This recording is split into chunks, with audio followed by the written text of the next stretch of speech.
the gravy, please. Rick and Bubba. Ooh, it brings me to my knees. Rick and Bubba. I can't stop. All right, welcome on in. 8 minutes past the hour. We got a new day going. If you're listening live, we thank you for being with us. It's day 6. Hard to believe it's day 6 already of the 12 working days of Christmas, but it is. We've also got a birthday to celebrate. Adler turns 37 today, and so the official birthday cake provider of the Rick and Bubba Show scheduled to bring by a cake for old Adler today, and so we'll celebrate one Chris Adler, Eddie Van Adler here with the Rick and Bubba Show, turning 37 today. We've also got a number of other things going on. We've got the True Meaning of Christmas. This is an annual visit from the Hale Mission. They are a great organization and part of the rescue missions globally with Citygate Network. And we'll talk to their executive director and really bring it home on the true meaning of Christmas. Sometimes we all get wrapped up, no pun intended, and material things, and it's a lot deeper than that. And so we look forward to breaking it down with the executive director of the Hale Mission late in the show today. Also have a very interesting RBU that we'll record this today, and it'll hit this coming weekend. Ron Wilson is with NASA's Jet Propulsion Laboratory, JPL, and we look forward to a very interesting conversation. And I tell you, with the pictures of the dark side of the moon coming out yesterday, it's a kind of timely little visit from old Ron. So we'll see how that goes today, too. So a lot going on. And we have all the personal stories and the crazy stories of the world. So here we go. To my left, it's Greg Burgess. To my right, it's Michael Helms. What's up, boys? How are y'all? Gentlemen. Everybody ready? I applaud your efforts. That's all I'm going to say. I applaud your efforts. Okay. Yeah. There we go. Well done. Well done to get us started. So I got an interesting little I wish you would get Snap. I do What is too. that? I do too. And I gave him something yesterday that was right up your alley. Gosh almighty. And it's really it could, I like it. In other words, just a 10-second video of like Mr. Buddy jumping up at you, and that's kind of like your location check to us. You want to see that? No, it's funny. Oh and my so gosh, so here we go. yesterday he gave me a shot of what he was checking out, and it was pretty entertaining. Couldn't buddy. believe it. Couldn't And believe I can't what thank I was you seeing. enough for that. Did you like my reply? Did you I know I did. was going to be there today? That day? I did not. See, there you go. Did not. Had See, no Greg? clue. Hey, Greg. Took me a minute to figure out what in the world's going on. Greg, come on in. Okay. Come into our world Come just on a in, little buddy. bit. You ain't going to lose your man card. You already got soft hands now. You don't even have calluses anymore. That's stretch. When I tell you in the break what I sent him, you're going to be mad you didn't get to see Yeah, it. you really are. Because it's really something you would enjoy. Thought of him. Thought of him. That's why I did it. I thought of him and sent it to you. You just I thought never we were know. on something. What were we on before? That was Marco Polo, which is really the adult Snap, but these are just really y'all are quick things. reliving your youth. Is that what it Here is? we go. No. Actually, Well, you said I got the app did too. really for the when the You kids were gonna growing try up. and be a gamer too? No. He obviously doesn't know what he's talking about. No, I don't. All right. So also we have now that he's over on college campus. and Hey, stuff, gamer. you Got know, in trouble yesterday. he got in trouble. Well, Yep. He found Didn't out take him long. he found out maybe I'm not so special. I'm not. Didn't take Maybe him I'm long, just did it? maybe I'm just another car. Yeah, I am. Huh? Just a stat right there in the line. That's it. Line of other stats. It's a lawbreaker. They not know you're a coach.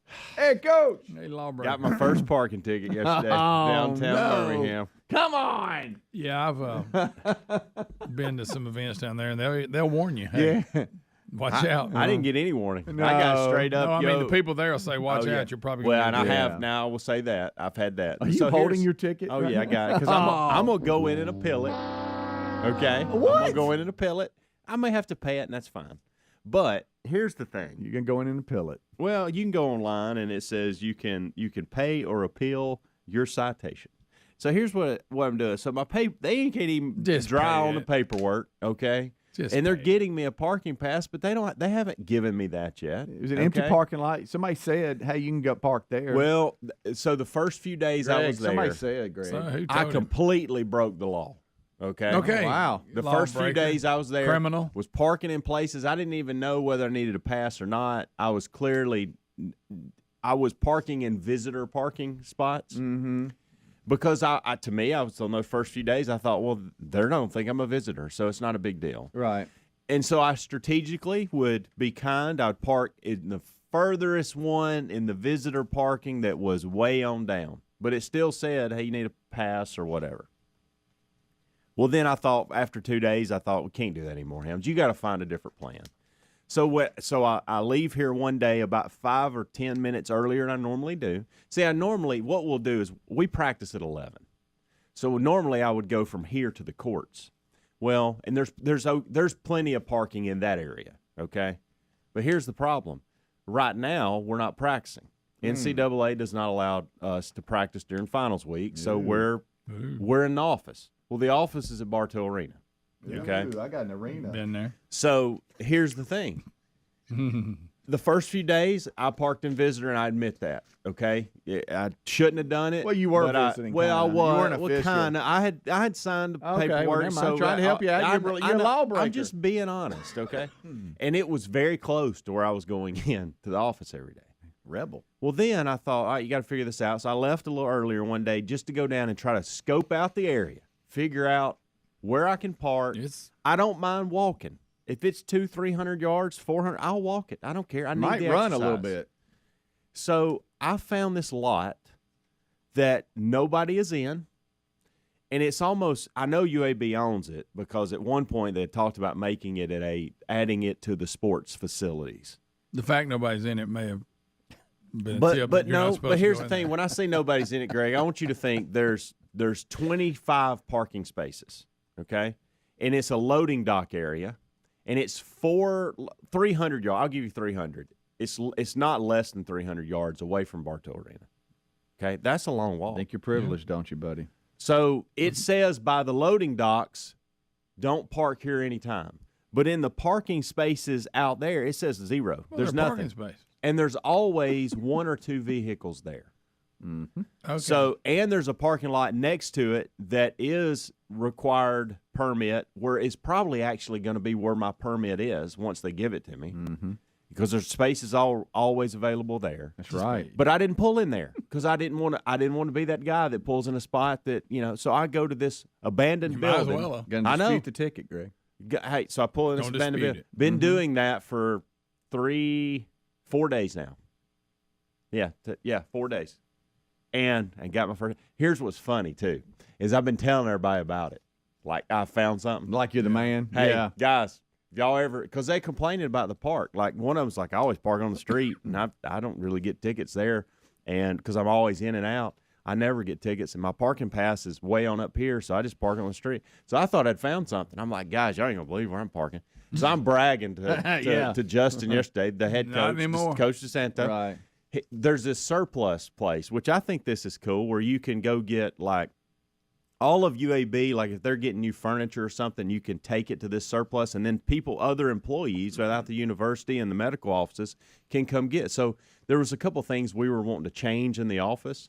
So we went to the surplus, and he was like, man, my car's up here. I was like, man, I drive.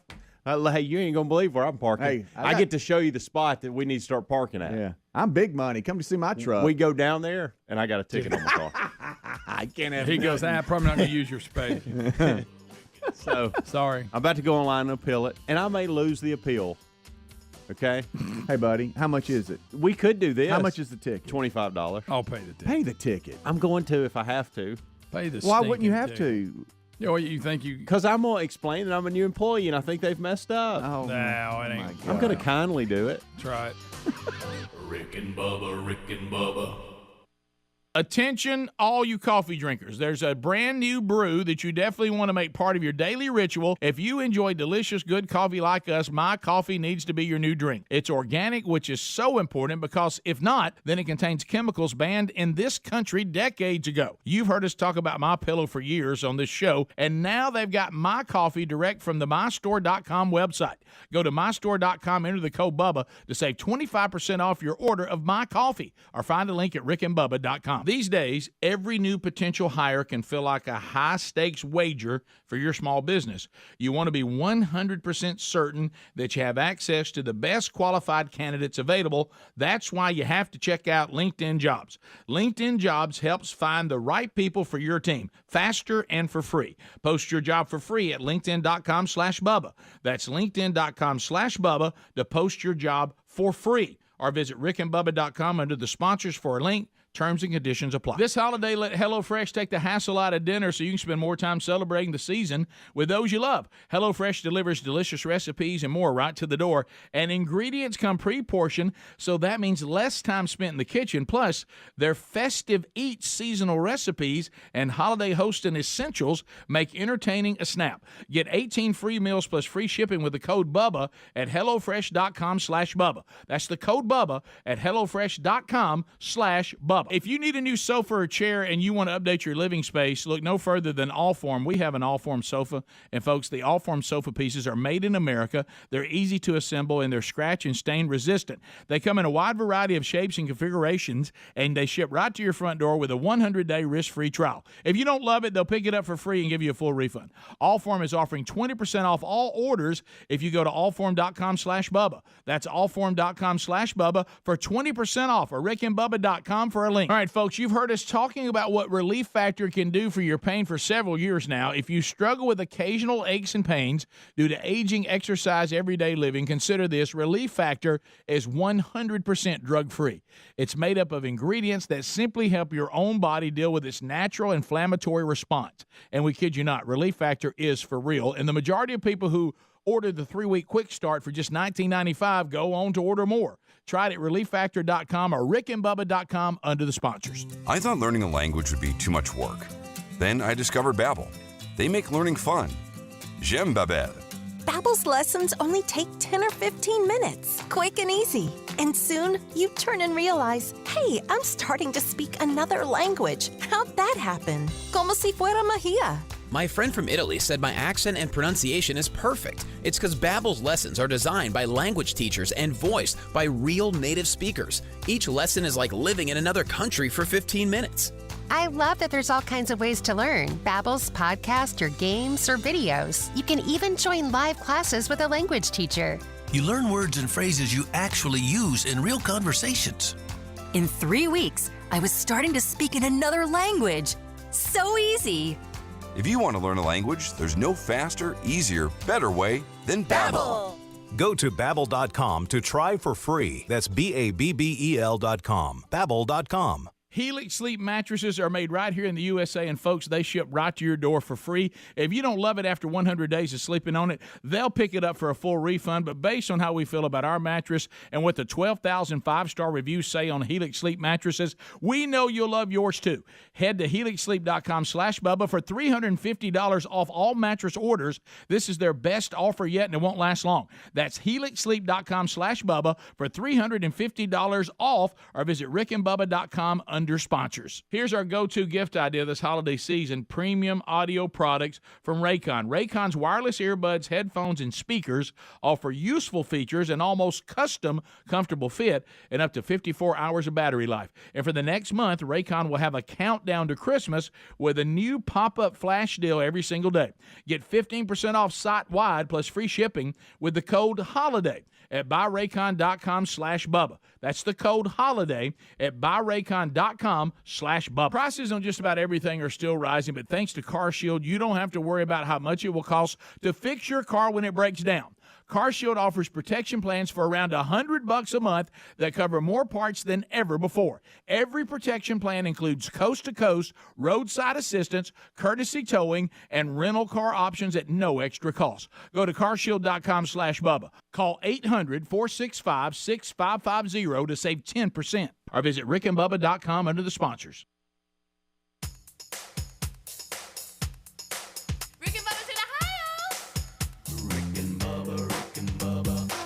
The gravy, please. Rick and Bubba. Ooh, it brings me to my knees. Rick and Bubba. I can't start another Rick and Bubba. Day without him, brother. Rick and Bubba. All right, we're back. It's 22 minutes past the hour. I am Speedy. To my left, it's Greg Burgess. To my right, it's the privileged one, Coach Helmsy. And we are rolling on. Whatever he wants. The entire break, he complained about how he can't get out of this ticket. That's not true at all. And he is. I am getting frustrated. I got $25 in my pocket. I am getting let me frustrated see. with something. Well, mine's in the truck, Greg. You ain't got got it? nothing. If you go back and listen to the previous hour, if you're just joining us, I got my first parking ticket at UAB, and I'm being kind about it. Are you? Okay, Really? but I'll say this. Are you? My intensity is increasing a little bit, and here's why.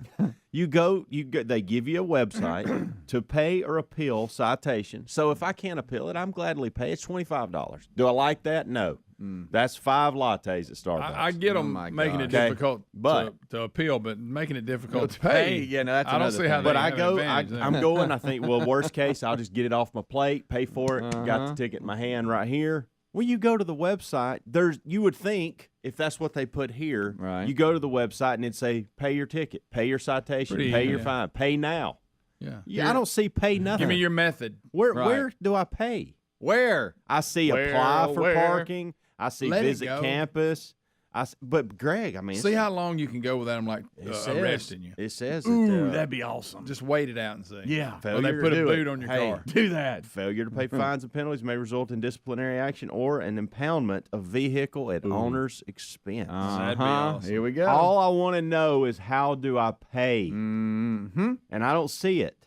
See, why do they do this? Why do they make it difficult? I was being nice about this. Were you? Going to come in, pull the check card right here out of my wallet, get this taken care of, and you make it impossible. And I will promise you this, impound or not, I'm not going to your office and do this. I don't have time for that. Yeah, you do. Wow. So how long you been now. there? How long you been there? Week and a half. You already complaining? Yes. About this. This is ridiculous. The parking there is. I'm trying to pay it. No, I will say Trying this. to pay it. I've had to go there for a couple appeal a couple of meetings with the football. You know. Oh yeah, stadium guy. You trying to find parking. Oh, is, yeah. Any easy. and this is not. They don't have the market on college campus No, parking. there's It's no always parking. been that way. I think this does hurt the fact that you've got 22,000 students on top of a medical mecca, on top of a downtown or in the middle of the downtown. A lot of moving parts. A lot of Got an moving idea parts. for him. But Here's bicycle. Here's what you do. That's what I was doing. Are you serious? Yes, I was going that a lot of our players do that. Yeah. And those scooters. But I can't ride a scooter from here. I need to you see don't need it. that look. I need to see it.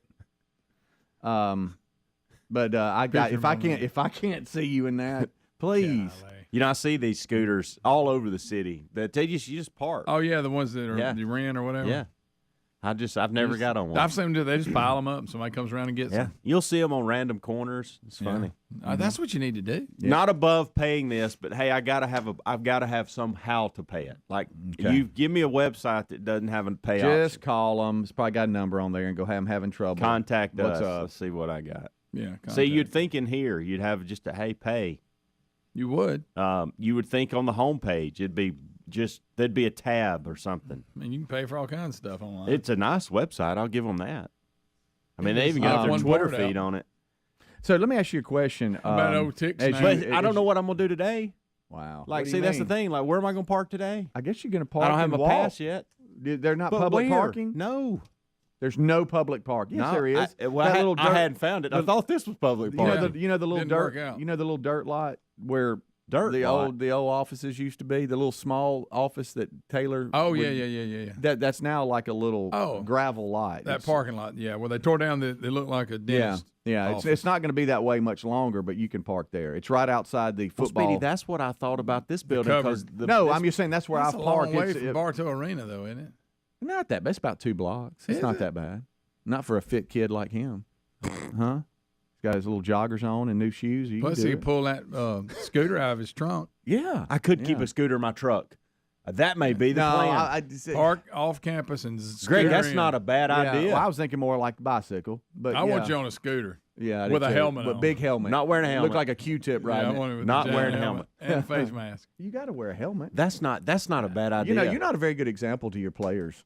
What are you talking Trying about? to get out tickets. You won't wear a helmet. They're not wearing helmets. What are you going to do next? Have a beer party right there in the middle of the place? You have a kegger. Yeah, hey, right boys, come to the truck. I got a keg back here. I'm on this gravel parking lot. Nobody cares. I like your idea of about the kegger. No, Greg, about the scooter in the back of the truck. Keg stand. Now, the only problem with that is... Hold his feet. Get him up higher. Somebody would probably... When I don't use the scooter, somebody's going to steal it. No, it's like a handstand. You're going to have to get you a little chain. I could chain it. I think they got out in front of the buildings little places where you can put bikes and stuff. I like this idea. Yeah, I mean, because that way you can park wherever you got to park. Or just jogging. You know, you can park in and I could use the downtown walk, Birmingham. too. You can park at Hey, you see a lot Regents Park. I'll say this. And then just ride in. See a lot of interesting things downtown. Oh, yeah. Well, you had one yesterday, and Greg won't ever see it. No. He's not on Snap. I couldn't get my phone. I was at a red light. And call it Snap. Hey, Well, Greg, that's what it is. I was at a red light Snapchat. yesterday, and I could not get my phone up quick enough. It was and I kept thinking about the people around me probably going, why is he recording this? Right. Like, is that guy really taking pictures of what's going on? Oh, no. That was good stuff. And that was before I got my ticket. And then you hipped it up. Snap. Mm-hmm.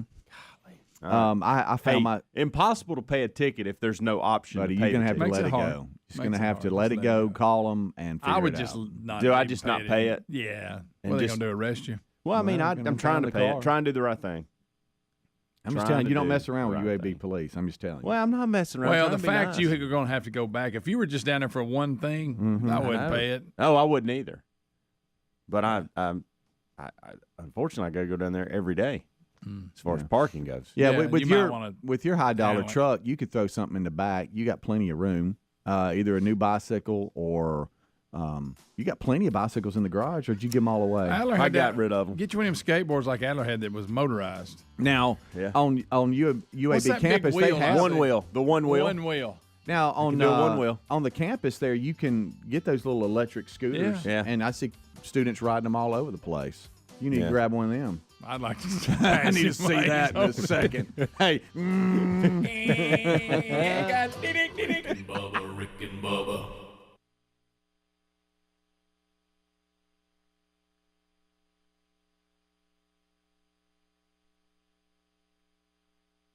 Home should be where you and your family feel safest, especially over the holidays. This season, give yourself and your family the gift of peace and protection with the #1 rated home security system, Simply Safe. Right now, Simply Safe is offering 40% off a new security system. In an emergency, 24/7 professional monitoring agents use Fast Protect technology exclusively from Simply Safe to capture critical evidence and verify the threat is real, so you can get priority police response. 24/7 professional monitoring service that costs under $1 a day, less than half the price of ADT. With the top-rated Security Safe app, stay in complete control of your system anytime, anywhere. Arm or disarm, unlock for a friend, access your cameras, or adjust system settings. Get 40% off any new system at simplysafebubba.com today. That's simplysafebubba.com, or visit rickandbubba.com for a link. There's no safe like Simply Safe. So I've been telling you how much we are loving the products from Brick House Nutrition, especially their #1 selling product, Field of Greens. I take it, my family takes it, and it's a great investment in your health. Well, here's some great news. Right now at brickhousenutrition.com, they're having their massive Black Friday sale. Everything on site is 30% off. This includes the popular Field of Greens powder. The superfood powder is packed with the perfect balance of fruits and veggies, one scoop, and you can fill your daily nutritional fruit and vegetable needs. And they use the best ingredients in everything they make. We really like this product, and we know you will too. And with the Black Friday sale, it's a great time to try it. Why not kickstart your journey to better health and take advantage of the biggest sale of the year? All you need to do is go to brickhousenutrition.com and enter the promo code HEALTH to get 30% off everything. That's brickhousenutrition.com. Use the promo code HEALTH for 30% off any product, or you can go to rickandbubba.com, look under the sponsor. The holidays are here. You can savor every moment with a little help from HelloFresh. HelloFresh delivers chef-crafted recipes right to the door, so you can skip that trip to the grocery store and spend more time celebrating this wonderful season with those you love. HelloFresh makes it easy to host a holiday meal or simply add some seasonal flavor to the weeknight dinner routine with their festive eats recipes and crowd-pleasing quick meals. Whether you're hosting a holiday party or you're just stocking up on snacks, you'll find it all at HelloFresh. From quick breakfast to cheese boards and desserts, it's never been easier to prep for a party or fill your pantry. Kids loving, they're getting in on the cooking action too, and because all quality ingredients arrive pre-portioned, it's easy enough for them to help out. Plus, with over 35 weekly recipes to choose from, there's always something new to try. How about this? Sign up today at HelloFresh.com/Bubba. Use the code Bubba for 18 free meals plus free shipping. That's the code Bubba at HelloFresh.com/Bubba. Our friends at TheraBreath have some good news if you have bad breath. Try TheraBreath Fresh Breath Oral Rinse. TheraBreath is dentist formulated by Dr. Katz himself. TheraBreath doesn't mask bad breath like those burning alcohol mouthwashes that can actually irritate sensitive mouths. It's alcohol-free and free of gluten with no added dyes or colors. Find TheraBreath in all your favorite retail and drug stores. Look for the bright orange cap or online at TheraBreath.com. You can find a direct link at rickandbubba.com under the sponsors. TheraBreath, confidence in every capful. Attention, all you coffee drinkers. There's a brand new brew that you definitely want to make part of your daily ritual. If you enjoy delicious, good coffee like us, my coffee needs to be your new drink. It's organic, which is so important because if not, then it contains chemicals banned in this country decades ago. You've heard us talk about MyPillow for years on this show, and now they've got My Coffee direct from the MyStore.com website. Go to MyStore.com, enter the code Bubba to save 25% off your order of My Coffee, or find a link at rickandbubba.com. Prices on just about everything are still rising, but thanks to CarShield, you don't have to worry about how much it will cost to fix your car when it breaks down. Their price will never go up, and they help handle everything. Here's why we love them. CarShield offers protection plans for around $100 a month that cover more parts than ever before. When you need a repair, you don't have to deal with the paperwork or the headaches. You can also count on CarShield to help take care of you when your car breaks down and you're stuck on the side of the road. Every protection plan comes with coast-to-coast roadside assistance, courtesy towing, and rental car options at no extra cost. So as long as your car is covered, no matter how old it is, you're protected from the rising cost of parts and repairs. Get coverage today. Call 800-465-6550 to save 10% on your plan. That's carshield.com/Bubba or 800-465-6550 to save 10%. Or visit rickandbubba.com under the sponsors. Rick and Bubba's in Ohio. Rick and Bubba. Pass the gravy, please. Rick and Bubba. Ooh, it brings me to my knees. Welcome back. It is 25 minutes until top of the hour in this portion of the show, sponsored by ReliefFactor.com. How many years do you think we've been talking about Relief Factor? They've been with us for a long time. 15. And I know the staff has their own testimonies of how this has helped them, and we feel like it can help you. If you suffer from aches, pains, inflammation, just getting older, day-to-day exercise, whatever the case, let us suggest ReliefFactor.com. Just order the 3-week trial pack for just $19.95. And just stop popping the over-the-counter, painkillers every day, multiple times a day, because it could be harming your body, not really designed for that. If you suffer from aches, pains, inflammation, you need to check them out. I'm telling you, it's a 3-week supply, and ReliefFactor.com is where you need to go. And, the 3 weeks is about what they say it takes, for it to really take effect and really you start, receiving the benefits of it. So check them out. You have nothing to lose. 3-week supply, just $19.95. If you suffer from aches, pains, or inflammation, just go to ReliefFactor.com today and become pain-free. To learn more, ReliefFactor.com is where you go. The Quick Start Pack, it's just a 3-week supply. It's called the Quick Start Pack, $19.95. Again, ReliefFactor.com, or you can always go to rickandbubba.com and look under the sponsors button. All right, so we're rolling on back. I saw an interesting story here, and there's a number of them out there today as we are going through them. And Celine Dion, it's someone that I haven't heard from in a while.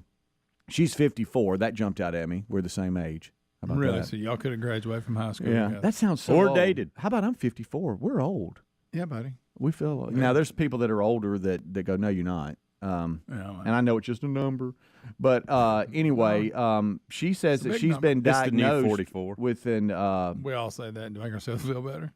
She's been diagnosed with what they call stiff person syndrome. Stiff person syndrome. It's a 1 in a million syndrome that turns sufferers into human statues.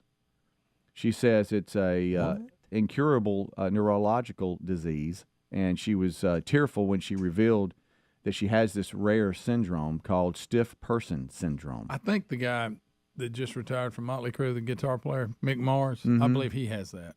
And he's had it for years. Because if you ever saw him, he's like, Really? Yeah. Yeah, she said there is absolutely no cure for the condition, but she is working on the slowing the progress. progression, I should say, weirdo. as much I as she don't want her to can. have some disease, but she's a weirdo. Yeah. I saw some weird video one time of her and babies. It was just weird. Oh, yeah, that ad. What was that? Was that? dark. Yeah, it was kind of strange. That was weird. Yeah. It's just really just more of the SPS that she's got, and it's. I'd never heard of the stiff person syndrome. What's the scientific word for it? I'd like to hear you say it. I'd like to give it a run. I don't know. They don't give it? No, it's called SPS, stiff person syndrome. There's got to be a. Let me see here. I can go for it. Let me see. Rare disorder. How about it just affects 1 in 1 million people? You're talking about winning the lottery. Golly. What is the stiff person syndrome? Rare condition, neurological disorder. Its origin is unclear.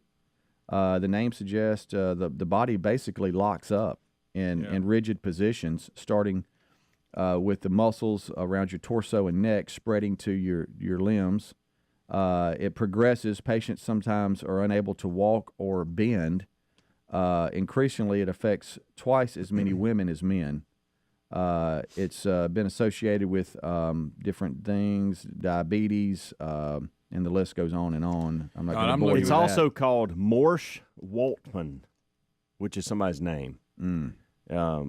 Morsch-Waltman syndrome, and it was formerly called stiff man syndrome. How do you? This is awful. Yeah, this is. I'm sitting here looking at more of this. Good gracious. What I said Mick Mars has is a little different. Okay. It's a long word. Clear that up. Ankylosing spondylitis. Jump on out there. Also known as AS. It's a form of arthritis in the spine that causes inflammation between the vertebrae and the joints. Golly. And you get stiff. It's not. How it's about two they? different things. How about they say that? I mean, at times because he's had it for years. You can't even like bend your legs and sit down. Wow. I mean, you just stay like a statue, like she said. I mean, you can't even sit down and use the bathroom. Wow. Now, So we get to think about things. You got to sit down for your run. That's golly. Completely a different disease. Have you ever heard of? I'm not making this up. But I never heard of this, and I thought I would, being in sports, around sports my entire life. Have you ever heard of Osgood Schlatter's? I got it in my knee. Really? Mm-hmm. I'm sorry. I'm not laughing at you. You did. When I said that, No, and he it's said just- he has it, you laughed. It's just his delivery. He kind of shifted in the seat a little bit, like I got it. There's a kid out at Pelham. Hurts, painful. Well, that's the thing. There's a kid out at Pelham. He's one of the hardest workers that Mm-hmm. I've been around, and loves the sport. And so the last few days, he's been complaining of some pain, and it's not like him. And everybody out there has been going, you need to go get it checked. It's probably Osgood Schlatter's. And I'm like, what in the world is They got Osgood bands for Schlatter's? that. You can- Well, It's he just had a band on 2 days ago. There's a knot. Yes, It and doesn't it's hurt not. like you It's can out there. still feel it. Yeah, I know But when you I were was in high running. school, Yeah. Is it a growth thing? I think And a lot of sometimes times it goes happens. away and sometimes it doesn't? Exactly. I'd never heard of it. And You would always complain about that when you run and your toe. Yeah. would you What call happened? it Osgood? That was better. Would you call it Osgood Yeah, I knew Schlatter's? that's what it was when I was in high school. Am I saying it When right? Yeah. When I was in high school, because they even would they cut a hole in a pad and they would put it on there and tape it on there when you played. Mm-hmm. Okay. Yeah, I'm sure they've come a long way since then. Was not expecting. Everybody told you just suck it up, Right. I mean, For it's gonna you to hurt, say and you had and it. it didn't make your leg He's weak. got it. It didn't make it weak. It just hurt. Yeah. Okay. You know what I'm saying? You still had stability and all that, but it just hurt. Oh, Osgood And it would Schlatter. ache. It would ache. Just some days it would ache. Can you get it shaved off or anything? No, they Yeah. just said live with it. Most people. That's what they most said people too? outgrow it. Yeah, that's what I was told yesterday. Yeah. Wow. But mine doesn't hurt anymore. But the knot is still. Do you there. need? Let me ask you this. What was wrong with your toe? I can't remember. I just. Did you have like runner's turf toe. toe? I can't Yeah, I remember. think so. From Yeah. pounding. No, that's gone away, by the way. Okay, good. Obviously, if you play through it, there's going to be pain. But Yeah. is there any kind of long term, like you need to take time off, or you just play Nah, through it? You just deal with it. You're not going to hurt anything else. Mm-mm. Okay. I'm really intrigued by Interesting. these unscreened Just phone calls hurts. coming in, but It's probably Yeah. on Osgood Schlatter's it probably is. Do you want to because see? it's more common than I I think. really want to see. Oh, Yeah. never mind. Dadgummit. Never mind. Well, they just cleared as soon as I hit them. I mean, all of them. So let me Everybody need to Celine check that Dion before. has Osgood slaughter? No, she's got the stiff person syndrome, SPS. I couldn't figure out what. I thought while we were doing a medical segment, I'd bring that up because I've been wanting to talk about it for 2 days, and I didn't want to just throw Osgood slaughters in without, some excuse. Oh, yeah, that's a big one. Yeah. You got you a good night. Yeah. How about that? Had no idea. You could get one of those little match cars and jump off I of know, it I like used a to do ramp. that. I was a teenager when all that started, but it wasn't a big deal. It just hurt every now and then. Right. Well, nobody wants to be hurt when they're doing something they enjoy. Who wants that? Pain don't hurt. Who wants that? Thank goodness you don't have it because it'd hurt when you park way away and have to walk. I'd definitely have to get a scooter. Yeah, you would. For sure. I'd like to see you get a bike. You're Hope above Mick a Mars- scooter. I hope Mick Mars You're too don't young have for a it. scooter. Get a bike. Bikes are heavy, though. That's the thing. Those scooters are easy No, throwing them the back. scooters are hip. Yeah. Those are, Oh, well, I didn't say he you're wasn't thinking about hip. them old, ain't talking about them old cushions. I'm not No. talking about a moped. No, I didn't say he wasn't hip. I'm just saying, and bikes are really light now, by the way. Are they? Yes, the new ones. I like a good bike. Yeah, I know. Don't get. Oh gosh, I know y'all did Bow Bikes Bama. I We know did. that. You was gonna I come know. up. I know that. That was Hey, like once 10 I learned how years to do ago. the gears, Did you once I hate- learned how to do the gears, man, I I know you should have bought the bike they offered too. I know that. Huh? Did you hate you didn't do that with us? Like, Yes. Why didn't Well, you do I it? had a conflict, something that I had Scared? scheduled. I think it was a remote. I had something. I think you were. It I was remember you crying like he had a little Osgood bee. slaughters. That's what it was. He had two of them. Ooh, I got. I can count. Yeah, why did I can't remember why he did Why? because it I had- started. I just told no, you. no, I know. time out. It started like months out on the Oh, I show. know. I Remember think I they know what came it to the was. show and fitted us and all that. Wasn't that in the spring? Yeah. Yeah, Wasn't it was. I It think was. it It was was. conflict with the boys playing. and Okay, stuff. you just didn't want to do it. Well, yeah, you don't want me to be a dad. You just you didn't care about the tornado victims. Fine. Yeah, I do. We promoted it, and If you y'all don't want written if you don't want to wrote in help it. build shelters, that's okay. And I know that you felt like you could ride with Bo and Ken Griffey Jr. I know was that. Helms got hung in that. That wasn't on me. the That was on funniest thing I them. ever seen. You get caught up. You got a front row seat to Yeah, it. I was waiting on him, and all of a sudden here comes the crowd over the hill, and I look in the middle of it. It's him, Imagine- Bo, hey. Ken Griffey. No, listen. they're Imagine, flying. imagine being in You a. can't get out of it. Imagine being on your own. Struggling, I was struggling. Imagine being on your own and you feel these bikes just coming by you, and you think, okay, somebody else is passing you. This is not Yeah. good. And I'm just trying to survive. And they stop, and I feel them hovering, and they're right beside me, right and left. And then Yeah. there's a bunch of people behind them, and I'm thinking, what is going on? I'm caught up in this crowd. It's like the Tour de France. I look to my left, it's Bo Jackson. I look to my right, it's Ken Griffey Jr. And Bo goes, "You okay?" And you I couldn't said, hang in there. "I said I'm struggling." And I look over and Ken Griffey, "Hey, good luck the rest of the way." Yeah. And then they just take off. Yeah. How do I get out of this wave? Can I I know. swing out of it? Golly. Remember, it was in Cordova, and hey, a lot Yes. of hills in Cordova. Uh-huh. The first A lot of Ooh, I hills. got a first map. half was awful. Struggling. The last of it was not that bad. Yeah, that but first the- pull. Good. it night. was Yeah. awful. One of my former players says that he has Osgood, and tell your player to suck it up. He'll be all right. Yeah, it hurts. That's it. But It you, does. you still. I just didn't want to be telling the guy to press on. Yeah. If it's going to do more damage. Yeah. You know what I mean? Yeah. I Yeah, think- yeah, tennis is that's a tough on the court pounding. I give you that. Yeah. All right, we are rolling to break, and now the whole staff is here. Birthday boy just came in. We celebrate Adler's 37th birthday today. Rick, Bubba here. They all join us after the top of the hour for the main show. And Helmsy, you can put the ticket down. You don't have to hold it the whole hour.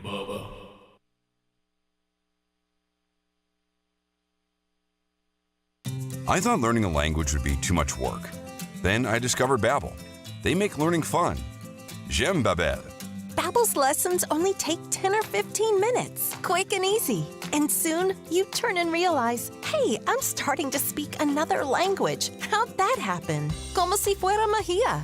My friend from Italy said my accent and pronunciation is perfect. It's because Babbel's lessons are designed by language teachers and voiced by real native speakers. Each lesson is like living in another country for 15 minutes. I love that there's all kinds of ways to learn. Babbel's podcast or games or videos. You can even join live classes with a language teacher. You learn words and phrases you actually use in real conversations. In 3 weeks, I was starting to speak in another language. So easy. If you want to learn a language, there's no faster, easier, better way than Babbel. Go to Babbel.com to try for free. That's BABBEL.com. Babbel.com. The spirit of the cowboy is special. Spirit comes from the soul. It's not something that happens to you. It's something that happens in you. You take pride in yourself. You take pride in your brand. It's hard work. It's perseverance. It's dedication. And it's preserving what's old and keeping it new. The spirit of the cowboy is the last wild, free thing left. Boot Barn, share the West. Nacho fries are back at Taco Bell. You know, the fries covered in bold Mexican spices you dip in a warm nacho cheese sauce. You could also dunk them in nacho cheese sauce or pour the sauce onto a pile of them and create like a nacho fries nachos. The thing is that you eat them with nacho cheese sauce. That's what makes them nacho fries. Otherwise, you're just eating fries and sipping on nacho cheese sauce, and that's the wrong way. Sorry, just really passionate about nacho fries. Nacho fries are back, only at Taco Bell. At participating U.S. Taco Bell locations for a limited time only while supplies last. Contact local store for hours and participation which vary. I'm getting vaccinated with Prevnar 20. So am I, because I'm at risk for pneumococcal pneumonia. I'm asking about Prevnar 20 because there's a chance pneumococcal pneumonia could put me in the hospital. Age 65 or older, you may be at increased risk for pneumococcal pneumonia. Ask your doctor or pharmacist about getting vaccinated with Prevnar 20, pneumococcal 20-valent conjugate vaccine, a Pfizer vaccine that can help protect against pneumococcal pneumonia in just one dose. Prevnar 20 is approved for adults to help prevent infections from 20 strains of the bacteria that cause pneumococcal pneumonia. Continued approval may depend on a supportive study. Don't get Prevnar 20 if you've had a severe allergic reaction to the vaccine or its ingredients. Adults with weakened immune systems may have a lower response to the vaccine. The most commonly reported side effect was pain at the injection site. For additional common side effects and full prescribing information, please call 1-855-213-2138 or visit Prevnar20.com. I want to be able to keep my plans. So I'm asking my doctor about getting vaccinated with Prevnar 20. So I've been telling you how much we are loving the products from Brick House Nutrition, especially their number one selling product, Field of Greens. I take it, my family takes it, and it's a great investment in your health. Well, here's some great news. Right now at brickhousenutrition.com, they're having their massive Black Friday sale. Everything on site is 30% off. This includes the popular Field of Greens powder. The superfood powder is packed with the perfect balance of fruits and veggies, one scoop, and you can fill your daily nutritional fruit and vegetable needs. And they use the best ingredients in everything they make. We really like this product, and we know you will too. And with the Black Friday sale, it's a great time to try it. Why not kickstart your journey to better health and take advantage of the biggest sale of the year? All you need to do is go to brickhousenutrition.com and enter the promo code HEALTH to get 30% off everything. That's brickhousenutrition.com. Use the promo code HEALTH for 30% off any product, or you can go to rickandbubba.com, look under the sponsor. All right, so the holidays, let's be real, we're coming up. The hectic holiday travel, stressing over getting the family recipe just right, and other common holiday stressors, the last thing you want to worry about is finding a great gift for everyone on your list. So in the spirit of giving, here's one of our go-to gift ideas, premium audio products from Raycon. Raycon's wireless earbuds, headphones, and speakers offer premium sound, useful features, an almost custom comfortable fit, and up to 54 hours of battery life. They start at half the price of other premium audio brands, and for the next month, Raycon will have a countdown to Christmas with a new pop-up flash deal for you to take advantage of every single day. The Raycon website also offers free shipping, free returns, and buy now, pay later options, plus a 30-day happiness guarantee. Right now, we get you 15% off site-wide plus free shipping with the code HOLIDAY at buyraycon.com/Bubba. That's the code HOLIDAY at buyraycon.com/Bubba.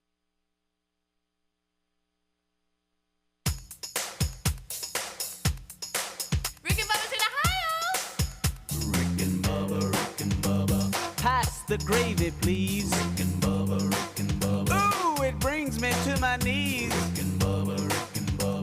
I can't start another Rick and Bubba day without him, brother. Rick and Bubba. Ooh, there is no other. All right, we're rolling back 51 minutes.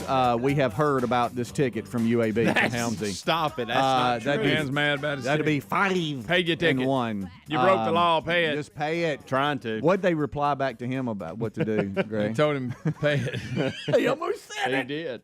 All right, so let's run through some stuff here. I just like to get stuff off my plate, guys. That's all Well, I'm buddy, doing. you're doing it. Good Yes, gracious. sir. Get it And off we're the- living it with you. Let me just That's say it. that. Living it with me. Day 6 of the 12 working days of Christmas. How about that? Adler's 37th birthday celebration. Thank you, Edgar's that Bakery, today? Brent, everybody. Yes, buddy. We got a week. You finally pay attention? Birthday week. It hit you, didn't it? Yeah. Then we've got RBU this week. We'll be with Ron Wilson. He's with NASA's Jet Propulsion Laboratory, JPL. A lot going on today, and we thank you for being with us. Hard to believe we're already halfway through now, once we get through today of the 12 working days of Christmas. Yeah. Big year ender next Friday. We'll have Dareberry in here. Spoke with him the other day. He's excited to come in and sing a little Christmas carols, get us going. And we'll look up, and it'll be 2023. Yeah. How about that? You're right. Yeah. We need to sit down behind the scenes talk here. We need to sit down and figure out what days we're doing. Yeah. Best of. Oh, yeah, it's all printed out in there. Okay. We're just waiting on us. All right. And so we'll look at that. 10 days to cover. It's not bad. Not bad at all. All right, so as we roll on back, how y'all on cheese sticks when it comes to appetizers? I like cheese sticks. Y'all like them? Like the mozzarella? Yeah. With a little dipping sauce. Mozzarella. With a little ragu. Yes. You talking about Red Lobster? Get you some mozzarella cheese sticks. The sauce. I will say this, and Terry knows it. I like to dip it. Yeah. I like I like to. Anyway, I like to run it up and down the sauce. Do you have to jump in the seat? I when you do. that? I do for some reason. I got a ticket. All right, now I'm Dracula, I think. All right, so anyway, TGI Fridays. Do you give them much? Is there a Never ate TGI's there. around here? I don't have access to them. I don't know where one's at. We did way back, and I forget. It was on. I thought it was on the I don't like main, any place main you can highway only- right here. I think it was. And we went there. I liked it. It was good. But you can only go on Fridays. That's the only part I When I think of TGI Fridays, and please don't email me, it's thrown into the Applebee's world, same thing, kind of it thing. is. Which is good. But anyway, they were sued for their mozzarella sticks that could contain no mozzarella. And What did it contain? and they claimed it just had cheddar in it. Well, wouldn't that be yellow? It killed- Mozzarella's white. and Correct. Killed a fella. I mean, wouldn't. The judge agreed to let TGI Fridays off the hook Who cares? in a Cheese class is action cheese. lawsuit that Tastes claims different, Greg. a TGI Fridays branded mozzarella sticks snack is misleading because it contains no mozzarella cheese. It was also ruled the lawsuit can proceed against the food manufacturer. Okay, let me ask you this. So, Is mozzarella more who's hurt expensive? by it? Who's Well, hurt it's by that? apparently Why Amy- would you take Amy time, Joseph. Why would you take time to file a suit on that? Amy Joseph filed a must be lawsuit in changed. federal court in 2021 Amy Joseph. against TGI Fridays and snack manufacturer Inventor Foods over their snack product, according to TGI Fridays mozzarella sticks, snacks, whatever spokesperson. Anyway, Joseph claims, this is the lady, Amy Joseph, the product is misbranded, misleading consumers into believing it contains mozzarella cheese when in fact it only contains cheddar. Federal judge Robert Dow Jr. denied motions for both defendants to dismiss the case this week, but granted TGI Friday's motion to remove a defendant in the case because he found the restaurant chain's only role in the product was as a licensor. So anyway, I don't know who has enough time in the day to sue over something like this. This Amy Joseph lady, I can't imagine being her neighbor or living on her street. Good night alive. Probably owns another restaurant or something. I don't know. Oh, you got her own another think restaurant. about that. Well, it's got to be something more than that. So I'm eating cheese sticks, and I go, this ain't mozzarella. I tell you what, let me call a lawyer. Mm-hmm. I may have a case. We got to stop this. All right, here we go. Amy Joseph, an Illinois resident, hello to everybody in Illinois, said that she purchased a six-pack of the product on Amazon last year and mistakenly believed the sticks would contain mozzarella because the listing didn't provide any description of the ingredients. The product is labeled mozzarella stick snacks and features an image of what appears to be mozzarella sticks, but apparently it didn't have any in it. Well, good gracious what alive. a crime that is. That's what I So I'm going to sue over it. It's kind of like, just pay the ticket. How much do you think the snack cost? Not much. You think it was still good? Did she have something against cheddar? I bet it still tastes good. There's What's things the matter? Might be better. How many times have you ordered something that's not quite right and you're like, I just eat it? Every time. Oh, yeah. I don't it's just send like anything it's back. not really worth it. I don't like it, but I don't send it back. Yeah. I promise you, I wouldn't have cared about this at all. No, I don't like it. I might would have said, hey, y'all, just FYI, Y'all say this is mozzarella sticks. It's actually not because I can see the cheese is not the right color. Right. So, But that's favorite appetizer. You sit down and is it cheese sticks? It used to be. Okay. I would have said that. Let me All think right. what else I got out there. That Them old potatoes with the slammers, or not, what are they called? That has a potato. A wedge? Y'all like those? wedgers? It's like a little scoop potato, and it's got cheese and bacon in it. What do you call it? That's a good one. Yeah. And jalapeno poppers. Ooh, now I'm you're all talking. about a Well played. jalapeno Come popper. talk to Now Pop. you're talking. Pop me. Poppers. Mm-hmm. That's good. These little cheese bites. They're different than the cheese sticks. They have the little bites in it. Almost look like a nugget. Yeah. And it's just You like nothing that. but a nugget of joy. Little nugget of happiness. I liked the when Buffalo Wild Wings would bring those like little corn dogs. Oh yeah, those mini The corn little dogs. mini corn dogs. Are And good. they stopped those. They took them off the menu. Sure did. I don't know why people enough, didn't eat more enough of them. people didn't That- like them. That was a happy little moment. But yeah, I think cheese sticks is my number one go-to. I may go jalapeno popper. Yeah. Yeah, I think that's. How where I'm are going. y'all on dips? I like dips. If you Right. start at queso and just keep going. I gotta have a dip with most everything. Yeah, I Do like you? dip. Yeah, I I need like a that dip. Even with Do you certain dip, baby dip? That Buffalo Yeah, I Wild do. Wings dip was good yesterday. Ooh. You know what I've started doing? Getting tickets? I've started taking certain reckless? certain pizzas and dipping them in things. Yeah, oh yeah.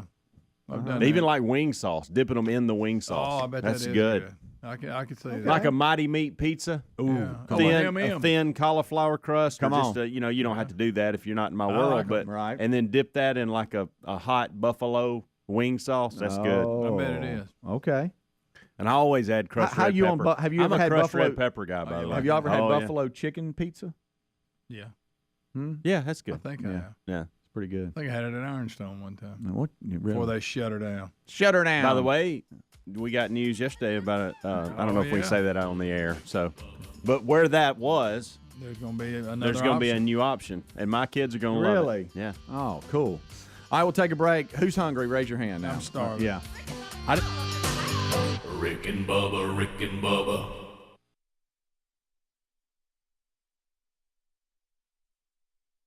Want them mad at you. You have to weigh it out. Or here's a bizarre concept, but I know this is really out there.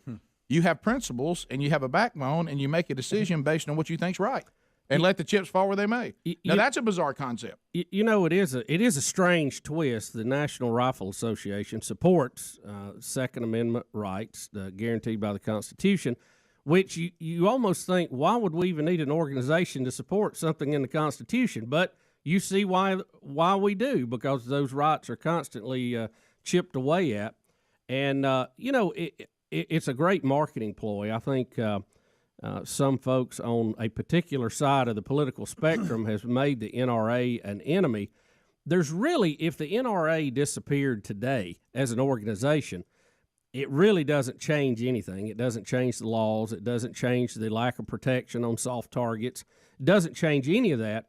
But what it does do, I think, that the real reason they're attacked is because they do donate a lot of money, and they're very active in political circles on Capitol Hill. So they're a lobbyist group. Most of the time, they are supporting more conservative candidates.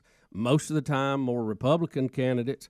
And there's a lot of folks on the opposite side of that would like to see that money go away. It's really not about what they stand for. They don't want them funding their competition. That's really the bottom line. Oh yeah, looking for sincerity in this is going to be extremely difficult, and there's a lot of emotion in it. And we were talking to some of the folks, and that advertise with us that are trying to, play this game. And they're trying to do the deal. Go, well, we just don't want to be political at all. We just want to sell products. Well, that's fine, but you've already been political to some people by having, the benefits to the members, and then you take them away, and you're saying, well, we're not taking away because we're against NRA. We're taking away because we just don't want to be in this. Right. We don't have a choice. I mean, now the audience just decides, if that's something that's enough that your product is something they won't use. Some people may. There's three things when you're an advertiser or you're someone doing what we do, and you have consumers.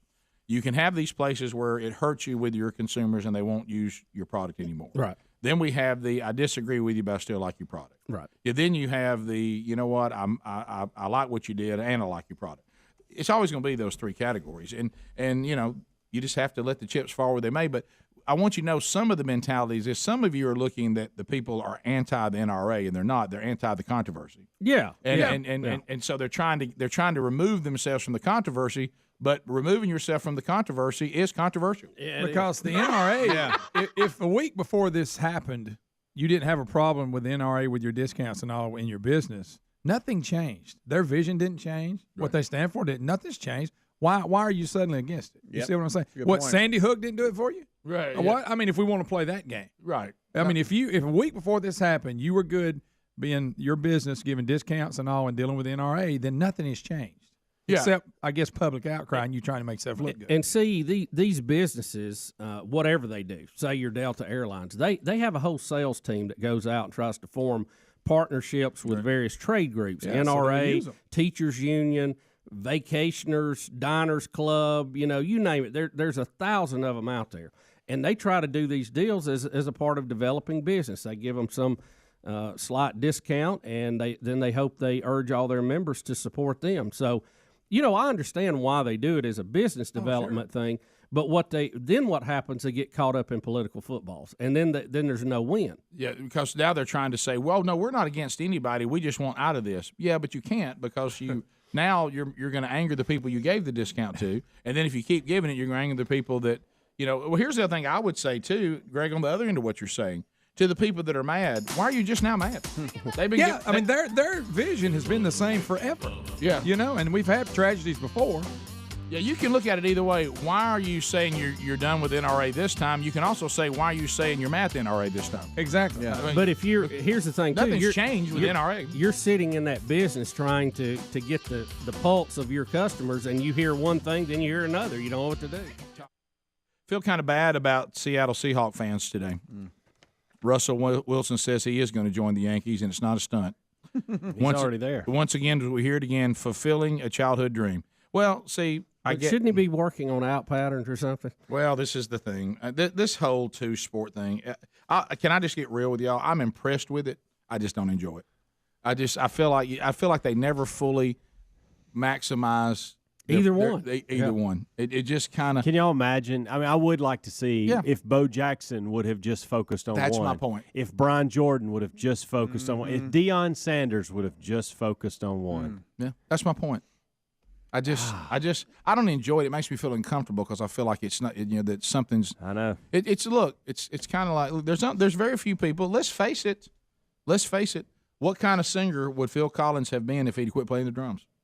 I mean, because he kept trying to play the drums and sing at the same time. And then we finally moved out front. You're kind of like, well, then we got in there tonight. You know what I mean? Do you think when you try to do this that it for you to really be good at any one sport, you got to give it 100%, and you need that downtime. You need to rest. And if you're just going from sport to sport, I think you tend to burn out quicker too mentally. Well, this one's a little different, and I will give him not a pass because this means that he's fading. At least he went ahead and accomplished great things in football, then said, now I'm going to go pitable baseball a little bit. Mm-hmm. He's already done a lot in football. But if you like him in football, this is not a good sign. I'm just going to tell you because it means he's kind of gotten down to I've won some years. I won a Super Bowl. Yeah.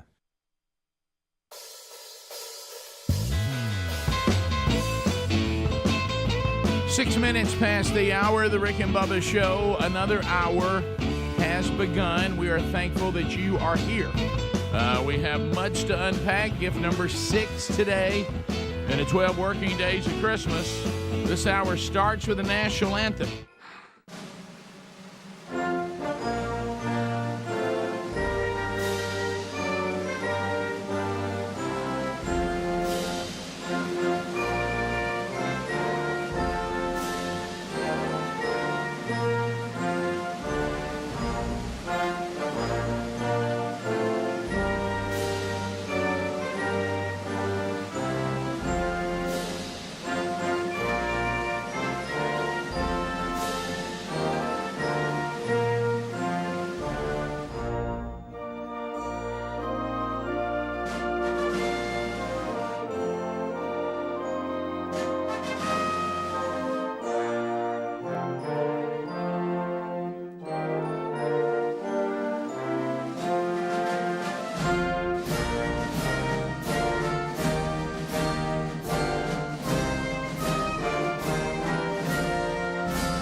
7.5 minutes. 7.5 minutes past the hour. The Rick and Bubba Show. So let's go. Gift number 6 today. 12 working days of Christmas. Wheel of Meat still in play today. Rick and Bubba University podcast, the last one of the year, recorded today. It'll be out this weekend. Eddie Van Adler's birthday today. What a big day for the world. When Adler came into the world, he weighed 8 pounds, and he's put on 3 pounds since then. So he, I don't know how much he weighed. I'm just messing around. All right, so gang's all here. Kickoff hours behind us. We don't have an intern today. So we'll all kind of share in the phone duties today. You'll get Speedy, Helmsy, or Greg throughout the day. We'll work on that. Let's bring in the Silver Tongue One, the man with a golden voice, professional lunch eaters man of the year, the inventor of pizza and a cup, Shakespeare's worst nightmare, and the master of the King's English. Ladies and gentlemen, let's put our hands together for Bill Bubba Bussey!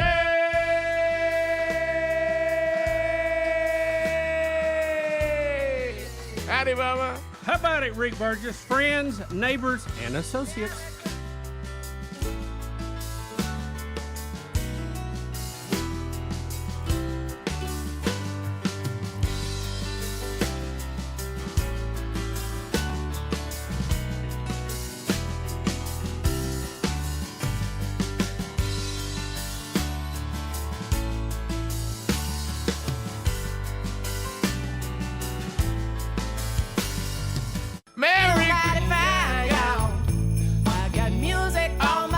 Rick and Bubba on the radio. That's what I got.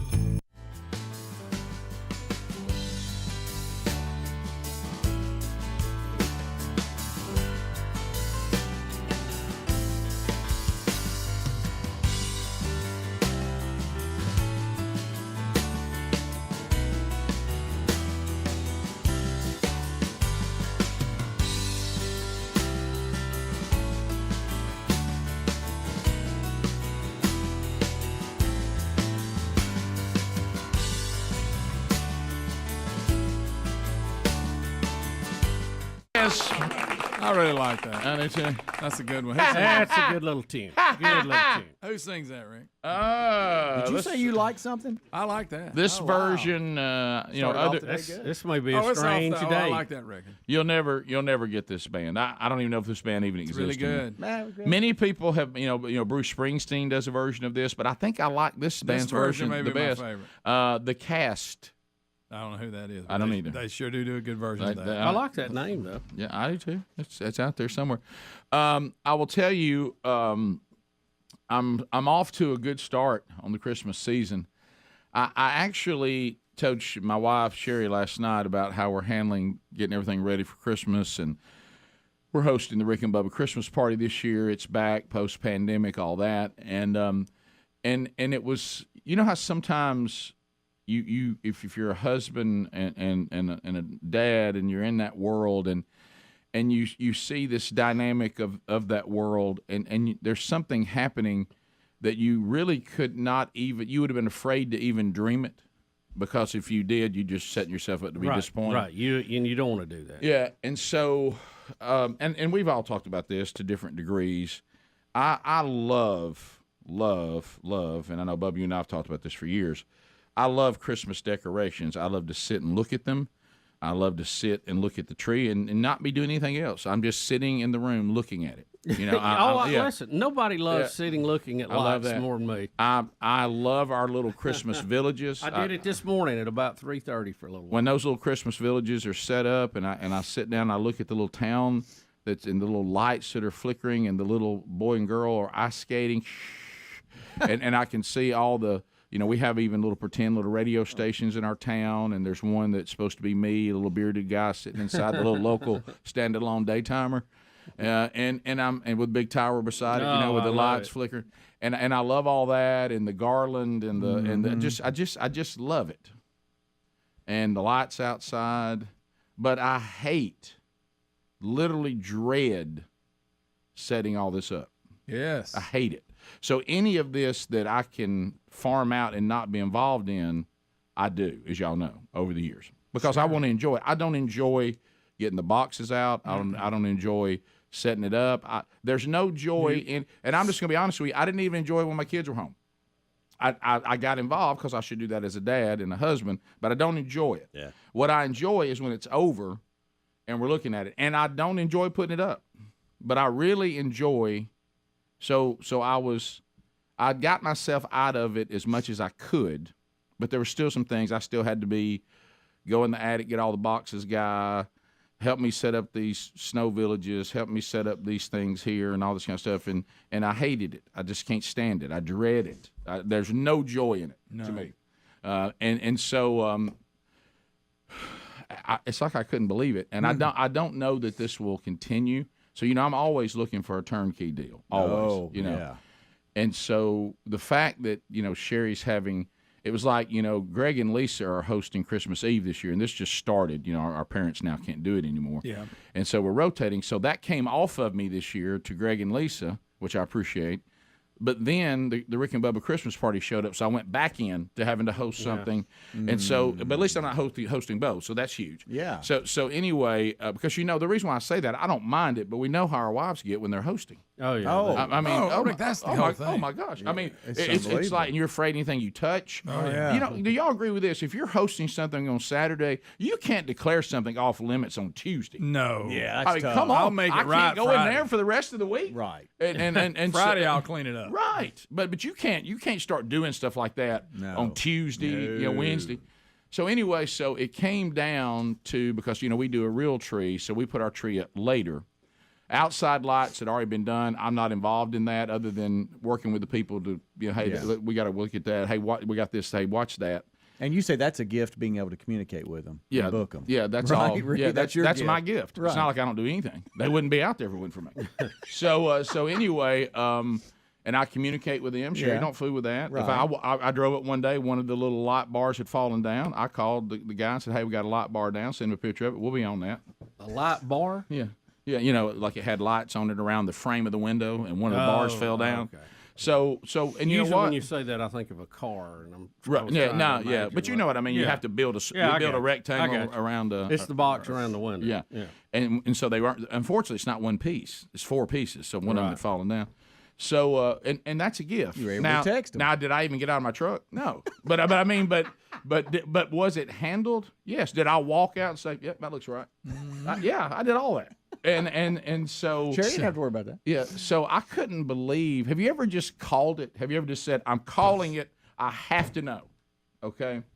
So I was playing. This is dangerous. I was trying my best on the day that everything else was going up, trying to get to the farm and not be involved. Now, this is a dangerous game. It's a very dangerous game. And I thought, well, Rick, don't even dream that you can go to the farm after work on Tuesday and then come home to the house completely decorated. Don't even dream like that. Because that's first of all, you can get in a lot of trouble even suggesting it. Right. Okay. So I had to shift to a new service on the trees now, because they went out of business. They retired. Right. So I had to find a new way. So I found a new way, and so trees coming in on Tuesday, and I went in and I said, "Hear me out. Whatever you say right now, I'm going to do. Just so you hear. I'm not demanding anything. I'm not declaring anything. I'm totally serving you in any way you need me to serve you on Christmas decorations. I would like to say the following statement, and I'd like for you to guarantee no repercussions." And she said, "You are allowed to speak freely." I don't want to be here when they come. I don't want to be a part of this at all. I want to go to the farm, and I want to hunt, and I want to look at pictures, and I want to fill up feeders. I'll do those first. Then if there's time to hunt, and sit down maybe for the last hour of daylight and have a look around. Right. Even though it's 75. Right. It is. It is I don't want to be here. I want to be there. Right. And she says, "You know what? I've talked to them. I don't think there's any reason for you to be here." Guys, I went to the farm and I piddled around all afternoon, and I looked at pictures, and I piddled, and I filled up feeders, and I watched the sunset, and I came home to the entire house decorated. Wow. And done, and I played no role in it. other than stroking that chick. It's worth it. That's a gift. Which is my gift. Rick and Bubba, Rick and Bubba. You know, whatever. And I need to kind of go over here. I'm kind of bored. I want to try something new. That's not good for preparation for him for football. No. And as we discussed in I the don't know, the kickoff football's hour, going to be great for him as his shot at the Yankees. he's had a history of doing this before, but I think because it's with the Yankees, and we discussed this earlier, there just seems like it's a bigger story, and because it is. Yeah, I mean, he was drafted by the Rockies and played low A ball when he was still in college playing football for Wisconsin. You know, he was at North Carolina State and then went to Wisconsin as a transfer. And then the Rangers, he signed with the Rangers, Texas Rangers, and I don't know the extent of his time in spring training and those type of things then, but it seems like now that it is the Yankees. Obviously, the press is making a ton to do with this, but he looks to be – and by the way, he's not a pitcher. He's a second baseman. Mm-hmm. So yesterday, imagine this, guys, if you're in Tampa watching Giancarlo Stanton, Aaron Judge, Sanchez all take BP in a group, and all of a sudden Russell Wilson steps in there. Yeah. Giancarlo Stanton hit 15 home runs during this session. He's 6'6". Judge hit 10. Sanchez hit 5. And Russell Wilson hit 6. So they're just laying yickety yaks all over the place. That'd be cool to see. I mean, goodness gracious. So what? But baseball is such a if somebody says, "Hey, you made our football team, you made the roster, you're there." Yeah. Baseball, I got all these A's and all these minor leagues and all this stuff and grapefruits and pineapples and so what I'm trying to figure out, where does he land in all this? It's a great question. I don't think he plays at all. He may play some spring training games. In the next couple of weeks, but what's going to happen? Is he going to be cut? Is he going to be released so he can get ready for football, or what happens? Well, I think he just he'll be released to go play football, and then I don't know what I honestly think he is nearing the end. Around? Well, no, I think he's serious about this. I think he's nearing the end of his football career, and he's going to say, "Hey, I've done what I can do. I'm not taking any more chances out here getting hit," and then he's going to go play baseball. I really do think so. that. This year, all he'll really do is go down and train with them in spring training. Yeah. Because, football starts getting ready for the season. You're not going to see Russell Wilson playing a full season with these guys. This is something, and like I said, this isn't like Bo Jackson then when they said, I play half football and half baseball. Absolutely. And this has been going on. Which is very frustrating. But this has been going on. The only reason we hadn't been talking about it is because now he's with the Yankees. I got you. Okay. Well, with Bo, you knew where you stood. Baseball was the primary sport. Yeah. So he went to football when baseball was over. Yeah, but I don't know how you do that being a quarterback, because it's obviously going to over. I think he's eyeing a second career here as he kind of gets through his final years of the NFL. I don't know what's left on his contract. Look, if you're Russell Wilson, and like you say, he's going to go ahead and go back to football on time. On time. See that, by the way? Yeah. But that's a good little swing he's got a pretty for a second baseman. Goodness gracious. But if you don't have a lot of power hitting second basemen usually. But if you're him, if nothing else, you got to go put on that practice jersey, that helmet, and those pinstripe pants, and yickety yak in spring training. That's kind of cool. Mm-hmm. Is that the Tampa Stadium across from where the Buccaneers play? No, I don't know about that. That's where their spring training. It is in Tampa, but I don't know if that's the stadium. Rick, this is the way he spends his off season. I mean, some people lift weights and work out, and some people lay on the couch and watch Netflix. He sits here and just is spring training. Right. So now what'll come of it in the years to come, who knows? Yeah. So there you go. I mean, I'm not saying he's not a good player. I'm just talking about right now. The question on everybody's mind, is he better than Tim Tebow? Yeah, that's no doubt about that. Yeah, I think we got that one. Really? Oh, so y'all not even going balls on that one. That's not a debate. Tebow played his junior year in high school is when he quit playing. Okay. Russell Wilson hasn't stopped playing baseball. I got you. He still piddles with it every spring? Yeah, absolutely. but he's with the Yankees, so it's more high profile. It's a big deal. Okay, I got it. So nothing's really changed. He looks so little next to all those guys. He's 5'11", they're 6'6", 6'7". Looks like a little kid out there. We go for the Rick and Bubba show. We're back. Okay. So here's a story. A caller says we got to run it again. It was in the kickoff hour. Some of you listening right now may not have caught the kickoff hour. Can I tell you, it's going to even be hard to comprehend what you're hearing and seeing. Portland State University, we have biologist Heather Haying is simply talking at a forum there at the university from a biological point, not a biblical worldview. No. Biological point of view, and she's come to the biological scientific conclusion that apparently men and women are different.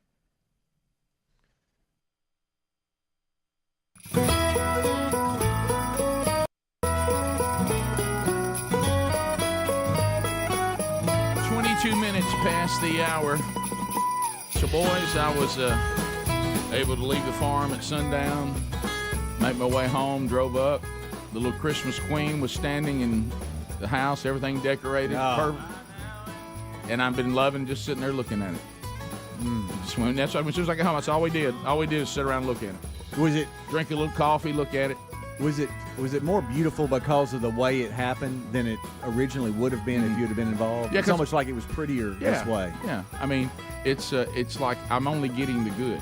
Yeah. Now look, do I still have to haul off trees and put it all up at the end of it all? Yeah, because there's no way out of that. Oh, but at least they don't come back. But at least I cut the front end off. Yeah. You know, and I've enjoyed that front end. Right. It's just wonderful. And by the way, last night, Bubba, for you, preparing for the Rick and Bubba Christmas party Saturday night, guess what word I heard share? I went into one area. I said, well, what are you doing in here? And cheese straws? I think better. What? And haystacks? Are you ready? Hit me. What are you doing over here, baby? What's all this? This is for the ice cream bar. Oh, I like those two words. Did you see him? He just had a glow about him. I can't. I've never even had an ice cream bar. I said an ice cream bar. She goes, oh yeah, it's going to be a variety of ice creams over here, and here's all the different toppings you can use. Oh boy. Good night. I'm coming early, staying late. So ice cream bar. So Rick, yesterday I told Betty, I said, I'm going to force myself to watch something that I haven't seen before, and I'm going to watch a movie about Pearl Harbor that I've never seen. Okay. And there's a lot of them. Yeah. You start searching, there's a lot of them. I bet there is. I saw John Wayne on one of them, and I thought, well, you got to look at that. Have you ever seen the movie In Harm's Way? I haven't. If I have, I didn't know that was the name of it. So some of the characters that were in it: John Wayne, Kirk Douglas. You had Burgess Meredith was in it. The guy that played Archie Bunker, what's his name? Carol O'Connor. I mean, when I saw when I saw all those people, I thought, well, this thing is going to be awesome. Yep. And I started watching it, and the movie was made in 1965, and it was black and white, and you forget that movies have come a long way in their special effects and in their complicated plots and storylines. Yeah. And it was good, but it wasn't quite what I was expecting. Not great. It was No When Eagles Dare. Nowhere close to that. Yeah. And I will say this: I think from a realistic standpoint, the movie Pearl Harbor that was done not too long ago was so good, it makes all the rest of them kind of tough to follow. Because I think that one really put you there about how bad it was and how many people were injured and how. Have you ever gone back and watched the original Midway? Not this goofy one. Not the cartoon. No, I have seen the original one a couple of times. Greg, we saw that with Dad in theater. But I thought the one with Ben Affleck and all of it really caught the terror and panic of, hey, we're going to war. Where John Wayne then was kind of matter of fact, with the whole thing. How was John Wayne then? Kind of matter of fact. Kinda, with it. And I kind of wanted to tell him, don't make those movies out where they tested atomic bombs. I was wanting to tell him that. The Japanese have attacked us. You can that's see not bad, Ray. See a little bit of this right here. It's it just the special effects in the Pearl Harbor one. Let me so tell good. you something, Pilgrim. your pace is too quick on it, but you got it. But he did talk like that. Yeah. I tell you. No, Man of 1,000 Voices, good John Wayne. He's doing John Wayne. You got to have a slower meter, Speedy. They surprised attacked us. See if do we have any audio of him in this? Bubba. Just so you can hear him, Speedy, to do your impersonation of it. Well, I tell you what. Oh, buddy. That looks like a winner there, Bub. Well, I mean, I forced myself to watch, and I enjoyed it. Did you stay with the whole thing? Stay with it. Did you bail on it? Oh, yeah. I watched the whole thing. The whole thing. Honestly? Yes. Okay. Oh yeah. Yeah. Did you I go can big tell screen room to do it? No, If just it- regular. Just regular. I can tell you because his son dies in it, and his fiance, and What in the and- world's a this? lot of kissing, What's I've happening noticed. there? What was it? Were there were people? Give me some sugar. Turn it up. Come in here and give me some sugar. Give Yeah. some Pilgrim. sugar. Pilgrim ass. That looks like Lee Corso. So Well, he was in it. Yeah, probably was. There's Mick from Rocky. Right. So what part of it is, and this was kind of That's what I thought was interesting legal. during. But your goal was during to the watch attack, Pearl Harbor movie you've Yeah, never seen. During the attack, John Wayne is a captain of a boat, of a warship. I don't remember what That's kind it was. correct. And he is trying to. That's Howard Cosell. He's trying to preserve fuel. So he's not running in a zigzag pattern, which the military required. His ship gets torpedoed. He's saved, but then they take away his command because he was not following Army protocol.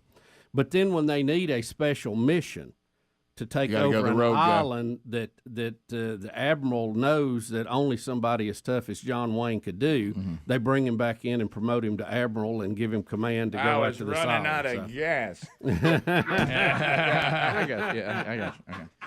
So, He would have loved Rick and Bubba. That was about half yeah. effort. Well, like you fell asleep halfway through. You never heard He John started Wayne like say it. I can do better than that. Wait a minute, guys, you got to be see his careful. hand signals. You got to be careful. We're all You going gotta to be, Cosell. you got to be. You will drift Cosell. Right, yeah. But John Wayne was so cool. He didn't make motions like that, Speedy. He just talked very direct. Oh man. But it was, I forgot 1960 movies, not quite up to the exciting, cutting edge, hold you on the edge of your seat that say that, the year 2000 brought us. Bottom of the hour, more Rick and Bubba coming up right after this.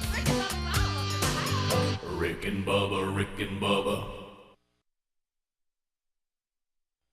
And this leads to interruptions. So let's listen to her setting it up first, what she's talking about. Okay. Is accurately that there are differences between men and women. This is a strange position to be arguing for something that is so universally and widely accepted within biology. What is not as widely accepted is that culture is also evolutionary, but I'm going to argue that biology and culture are both evolutionary. Let's look at differences between men and women that are explicitly anatomical and physiological. Are men taller than women on average? Does anyone take offense at that fact? Are you irritated? There's always a standout. So I would say you could be irritated by it. You could be irritated by the fact that women have to be the ones to gestate and lactate. You could be irritated by a lot of truths. But taking offense is a response that is rejection of reality. So men and women are different on height. They're different on muscle mass. They're different on where fat is deposited on our bodies, right? Our brains are also different. So there's some binaries. Oh, wow. Security. All right, so now they've pulled the plug on the audio. That guy laughing. So the mics are off now, and now the camera follows them out into the lobby area where now the security is. Are we past it now, Greg? Wait, right here. Oh. Okay, that's cussing. Yeah, I thought so. What about now, Greg? Get off her. Okay, now go back. Fascism. It should not be tolerated in civil society. Nazis are not welcome in civil society. These are the people that left. Now, These don't are the forget. students. Power to the people. Power to the people, yes. And now they're walking out, and now it goes back into the auditorium. All right, well, we're going to raise our voices. The conversation's going to go on. Now, don't forget, all that protesting was because we said biologically, Oh, my God. men and women are different. Let me be crystal clear. Let me be crystal clear. People do not have the right to tell you what you can and cannot listen to. People do not have the right, fringe elements of society do not have the right to hold you hostage to discourse. This is a university. If we cannot have this conversation here, we can't have it anywhere. And then he goes on to call order. Bubba, help where me. they can Do get something it for going. me. Somebody be a friend to me. Guys, please tell me this. Well, Rick, here's what I think, and we talked about it in the kitchen. They showed up to leave. That was their intention from the get-go. Sure. And they couldn't wait long enough till somebody made a point that actually supported their cause, so they jump up on the biological thing, and it makes them look like idiots. You know what I'm saying? You know when you go and you're going to be mad, and I've done made my mind up, I'm going to make a scene, and I can't wait to make my scene. Right. And you give me something that really has nothing to do with what I'm mad about. Right. You You know, remember that time the friend of ours said he already pictured himself walking out, but what he wanted to happen never happened. Yeah. You know what I mean? It wouldn't happen. You know? Right. Because that makes no sense. Them protesting, that makes no sense. It really doesn't. And then what they were saying in the lobby made no sense. You know, they either. saying that people are genderless, or they don't. What are they? Yeah, they want us to live in a genderless society. That They group. have a political agenda that unfortunately does not jive with the scientific fact. Do you remember yesterday when I Guys, how said could when people say what the world needs is love, and I said no, what the world needs is truth. The world needs truth. We can't get to love till we got that truth and a right. big whooping. That, Yeah. but Yeah, guys, I want y'all to know. First of all, we're throwing around the word fascist, Nazi. And power to the people over a biologist saying biologically there are things that are explicitly true and undeniable. Correct. And that is that the female setup in her body and the way it works in a male's body on average are different, and they're different for a reason, even if you don't think it was the way God created it. If you think nature just came up with this way to procreate, nature, whatever you believe in, created males and females of equal value, no doubt, but not same. That's all she said. Rick, That's it. XYXX. Yeah. Okay, you That's can't change that. As bad as you want. Well, this is the thing. I've been in this situation before when I said, let's just remove my biblical worldview because if that offends you, let's just look over here and see whoever created these two genders. Dumb luck or divine intervention. Whoever you think created them. Over here's a man, and over here's a woman. There they stand right by each other, and let's just look with just observe. You know, what about people who say this? I don't believe anything unless I can see it. Okay, there it is. Yeah. So I'm looking at this, and I don't even have to have any real deep intelligence whatsoever. Pass the gravy, please. 35 minutes past the hour. Merry Christmas. Thank you for being with us. Gift number 6 in the 12 working days of Christmas coming up. Yesterday's Bible study now has been archived. You can catch it on our YouTube channel or on our podcast archives. Genesis, we finished 47 and went all the way through 48. So next Wednesday will be the last installment for the book of Genesis, the end of the beginning. And then in January, Lord willing, we'll do the beginning of the end. We'll start with our study on the Revelation. MyStore.com, how about you? Go to MyStore.com/TV. Hundreds of great products for all your gift-giving needs, and you can see them all right before you buy them. Delicious My Coffee, which we have been really enjoying. They've also got their natural soap bars, replicas of the Declaration of Independence. Let me tell you, this Ignite Fire Starter, had some people sending me this that when I brought it up the other day. I may get Sherry one of these. This is a great idea. She loves Start a Fire. And then Bubba was fired up about Bleed Stop. It works better than a Band-Aid. That's available there. Oh, Rick, you don't understand. That is if you're really, really hurt and bleeding, that'll save your life. Yep. And a lot of us, you know, if you get on the blood thinner and all that, and even if you cut yourself a little bit, you know, you bleed like crazy. Dad has to deal with that and all. So this helps with that kind of stuff too. There's all kinds of stuff: pet products, candy, snack foods, kids' toys. You can find just about anything at MyStore.com. Use the code Bubba and you'll save on any purchase at MyStore.com. So when they ask for a code, put Bubba. Also, you'll find a link at RickandBubba.com. That's MyStore.com. MyStore.com. Use the code Bubba. All right, so we were laughing at this video yesterday. Funny clip. Anytime y'all send me clips from this NBA, is it a pregame show? What is it? It's the NBA on TNT, and it's you got Kenny the Jet, you got Barkley, you got Shaq, you got who's the host? Charles.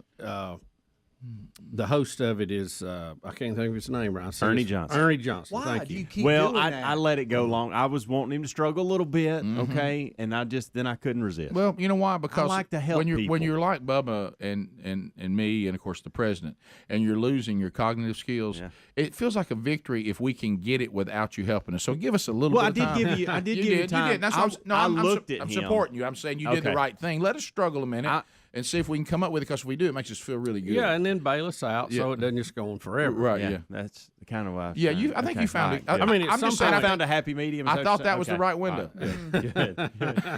This right here didn't want me to say Well, a it makes word. him so uncomfortable. I'd like to let him soak just a little more. Yeah, I thought it was a good window. Okay. Yeah. File that away. So what is the? Say that on my behalf, Is it 1001, 1002, 1003? Then bail them out. Exactly. Yeah, that's where we were. We were And I'm three. saying that because Yeah. that's what I would like. Let me try a little bit, and then you can come and get I it. gave you 3 Mississippi. Right. Yeah. That's it.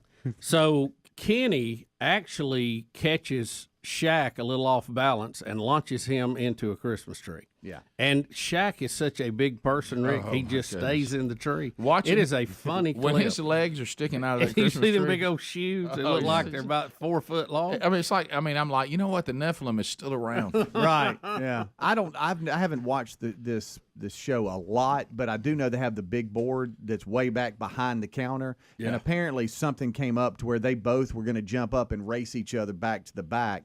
And that's when Kenny pushes him. Yeah, into I'm the only tree. familiar with the show because of the clips we watch. Yeah. Which is, It's good. and it reminds me of us. I'm just not interested in basketball, but it reminds me of us. They're very much like us. Don't cheat, Charlie. Don't cheat. Don't cheat. Oh my!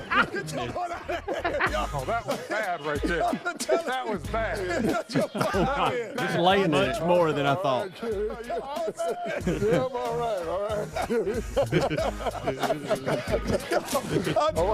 I'm all right. He's got sap all over him. All right, Kenny. This means war, Kenny. This means war, Kenny. That's what Shaq and Claus did on the obstacle. Oh, that's right. good. He called Big Man top heavy, and he went right up. None of them can run very good. They got bad knees. Oh yeah. Kenny the Jet's kind of hobbling up there too. Look at him. I bet them bottom limbs are gone. Oh, yeah, you can hear him. Well, you heard something breaking in there. Yeah, I did. He's looking at it. And Shaq's such a big guy they can't get him out. Poor old Ernie, when he's pulling on him, that wasn't no help. Well, it was Barkley got him out of there. Speedy brought it to my attention. We all know how big that Charles is. Yes. Look how tiny Charles looks getting him out. Yeah. Now that'll blow your mind. Yeah. That'll blow your mind because Charles is a big man. Now watch how little Charles is about to get. Good night. I mean, and Charles is big. Yes, he is. He's gonna find pieces of that tree like in his shirt when he changes later. Charles is real big. Charles is like a Yes. really large person. Right. Did you see how little he looked like next to Shaq? Unbelievable. Yeah. Hey, y'all, the whole tree shakes so much, and it's a real tree too. I think it looks like he's covered in pine needles by the time he gets out of it. Part of it is now. Yeah. There was all kind of things crunching in there. Oh, some of the limbs broke straight up. Some of those limbs broke. What does straight. Shaq weigh? 330? Oh no, more than that. Well, now, he has lost some weight. At least. I'm saying at least 330. Yeah. That tree, come on. So he's 7 foot? Yeah. So 7'1". So at 7'1", if you're thick at all, you're way. I mean, you hit 300. They show him 324. Yeah, Yeah, right. 324. Yeah. Which means 350. well, he's like us. It'll fluctuate a little bit. This new documentary on HBO about his life and growing up and the growth spurts he had. Oh. He's always been the guy that was just super tall compared to everybody else. Oh, yeah. It's hilarious. It's really good, too. I love his family. His dad was like a sergeant, and his mom hard-nosed. And the details of when he went to college and wanted to go pro when he was eligible to go pro. And they were like, you're not ready. You're not ready to do this. His dad was just like, hey, look, you're not going. End of story. There's a little language there that he shares. Yeah. And his mom stepped in and said, hey, honey, come here. Balance this checkbook. And he was like, I don't know what that is. I can't do that. She said, well, you're staying another year then. There you go. That's how they decided it. Well, smart. Yeah, absolutely. And And I know he's had all kinds of things going in his life, good, bad, ugly, like all of us. But I really, and I don't know enough about him to vouch for him, but I did like when somebody was trying to interview him about him making excuses about his divorce and the mistreatment of his wife and how her role in it, and he just said, "Hey, just stop it. Everything that's wrong in my life's my fault." Yeah. My wife did nothing wrong. She's a wonderful woman. I betrayed her. This is all my fault. And he took it completely on. And you don't see that a lot. No, you don't. Especially with a celebrity type. And again, I don't know about his whole life. But I can only judge that particular moment. I thought he handled that really well. I know he has a huge heart, and he loves going like into a random Walmart. And running into kids and be like, "You want that bicycle?" Yeah, I've seen him do that. That's funny. That's good stuff. When he's talking about walking around his huge house and his house is empty, he's like, "That just it means nothing." That kind of thing. I was like, "Oh, yeah." But he was breaking backboards like at the perfect time in my life. So growing up, I thought he was the coolest on the planet. The rap song, I knew it at one point. You guys remember he had that rap career? I did not remember. Do you want me to pass it? No. Do you want me to shoot it? No. Do you want me to slam it? Yeah. I missed that. What was the? He did several. He did several movies. Well, he was a too. genie. Yes. Yeah. What was the one where he was that Kazam. Yeah. Now Blue Chips was good. That's a when great he movie. Basically played a basketball player. Yeah. Nick Nolte's the coach. Yeah, Greg, shouldn't we be talking about Nick Nolte in that movie, not Shaq? Him, Penny Hardaway. Yeah. It's a good movie. It was good. Some white guy. That was a good Keep in mind, you can't even make movies like that anymore because everything's illegal. Oh yeah, You're right. Yeah, everything they were trying to hide, you could just do it right out. I think about all the movies that we saw that played to that. The Program, Blue Chips. What was it? Now, did Gabe Kaplan, did he cheat or did he end up with that team straight up? Fast Break? Yeah. That was a great movie. That was a great movie. I enjoyed that. Can you remember the name of the college? That's good. Cadwallader. Was that it? Yep. Yeah, I think that's right. Where he built like this dynasty at this little bitty what's school. his name? The real basketball king. Bernard King. Bernard King was in it. Leave it to Bernie. That was a great DC Daisy. I love that Do you remember that? Yeah. Did y'all ever watch the TV show The White Shadow? Yeah. What are you talking about? I never missed it. 100%. Yeah, absolutely. But think about it. If you try to do a movie now about the cheating in college sports, you can't do one. No. Because everything's legal now. Yeah, there's no cheating. They got him a deal with a car dealer. Yeah, that's perfectly legal. Yeah. Ricky Rowe, Get you him want a tractor? Sure. Yeah, tractor, no problem. Ricky Rowe. That was the funniest one to me. He got his dad a tractor. And $35,000 in cash in a gym bag. Yeah. What was the movie? Was it The Program? Or what was the one where the guy, they gave him a job to give him money and said it was a job and it was to make sure the sprinklers were on and they came on automatically? That was the one with oh God. What was that? Robbie Benson. Yes. What was the name of that movie? What in the world's Robbie That's Benson what that doing was. in a football Yeah, movie? I started to say, what is 70s heartthrob No, it Robbie was a Benson basketball. doing? He was a basketball. Was it basketball? I couldn't remember what it was. What was that called? One-on-one? One-on-one. There it is. That way it work. Good movie. Yeah, Google's an amazing. It is. Yeah, it really is. But yeah, they gave him a job and said, "Yeah, no, you sprinklers would come on. He was just sit there and watch them come on." Yeah, he went out there to do it, and also they just came on. The guys said they come on automatically. What was White Shadows? Is it just a white basketball coach? Yeah, former NBA guy got hurt, and he went back. He ends up in a inner city deal. Yeah, Cracker comes home. Okay. Yeah, pretty much. Nice. Yeah, I've never heard of that. It was a Cracker. It was good. It was good. It was a good series. I loved White Shadows. I did too. You continue to be out of control. We'll be right back. Rick and Bubba. To go, it appears there's something set up here that looks like some kind of obvious intention. Yeah. That these two things go together for procreation, and that they are equal in value and equal intelligence and all that. But physically, it appears that their bodies have been set up for different tasks. Mm-hmm. But is that? I mean, right? Right. Yeah. Over here, it appears this one's going to be birthing babies. I see that this has been set up. This one's going to be nursing babies. This one's going to be fighting and defending. Looks like it's bigger and stronger and faster.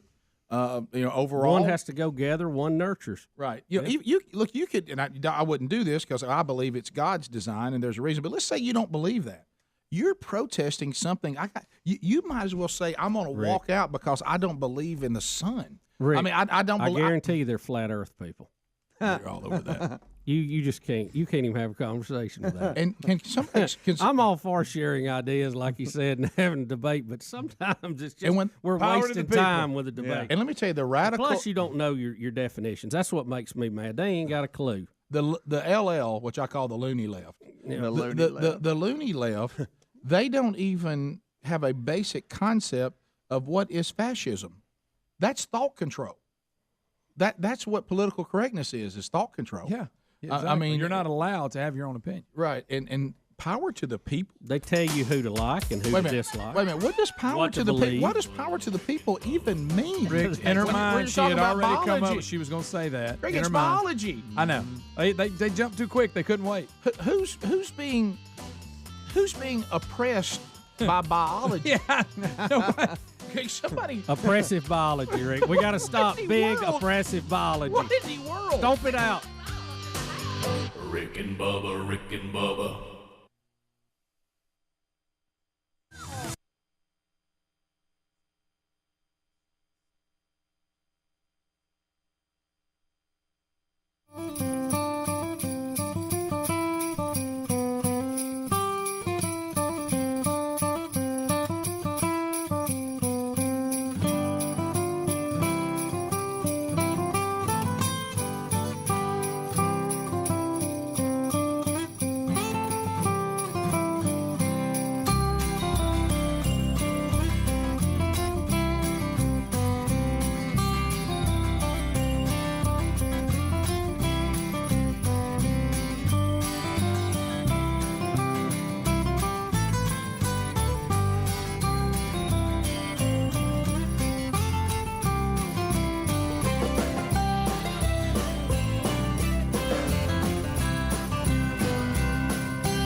Happened here is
We're back 9 minutes to the top of the hour. Speedy, I was going to tell you, I don't have a copy of that story. I've looked through it. Bubba does, though. Bubba does have it. All right, so we're trying to figure out, and on this particular deal. It was laying right here. Oh, okay. Okay. I don't know who put it there. So we're trying to So yesterday, Bill Bubba Bussy said, "Hey, Burge, looks like we're going to repeal the vaccine mandate for the military." And I thought, well, that should have already happened long ago. It's ridiculous that we've had that, especially as much as we know now, that it just stayed there. And now today, as we're getting in, we're trying to figure out, has it been removed? Is it in the process of being removed? And I think we're getting to it. Do you want to hear Jean-Pierre first? Or do you want to hit? Yeah. She's not happy about it. So Jean-Pierre, Karine Jean-Pierre, is the press secretary for the ever bizarre Biden administration, is going to comment on Congress rescinding the vaccine mandate for the military. And when you hear her, it sounds like it is going to be rescinded. So here we go. What we think happened here is Republicans in Congress have decided that they rather fight against the health and well-being of our troops than protecting them, and we believe that it is a mistake. What we saw happen on the NDAA as it relates to the vaccine mandate. Now, Rick, what she's referring to is the National Defense Authorization Act, and that is the act in Congress each year that funds the military. Right. And they're trying to get all that done here at the end of the year, dragging on a little bit as usual, last hour. And some Republicans are unhappy, saying that removing the mandate does not go far enough, that they want fired service members to be reinstated to their former positions. Right. And that includes some people in our audience. Yep. And they just think that allowing individuals who have served honorably, that they ought to get to come back, and that their record should be corrected on this, and this was a mistake to force them out of the service. And both the House and the Senate are having to deal with it, but it looks like the Senate version for sure has that done. Now, I'm not sure if the Democrat version does or not. Or if they've already passed it that way. That's where I'm a little confused. Yeah, it says House and Senate lawmakers on Tuesday night unveiled plans of a compromise defense authorization bill, which would boost the military budget by 8% over fiscal 2022 levels and rescind the military COVID-19 vaccine mandate for service members. It says House lawmakers are expected to pass the measure by the end of the week, setting up a Senate vote next week. If it's passed both chambers, it could be signed into law by the president before the end of the month. So it's in the process, and I'm looking at Senator Tuberville from Alabama, and he's complaining, saying, look, we've done this 61 years in a row, and the Democrats are delaying this because they don't like this in the bill. Right. And we need to move on and pass it because we owe it, as you said, Bubba, to these people that have been – look, we've got a purely volunteer military. And we're not making our recruiting goals right now, Rick. The Army is off 25%, by the way. And we're getting rid of people on the other end because of this silly mandate thing. I'm not a math genius, but that shows me a great shortage coming up. Right, and you said one of the reasons is, and rightfully so, and of course, Jean-Pierre is when people like her throw out statements like, well, it's obvious the Republicans don't care about the health of our military. Yeah, what are you talking about? What a stupid thing to say from the White House press room. Yeah, well, you know better that's just than a that. bunch of propaganda, statements and gotcha headlines. What you're leaving out is, no, there are people who don't want to be in the military if they're going to be made to take a vaccine that you frankly have not done a good job convincing them protects them from anything. It's all speculation. We know it doesn't protect you from catching it, and it doesn't keep you from passing it. We know that. And is it a treatment that maybe keep you from having a hard time with it? If you're at high risk, maybe it's got some benefit. If you're a perfectly healthy person, you're really not at all that. You're not at a very high risk of it causing problems for you, vaccinated or not. But some people are saying, and because of that, I'd rather not have the chance at side effects from the vaccine because I'm going to be okay if I get it or not anyway. And I'm just adding risk to my life. In my opinion, I'm just saying this how some people see it. It's the way I see it, unnecessarily. And I'm so committed to that, I just will not be in the military. And I'm so committed to that, if you say I'm fired, then I'm fired. So when you say looking after the military's health, you have to also include some of the military that have been fired and some people who are not volunteering now, they consider you forcing them to take a vaccine that you can't justify. They see that as you not looking after their health. So, yeah, it's right opposite of what you're trying to It's sell. a nice little statement you've made, but but it's got a real problem. Yeah. And what's happening with the Senate and what's happening with some of our representatives, I hope too, is you're seeing them saying, "Look, enough. We didn't know what was going on in the beginning, so we justified that we thought this was the way to go with people that were confined in areas together a lot in barracks and things like that. We no longer think it's necessary, and now it's hurting us more than it's helping our military. So why This is not complicated. Why keep it going? Right. Yeah, I mean, you can look at this a lot of ways. Sure, you can. Let's just say that you really thought that was a good idea. Right. We're not having high levels of the pandemic right now, so it's not an issue. No. You're only risking things that you don't need to risk with these people who are in excellent shape. This is no different than I mean, you can't force people into something that, even though it's not a high percentage, they know there's a risk with a side effect that could be worse than even just getting it, the virus and getting well from it and moving on. And why put them in that situation? Let them make that decision for themselves. Yeah. Don't deny them the vaccine, but don't force it on them. Right. Until we maybe get one that is, a lot better as far as how long it lasts and how well it works and works against the variants. I'm not saying in the future they won't have a lot better one. Maybe. But this one has just got a lot of holes in it. I mean, it's not like polio and all that we had growing up. If I look at the flu shot, apparently in the future they still may not have it figured out. Well, because the flu shot's never been more than about 25% effective. Right. So it's. I mean, one year they had 40, and that was like the high water mark. Yeah. And most years it's below the 25. Well, I go back to give people their choice on it. That's it. It's forcing things that are so uncertain right now. We're still figuring out stuff. Not why, especially when it doesn't appear to do much good. Rick and Bubba.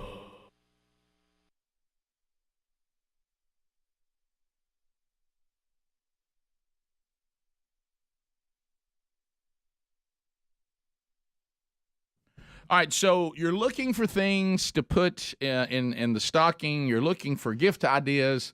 If you have men on your Christmas list, let me tell you something. These products from manscaped.com, and guys, this is also a great place to go just to get a gift for yourself. Look, I'm loving these products. Bubba's loving them. I can tell you it's the first product that I've ever used with my hair and with my beard that my wife actually noticed and said, "Hey, your hair is starting. I mean, what are you doing?" I said, "Well, I just got a new sponsor, trying some of their stuff." And she was like, "Well, you need to stay with that." And she even ordered me some more of it to be sure that I had enough of it. So right now, if you want to go to manscaped.com, use the code RICK20. That's going to get you 20% off plus free shipping. And everything there, I'll tell you, they've got a new preserve cologne that kind of, how, when a man comes in from outside, it's got a light, breezy, woodsy feel, got a fresh scent, it's perfect for this time of year, almost like I've been out there getting the Christmas tree kind of thing. Oh, yeah, I love it. Yeah, and so look for that. That's something brand new that they just put there. So there's a lot of great products. Also, they've got the Platinum package, the 4.0. It's got a little bit of everything, so you can pick up, kind of a variety pack of the things that they have. The Shears 2.0. It's a full kit for nail care. It's got scissors, clippers, tweezers. It's got a file. It's also set up perfect if your husband or the man in your life travels a lot with their job. So these are great ideas. So go to manscaped.com, get 20% off and free shipping with the code RICK20 at manscaped.com.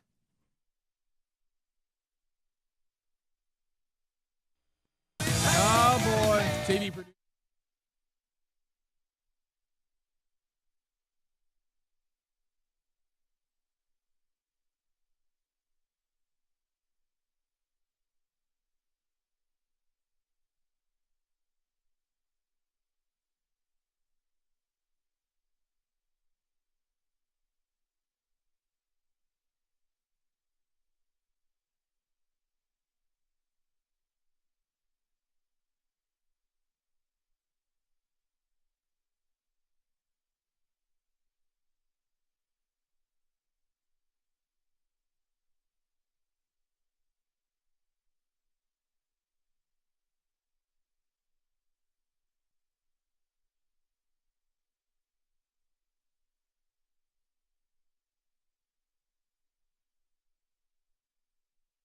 my mother. Wanna see my smiling face on the Bubba, the accusations of groping continue, and this time in the crosshairs, Ryan Seacrest. Not Ryan Seacrest, yes, Rick. Yes. No. The phenomenal defensive back that played with Herschel Walker. But no, we're just kidding. That goes back to an old drinking Bubba thing we did. So this is the world we now live in. So we now have a stylist who claims that Ryan Seacrest, look at this word used to, abused and harassed her while she worked at E! Entertainment News. She made her complaint public for the first time yesterday, claiming that he groped her and gave her a bear hug wearing only his underwear. Yeah, careful with that one. Among other accusations. Now, here's where we are, and this is the game we're now all playing. This is something that let's just do the he said, she said. Ryan Seacrest. Sorry, Ryan. Yeah, sorry, Ryan. Ryan Seacrest, lawyer, says this is completely baseless. She tried to do this back when Seacrest was at E! Entertainment. And, sorry, buddy. And she wanted all misspeaks. That's funny for some reason. I know it is. And she wanted $15 million to be quiet. Okay? So let's go back to the original. When she first made a complaint to HR, the lawyer for Ryan Seacrest says she wanted $15 million to be quiet. The HR department at E! Entertainment News says we took her complaint. We were extremely comprehensive and thorough in our investigation, and any claims that we did not thoroughly investigate this are baseless. We did, and we could not find any evidence that what she said, based on the witnesses we interviewed and other people, that what she was claiming ever took place. We could not substantiate it, right? Mm-hmm. Okay? So now she's going out and doing an interview with Variety and saying that this happened. So now the lawyers for Seacrest are saying it is sad that she has now gone public. It is upsetting to us that Variety is electing to run a story about an untrue allegation that were made against our client after they were told, by them, that the accuser threatened to make these false claims against him unless he paid her $15 million. At that time, the claimant threatened to issue a false press statement unless she was paid. Instead, my client proactively and publicly denied the claims and agreed to fully cooperate with E's investigation about the matter. They're saying also Seacrest went as far as to do an op-ed in the Hollywood Reporter titled "What Happened After I Was Wrongly Accused of Harassment," where he made his case publicly about what happened and didn't happen. So there, now, of course, just when you think, okay, Rick, I got you, it's headed over here in the Seacrest thing, then her people come out and say, well, that's not true. So this is the world we live in. Somebody's lying. Yeah. We don't know who it is. I will say, reading this, and I certainly don't know what happened and don't pretend to, reading this, if I just look at how both sides are presenting themselves, it's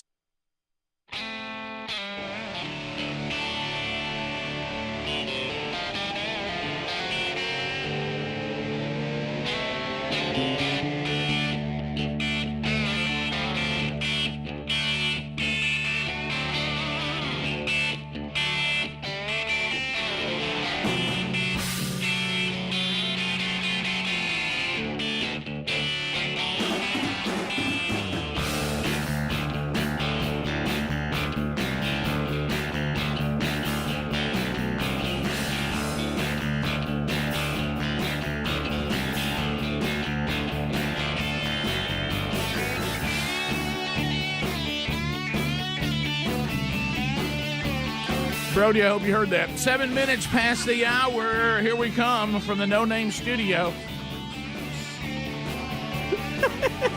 866 We Be Big. We start with phone calls this hour. Who wants to talk to the show? The real Greg Burgess taking phone calls right now at 866 We Be Big. You grab them. If you dial right now, you will get in. And we will chat with you and find out what is on your mind. You're now running the first session of this hour. It belongs to you, the people, so take us where you want to go.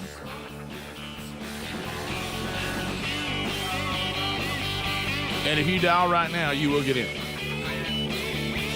Speedy, the real Greg Burgess, Helmsy, Eddie Van Adler, all here today. And welcome back. There's Bill Bubba Bussey.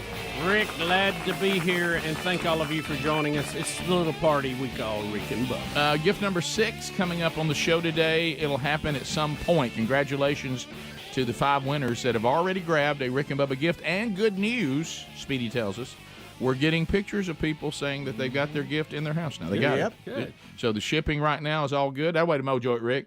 But anyway, so Greg is doing that. He's got a new setup here at our new studio, and it looks like it's running pretty good right now. Look at that guy right there. You think he's not fired up? Curtis out of Georgia, home of the Dogs. Curtis, go right ahead. You're on the program. Yeah, I just think it's sad that we got a basketball player who's been released from Russia. It's echoing. But yet we got a Marine who's been there since 2018, and he's still over there. So did Griner get released? Is she still there? Or is she out? No, she's out now. She's out of Russia. She's It's breaking. It's breaking news right now. She has been released in a swap for. Isn't that the guy that they call the butcher or something? So it says Biden agrees to a swap. Has it actually happened? Right. So the butcher, and I don't know. Victor Bout. Is he the butcher? Is Victor there was Bout the one butcher? of them that was really bad guy. Well, that's what I wondered. And they're like, why are we letting him out? Jeremiah, tell me about the fire. Jeremiah in Alabama.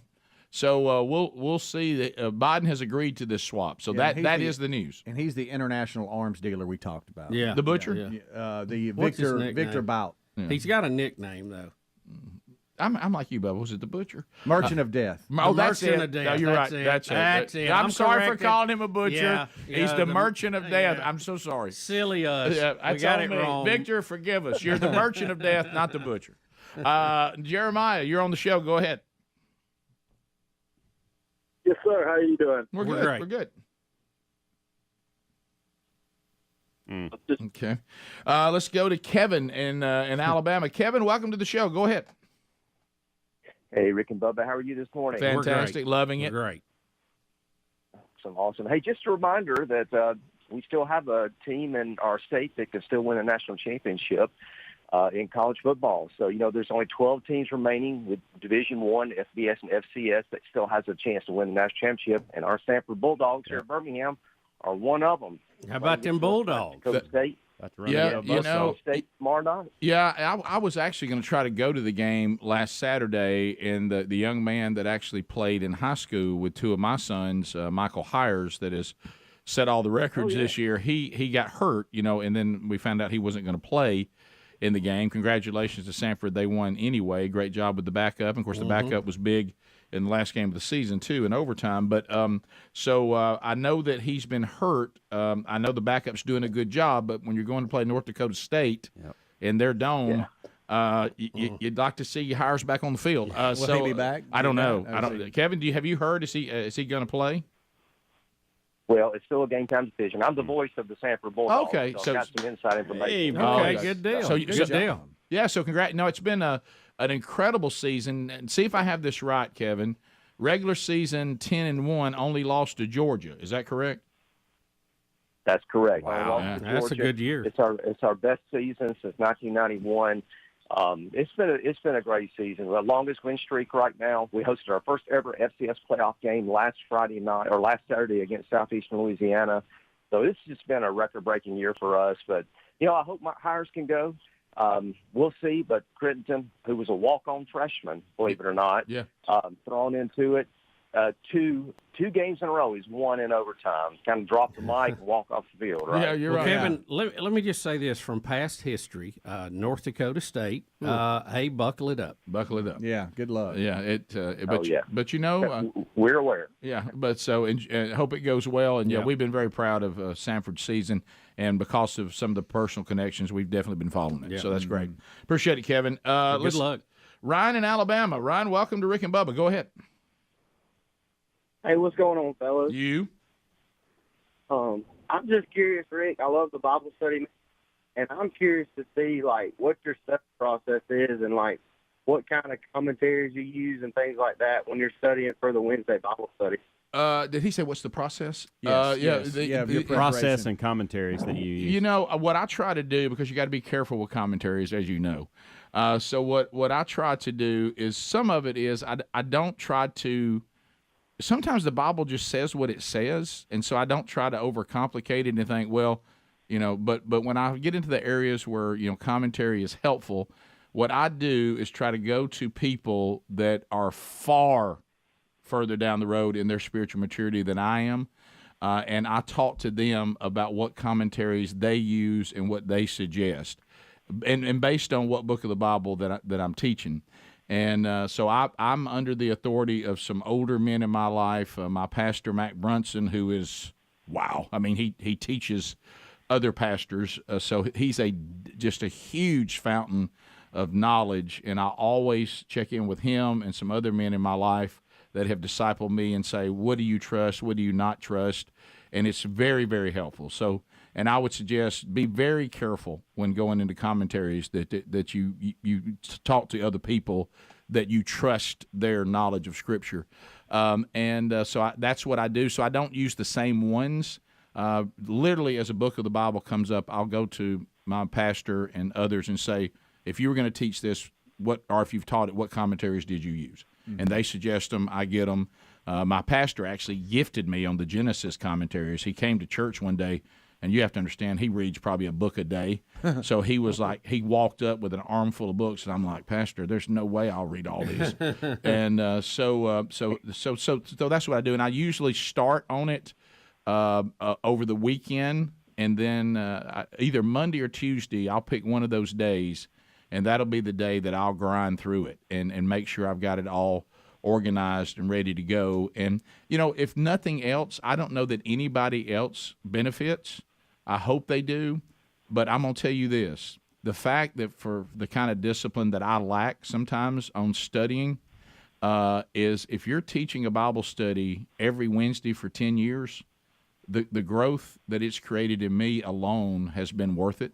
And I hope it's helped somebody else. But the fact that I have studied the book of Genesis for one solid year, I can't even remotely tell you how much that's helped me and changed me. So that's kind of the process that I go through. And I don't lean solely on commentary. I also have probably one of the gift of my wife, who is also quite the theologian. She's extremely helpful in helping me prepare and pointing out some things that she has researched as well. So she is an incredible gift and plays a huge role as my helper in helping me prepare as well. So there you go. Let's go to John in Florida. John, welcome to Rick and Bubba. Go ahead. Hey, thank you a lot. Hey, listen, guys, I listen to you a lot, and I'm just going to tell you, hallelujah to the Lamb of God. Thank you. I agree with everything you guys say except for today. Uh-oh. I think Otto Preminger done a fantastic job on In Harm's Way. And I can't believe you forgot to mention Henry Fonda. Oh, my goodness. Oh, yeah. Was Henry Fonda? Oh, Yeah, so he you was in love the movie. I see what you're saying. He was the admiral. He was St. Patrick. But did you know this, that the kid who starred as John Wayne's son was actually the kid from Shane, Brandon the Wild. Kid from what? Yeah. Shane. I don't know. Yeah, I'm out of the loop on it. Yeah. Well, it wasn't a bad movie. No. And I was just saying that, you didn't say it was. We're so used to the special effects of 2020. When you go back and look at 1965, I love John Wayne being in it Well, now too. you've upset him. All those characters is why I went to check it out to begin with. Yeah. But you left out Henry Fonda? I did, I think, when I was mentioning it a minute ago. And Larry Hagman from Hagman from Dallas. Well, he had one line in JR. the movie. He had one line, and like Carol O'Connor had three. You know, I mean, it wasn't like they were mainstays. More of the show coming up right after this.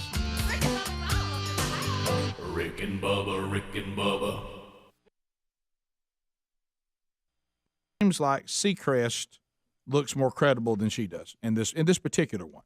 Sometimes they don't, because he's been aggressive about saying this didn't happen. Entertainment News said they investigated it and could not find anything to substantiate the claim. There's lawyers saying she wanted $15 million to be quiet, or she would put a press statement out that he did these things. And then you have Seacrest doing an op-ed in the Hollywood Reporter taking this on. Now Variety decides they're going to give her a platform to claim it all did happen. Mm-hmm. Isn't that kind of where we are? Pretty much. So I don't know what this will really accomplish for anyone, because unless, how is what's that show he does with the girl that's so peppy and Kelly? Mm-hmm. Kelly Ripa. Kelly Ripa, yeah. That's Kelly and Ryan. She's a peppy little thing, isn't she? I bet. So peppy, no one can hang in there as co-host. Right. So Kelly. She ran Michael Strand. Unless the people that produce the Kelly and Ryan, or Ryan and Kelly, whatever it's called, unless the people there. Ryan Seacrest. Yeah, Ryan Seacrest. Sorry, buddy. But anyway, unless these current employers find any reason to fire Ryan Seacrest, I guess this lady will just get an article in Variety, and that'll kind of be the end of it, right? Yeah, she'll have to hashtag it up, I guess. Right. So, I mean, what do you do in these times? All you do is say, we investigated it. Seacrest denies it. Yeah. He's taking it on. She tried to get some money. We wouldn't pay her. Now she's coming out in Variety, and Variety's going to interview her. What do you do? And then her people say, oh, that's not true. And then the Ryan Seacrest people said, there's nothing to this. Her people say, yes, there is. Just stand up. So what do you do? I mean, where do you land in all this? I know. Well, people are always wanting us to somehow, on these things, come down on one side or the other. Well, unless I know what the truth is, what am I supposed to do? Yeah. I mean, it's just. Well, in one of these, they said that there was a coworker that when she retreated to the bathroom, a coworker offered to take her to the company's human resource department. I mean, did the coworker see any of this? Is there any witnesses to this? Well, the incident in the hotel room, there was a coworker that she claims was in there. Well, it sounds like we got coworkers running around that can say yay or nay on some of this. Well, but this goes now back to E! Entertainment saying, yeah, we interviewed all the people that we were supposed to interview, and none of them substantiated her claim. And then she goes, and they're going, Well, if the coworker, if the coworker said then you got a there. That's my favorite. Not So two outright one Sure, and I mean, you want to be sensitive about all this, but I don't think any of us are required to act like things that are true that nobody can tell us whether they're true or not. No. And I guess one thing that usually helps on this kind of stuff, I've noticed, because no one will just tell the truth anymore, and lying is just, no one cares about lying. There's nothing. No one even thinks I don't really want to be a liar. No one feels that way anymore. No, because this becomes so acceptable based on the circumstances. It's justifiable lying. So and don't let an oath get in the way. No. An oath is just a way to a means. Greg. So what I've started doing is I said, well, then I got to find some things that I can't get in and so I start looking. I start looking for things that no one disputes. And if I look at Seacrest's life, I'm not saying he's some devout follower of Jesus, but I don't really see, he doesn't seem to have a lot of things that would make me go, yeah, I can see that. Sometimes there's usually a pattern with these kind of people. Yeah. And I just don't, I haven't seen it with him. I may be completely wrong about him, but that's where it stands. We'll be right back. Rick and Bubba. Family.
.22 minutes now past the hour, the Rick and Bubba Show. Thank you for being with us today. What in the world?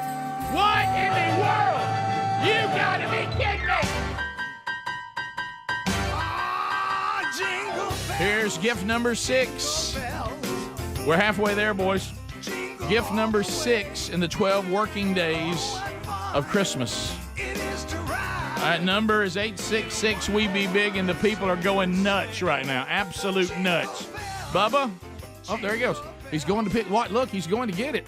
Santa Bubba is looking at the gift. So what's he got? Speedy, I can't see. What is it's the Bose TV speaker. Oh, he's bringing that Bose stuff over. Bose, man. So I know this. We've already said congratulations to Jeff Nix, David Thomas, Paul Green, Kit Garrison, Steve Pullman, Pullman, yeah, I got Pullman. Anyway, I don't know why, Steve, I can't go AM. I keep going MAN with you. I don't know why I'm doing that. I can't say your name, even though it clearly is in front of me. Pullman. I'm going Pulliam. Pulliam. Steve, congratulations. All right, so Bubba, what are they getting today? Rick, it is the Bose TV speaker. If you want to add sound and make what you're watching come alive, this baby right here will do it. You can add it on to a TV you've already got, and it's Bluetooth enabled, and it is awesome. We'll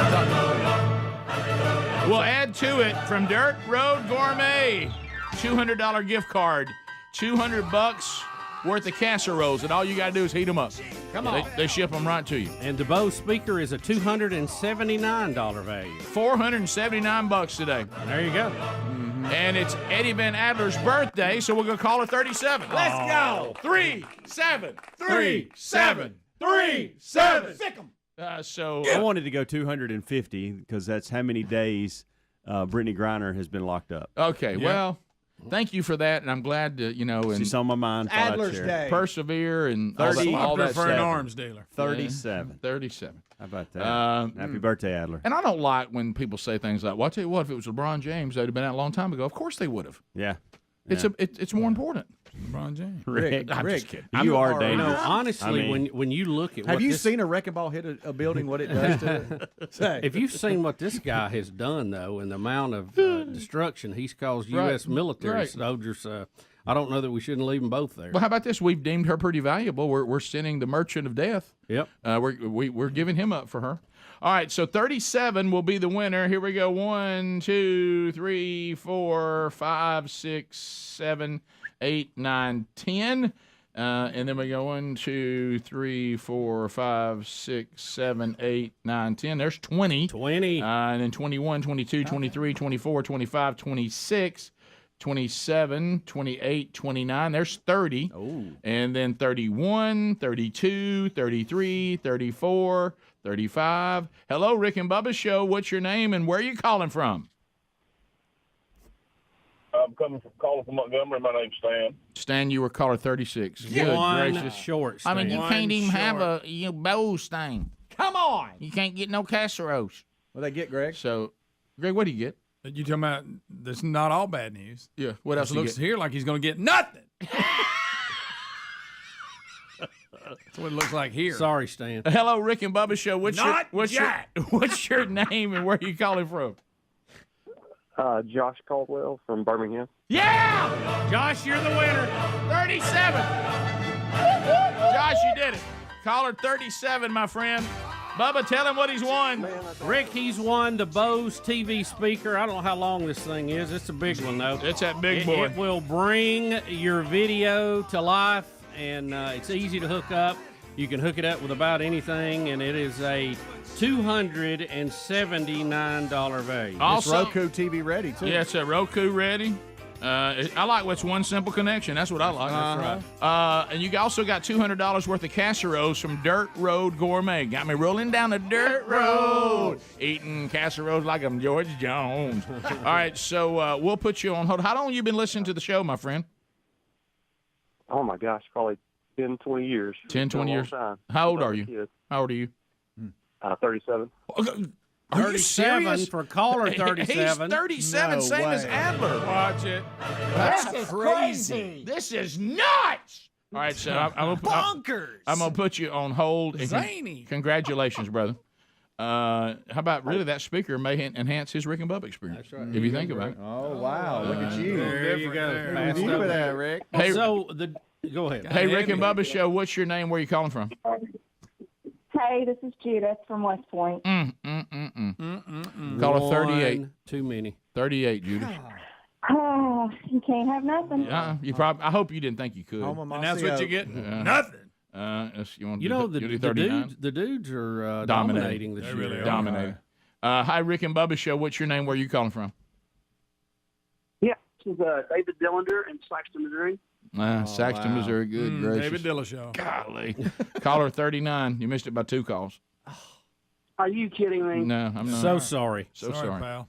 Bummer. Well, I'll keep trying, guys. Keep Thank up you, the good brother. work. Thank you, brother. All right, there you go. So there it is, Bubba. But I'm looking right here. So day 1, $250. Day 2, $270. Day 3, you got $300. Day 4, you got $419. And then on day 5, Bubba, we just and then you got $419 again on day 5. I'm sorry, 4 and 5. And then today we did $479 worth. I mean, I don't know what the running total is there, but it's thousands of dollars in cash and prizes. It's a lot. It's a lot of cool stuff. And now, Bubba, tomorrow we will go with gift number 7. That's right. So, Lord willing, if we're allowed to come back and do this thing. So, it's going to be awkward tomorrow because we'll add, the fine 9, and. Because I know we got a little overflow tomorrow, but if you're actually be 10 on it, so it would be I think so. Yeah, the terrific 10, and I you ever the seen total 10? You ever seen them try to call in during? Oh yeah, they get the dial. Yeah. Good for them. I get secondhand during that. I don't like looking up at them. Well, yeah, because now you're looking them eye to eye. Yeah, and they're trying and they can't get in. See, all these people that are still calling that are going to be completely disappointed. We don't see them. We don't have to face them. And they're hoping so bad we'll pick up. Yeah, we'll be back. Rick and Bubba. Yes, I love technology.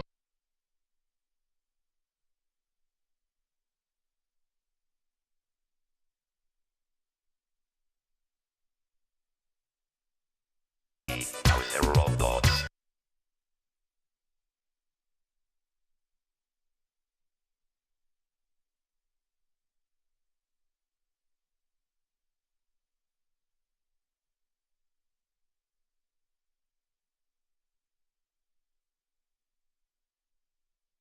What's going on, Buzz? Rick, it's called the Strato Launch. It's designed to carry rockets into space from a high altitude. The 6-engine plane has a wingspan of 385 feet. Come again? Which is longer than the length of a football field. My goodness. Hey, she's a big one. Tom She's a Brady big one. can't even throw the length of it. Now, Rick, this plane, check this out here on the TV Or say feed. lost. It has never flown. They're putting it through the test on the runway right now. They did do a second taxi test that they were testing the brakes and the telemetry and all the controls for the ground. It got up to 46 miles an hour. But man, that thing is giant, isn't it? Bubba, how does it work? I mean, they're going to put a rocket or something they're carrying into space in that section in the middle between in that slot. It's got 2 fuselages, and the payload will actually go in the middle. They'll carry it way, way, way up in the atmosphere and then launch them into space. But who is just one side controlling, or is there dual pilots? The cockpit is actually in one side only. The other side is a viewing platform where people can go and look out. Oh, okay. So but Rick, this is the thing that concerns me a little bit. Mug. It's never flown. Test flight is coming soon, though. It was the brainchild of Paul Allen, who was the co-founder of Microsoft with Bill Gates. That's old man Allen's boy. Isn't it? It is. Now they rolled this thing out 6 months ago. So we just been doing testing? Yeah, we're getting near. They flying did some this ground tests. Then they did a taxi test at about 20 miles per hour. This test was at 46, so they're getting close to trying to get her off the ground. What was the plane? And I think it was the Virgin guy. What's his name? Brent Branson. Well, if you had bad teeth. Sir, did you just call him old bad? Richard Branson. Richard you ever Branson. seen him Old bad choppers? teeth? You seen him old choppers? These guys. He's got that island. Yeah. Necker Island. Remember a few years back before the hurricane. Yeah. he was developing a spacecraft and it crashed and killed one of the pilots during the test. Right. You remember? Right. I can't remember. It was weird. But Looking they're like. It was still- almost a dual deal. Yeah, Space One. They're still working on that. But this is from the new spaceport they've built out in California. So we're getting closer and closer. I tell you, the private industry is really pushing the space envelope right now. Well, Thank good. goodness. Well, good. But Rick, Paul Allen, Microsoft. I don't know if I want to get on a Microsoft Here plane. we go. Oh, you know, Here we go. How would you they've like been to be pretty on successful. autopilot and that thing go blue screen? Oh my God! I knew we'd get to the blue screen joke. I didn't know how we were going. Why the long face, Senator? You know? Oh, Kiva, were you waiting on that one? I was. When I read the story, I got to laughing. I couldn't hardly wait. I was going to blow the line. I couldn't wait. You really showed a tremendous amount of patience waiting around for that. Oh, me. So, but I mean, hey, what about when you're the one that they said, all right, today we're going up? They pitch you the keys, and you're like, Because that thing does not look like it's easy to get back down if something goes bad. no, Rick. Yeah. Doesn't it? It looks like it would break in the middle. Yeah, it doesn't does. I'm not It's just sure a little about- flimsy looking. I'm not sure about this. I'm them other sure. guys I I'm was sure talking it's about. designed well, but it just looks a little scary. I'm not so sure about this. Did you just say about a Microsoft product? I'm sure it's designed well. Well, I was talking about the aircraft. Are you obligated, if you're Paul Allen, to put some kind of operating system that is on that side, or you go with? I think they use Linux and other planes, but do you? I mean, I don't know. Well, if you were flying it, what would you want in there? Yeah, I know. I would wish Steve Jobs was still alive. That's what I would wish. Oh my God! And where's Paul Allen got time for this? Doesn't he have to do SEC updates at halftime? No, That's so good. Well, he always loved football. He's the guy. Which one is it that bought the Clippers? Another one of the Bad founding teeth. members. What was his name? Bad teeth. One of them owns the Seahawks, don't he? Wasn't he a Microsoft guy? That may be Paul Allen that on the Seahawks. It may at one be time. Bobby Allen. The Clippers is the one Bubba's talking about. Yeah, but he just bought it. That ain't the same one, is it? No, that's Steve Ballmer. Well, he was one in that group, though. He that was. helped He was a start part of the Microsoft. Look at the hanger for that thing. Well, this guy's got to be gigantic. Look, I mean, it's Wow. built just for it, so it fits in and out. That just don't look right. It doesn't look right. Looks weird. It looks like a two-headed snake. I hate It to say does. It looks like really- the Hydra. I'm so It sorry. does. By the It way, does. Paul Allen does own the Seahawks. Who said that? Yeah, I did. I knew one of them did. Yeah. Microsoft. I know about Seahawks. I know a lot. So they got out of He owned Microsoft the and just Kingdom, decided to buy didn't he? sports So teams. he's going to buy all kinds of stuff. And then, Well- what's his face is putting toilets all over the world. Bill Gates. Yeah. What's his face? That's It's his putting deal. toilets all over the world.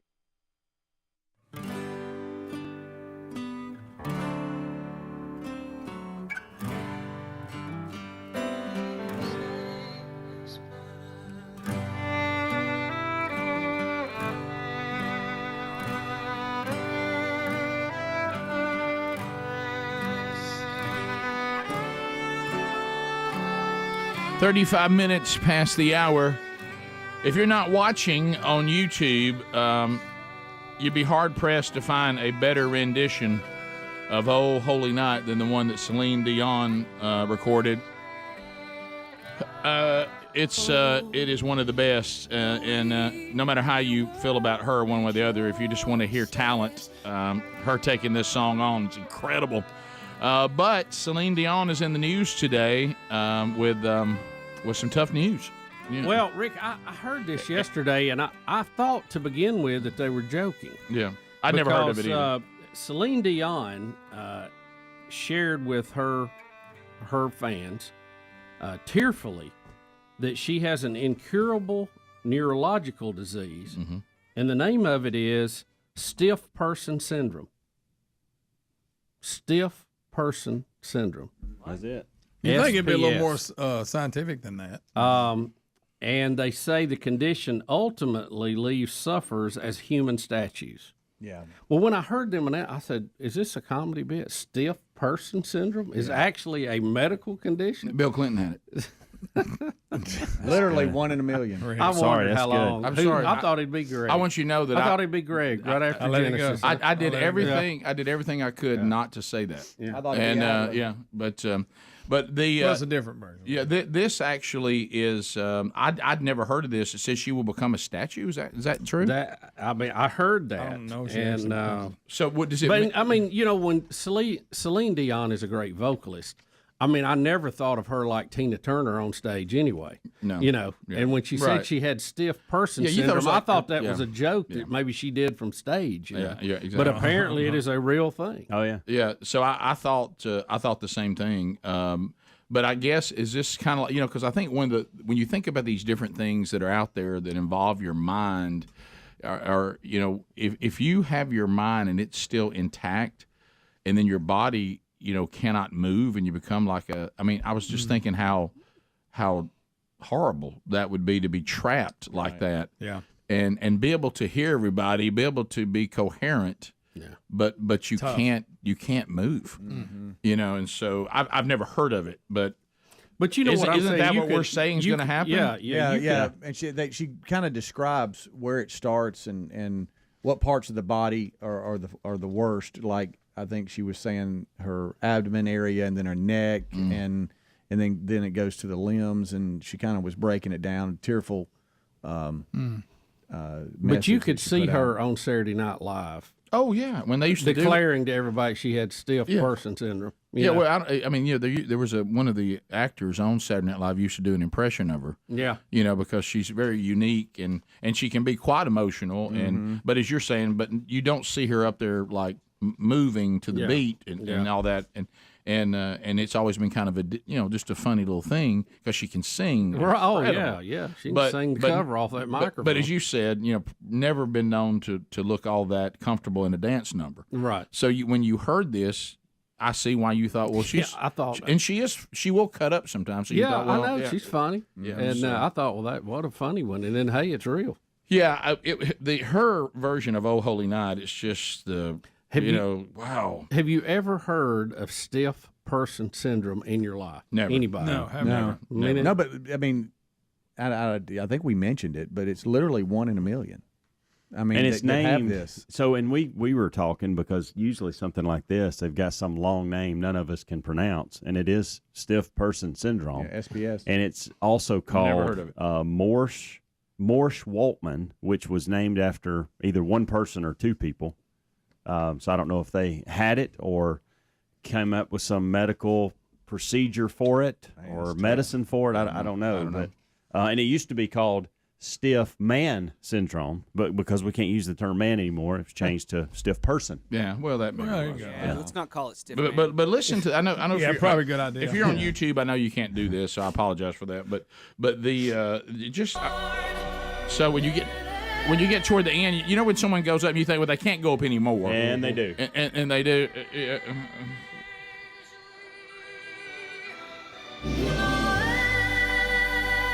Golly. Awesome. Wow. Oh, she's not done.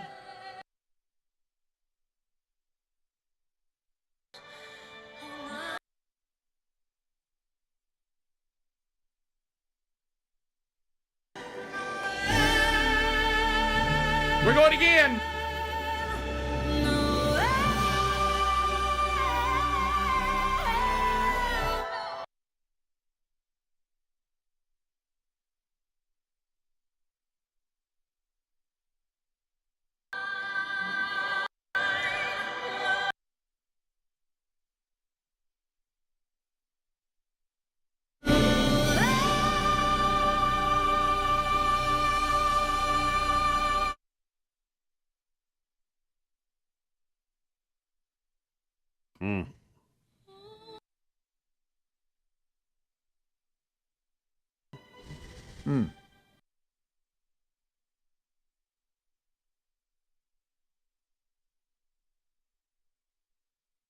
I'm telling you, girl can sing. Nothing stiff about that. Woo. Goodness. Yeah, and that's one of those I things. mean, Ella Fitzgerald said, "Wow, that's high." Well, and you get, when you do this, and I remember, Did she break a glass? And we all, Celine? and we all, can lose our way and not know this and whatever. And I don't know what her true spiritual state is, but really, if you'll take all that and remove it, and this is kind of the thing that always really moves you when you see something like this, take all the political views, take how someone sees something, even if they're completely way off. She had some weird commercial. Yeah, whatever. And there's some things about her that certainly we would not agree with. But what if you can remove all that, even though she may not even believe all the things that are said in this song, what she may not even know, okay, is what we're listening to is God. Amen. This is God saying, "Look what I can do." Whether we acknowledge it or not, think it or not, when these incredible gifts, talents from these incredible gifted people comes out, whether they acknowledge it or not, and one day they will, we're listening to God. or as it has been stated and was done somewhat comically, but was very true, talent on loan from God. That's right. Exactly. And then when you hear people like us, this is when you start seeing God's grace. This is when you begin to really delve when into the bucket's empty. Right, into the grace and the mercy. That in spite of our you know that He can still work through any of us. But when you because of who He is. But when you hear this, take all that stuff away and just listen to what God can do, because that kind of stuff, that's where He comes from. There's some of this stuff you can't teach, you can't coach. It's just there. And because didn't we all feel right there? You're going, well, she's not going to go up. She's not going to go up another step. She's not going to do it. Yeah, can't do it. No way. Yeah, and I've heard a lot of versions of this song, and there's some good ones out there, but that's one of the best right there. We'll be back. So I hate to hear that, and it is a sad thing. Don't know anything about this syndrome, but we're learning. But it sounds extremely difficult. We'll be back. 866-WE-BE-BIG is our number. More of the Rick and Bubba Show coming up right after this.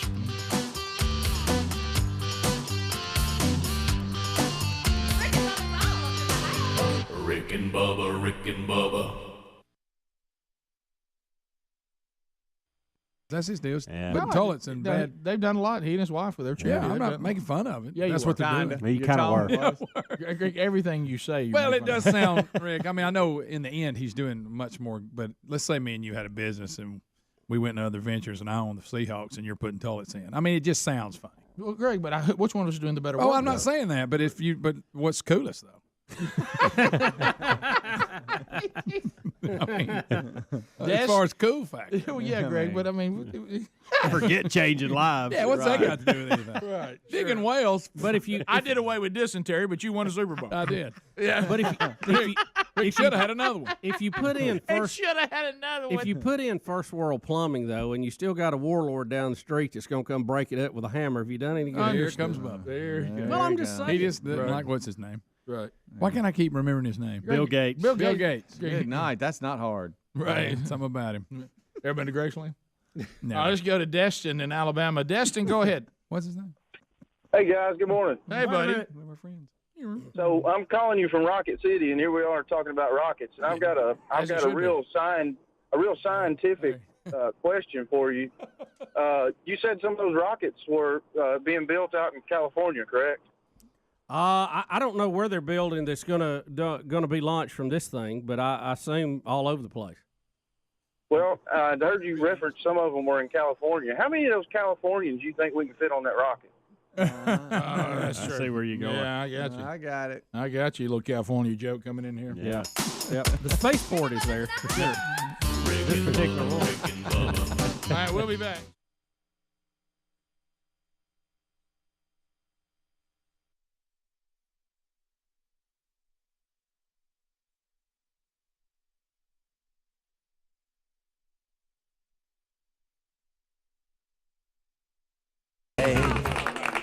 ZZ Top with Nationwide.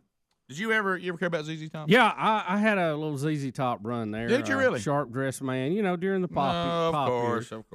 That's when their first videos came out. I thought they were. That's good. when the rockers scoop up Bubba when they go through a little pop run there. They give him a little sleeping bag. I'm definitely high overproduced pop music lover. That's for sure. They got me with the hooks. Now I did think the video. Got me with the hook. I did think Sharp Dressed Man was a good video. It was. I mean, it was funny. Yeah, it was funny. Had that car. Yeah. All right. So Some things. friends to go riding with. You okay over there? You okay over there, Speedy? Yeah. You all right? Good. Speedy's in a kind of a strange place. He is. God love you. But because here's where you're called in. Because we've all been there. We've all been there with family members and friends. God's allowed you a platform where you can help. Mm-hmm. And so when somebody has something that we care about, we have the ability to let people know about it. Isn't that a great feeling? It is. It is a lot of responsibility comes with it. It does. And for can't do them all. Right. So my dad will be in here tomorrow. Excuse me, Larry the Leaf. I know.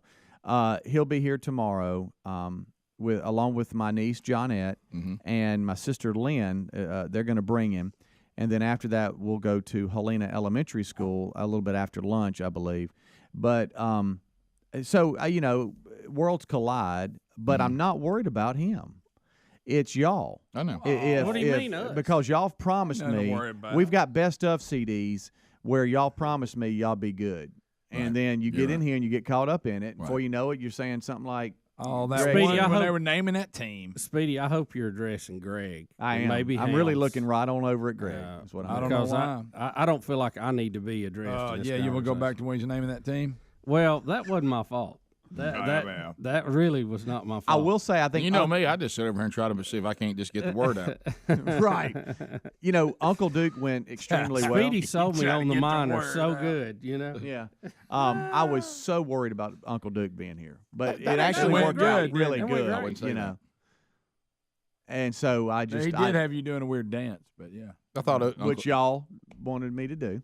Can I tell you? I thought Uncle Back to Duke. y'all. I thought Uncle Duke went great. Yeah, I do too. Yeah. So Larry the Leaf is out. Larry the book. Larry Leaf the book. It's get it. I think mine is coming in the mail today. I That's hope awesome. I hope it gets here so I can get it autographed. Yeah, Yes. that'd be great. So that's going on tomorrow. Read Across America's Friday. Teachers, are they behaving? Everybody signing Everybody's up? behaving. They really are. Signing up like they're supposed to? Yeah, now what I don't like is the last minute deal. I don't like you to wait till Thursday night and then decide you're going to register at 2 o'clock in the morning because you're up watching Netflix and forgot to do it. Don't do that. Wow, that was real right there. That was real. Yeah. It's 12 minutes, now 11 minutes to the top of the hour. Rick and Bubba, thanks for being with us. All right, simplysafebubba.com. This time of year, I'm telling you, we gave one of these away yesterday in the 12 working days of Christmas. Unfortunately, wicked people who want to steal your stuff know that this time of year we can find ourselves susceptible to this because we're traveling a lot, not at home as much. They also know we're bringing gifts in, which makes it all the more inviting for those who are wicked. So one of the things you want to do is say, look, I'll try to change the world one person at a time, and we certainly are called to do that. But you also have to take some steps to be secure because of the world you actually live in. And simplysafebubba.com has a security system that is ready to go that will give you that peace of mind. You'll be monitored 24/7 by their pros. Not only are they watching for break-ins, they're also we have sensors to detect fire, flooding, frozen pipes, and more. They have a Simply Safe app that people are raving about. Keeps you in control of the system anytime, anywhere. You can arm, disarm, unlock for a guest, access your cameras, adjust the system settings. They also have that video verification that is trademarked by them. They developed it, and boy, law enforcement loves it because they can verify really, really quick that this is an actual emergency. And then law enforcement gets to you quicker. Go to simplysafebubba.com right now or find the link at rickandbubba.com. Are you ready for this? 40% off. 40% off right now at simplysafebubba.com. There is no safe like Simply Safe. Before we move, the guy called in a minute ago, and we're looking at now this Brittney Griner thing. I'm with you guys. I was talking the break, and I agree with a caller when he called during the phone segment. So we're giving the Merchant of Death back for a female basketball player. We can't throw the Marine in? I mean, if we're giving you the Merchant of Death, give us the Marine too. We'll take Brittney. Let's get Brittney back home. Got no problem with that. But can we throw the Marine in? I mean, we're giving you the Merchant of Death. Yeah, well, I think Putin wants the Merchant of Death back because he needs his help getting arms. Well, that's true. So if the Merchant of Death is going back, we got to have more than female basketball player. Give us the Marine too. I would have held out for the Marine. I said we got to have the Marine. Brittney and the Marine. We want Brittney and the Marine. I don't know if y'all have noticed when we usually do a prisoner swap, we get one, they get about 3 or 4. I know.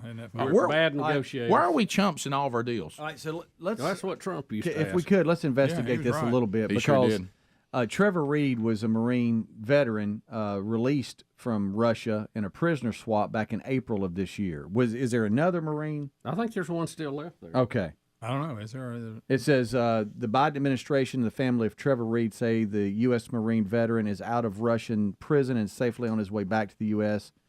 The decision following years of his family saying that his health is rapidly declining, and I go on and on. But so you're saying this but Marine that everybody keeps bringing up may already be out? I just want to know: is there someone else? Is there another? Is there two Marines? Because when I Google that to try to figure out why he's in prison and what's going on, that's what's coming up. Okay, well, I don't know if we still have any Marine being held by the Russians, being accused of being a spy, and we send the Merchant of Death. We got to have Brittney plus one. Give us the Marine too. And if there may be another one-on-one. And if he's already out, then fine. Well, and there may be another one-on-one negotiation going on right now that we don't know about. That's okay. Paul, is it Whalen? Yeah, a U.S. man in prison in Russia on espionage charges. I see. Yeah. Where- Trevor Reed got swapped for a drug trafficker. Former Russian- U.S. Russian Marine drug- imprisoned in Russia makes contact with family. Paul Whalen's. So we still have I one guess. there. Is it true that we had a chance to get another Marine out in this deal and we didn't do it? Well, we probably threw that out there, and they said, no, you got to have one. Now we'll renegotiate the other one. Okay. By the way, on another note, before we get to this video, I guess the question, Rick, is if there was only one we could get in this deal, should it have been Brittney or the Marine? That's really the question. it just seems like Merchant of Death should at least be, because the basketball player is he's to considered a terrorist too. Yeah, right. Rick. But we should get a Marine and the basketball player for the Merchant of Death. I agree. Yeah, right. I agree. What I'd like to know, do we even try it?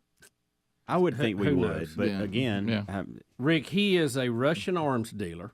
He has used multiple air transport companies to smuggle weapons since the collapse of the Soviet Union from Eastern Europe to Africa and the Middle East during the 90s and 2000s. He gained the nickname the Merchant of Death. He was called this first by the Brits in a statement to the United Nations in 2003. In a U.S. sting operation, he was arrested in 2008 in Thailand on terrorism charges. It was the U.S. and Interpol working together to catch him, blah, blah, blah, blah, blah. Okay. But he is considered and was on a terrorist list. Yeah.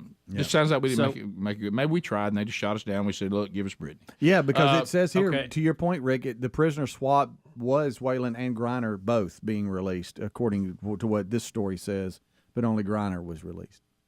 And he was apparently... we asked to get both of them, and they said, we'll give you Brittney. Whalen is a former U.S. Marine who worked as a corporate security executive, according to his lawyer. He was arrested in Moscow in December of 2018 after being handed a flash drive containing classified materials that he said he didn't know about or didn't know what it was. His family's continuing to say he's innocent, and so he's in prison.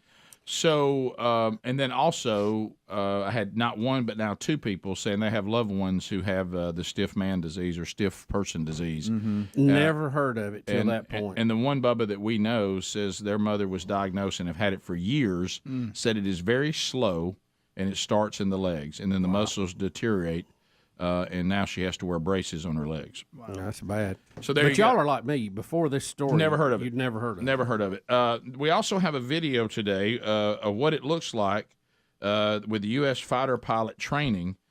We have a face. You'll see the face of the person going from 1.5 Gs to 7. Yeah, this is a and then female back down. pilot, I believe. Yeah, female pilot. The visual changes, Adler said, are unbelievable. so here's that video. Here we go. And you're going to see the G's in the top left corner here. Okay. This video does not have audio, but I've got one with a male right after this if you want the audio, and it kind of shows you how they work with these G's. And this is in the U.S. Air Force centrifuge G training. Would you get in this, Bubba, and do this? That thing that goes. Shoo. Yeah, I kind of like to try it out. No, one you time. would not. But Please you got look a at button. her. You got a button. Oh my to goodness! take it Face, Greg, face. It turns her into an old woman. Face, Greg. It literally makes her old. Oh my God! And then look, she's back to young again. Isn't that crazy? Oh man! It like ages her 40 years, just like boom. Oh my goodness! Wow! I don't want any part of that. Oh, now she'll say Nancy Pelosi. She does. She does.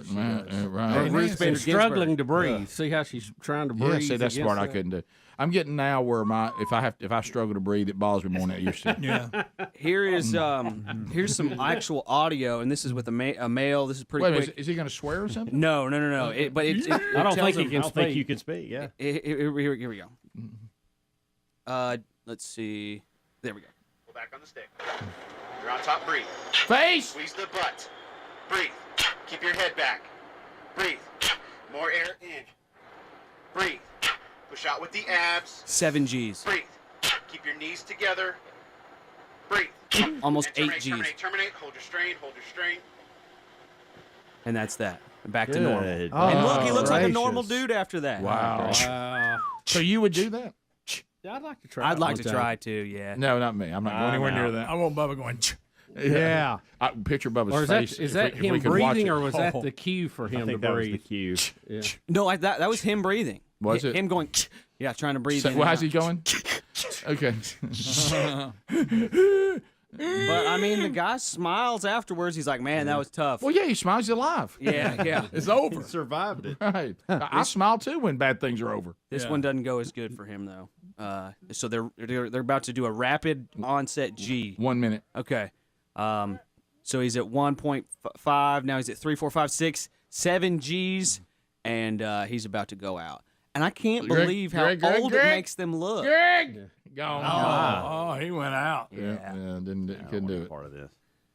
Oh, his head is just flopping around. Oh, he's doing the fencing He thing. did that thing. Yeah, that's In the called the fencing world. response. Oh, wow. But he's back. I don't know how You still wanna Maverick do survived that? that. I like to try it. No, you don't want to. I may stand Bubba, of all by the that. things you won't try, you want to do this? What? This makes It's a zero control. sense. It's a controlled environment. Y'all, that ain't nothing. Look what Maverick did in that one when he ended up at that when he ended up in that restaurant. You know that you, app Greg. that we Step all over the movie Maverick. it turned us into old men. You remember that app, and we did a side by side. Yeah. So if we did that, we turned into an old man. Yes. Well, we already old, buddy. Sure. I'm 54. What if I got in there and they were like, "Come on, Burge," and I was like, "I feel fine." when we start, Have y'all turned it on yet? Right. You're at 7 G's. Yeah, well, really? What? Well, my watch is not working though. Early astronauts, they said, had G forces in higher than 7 G's at takeoff and reentry. Wow. They got it worked down to the space shuttle till about 3.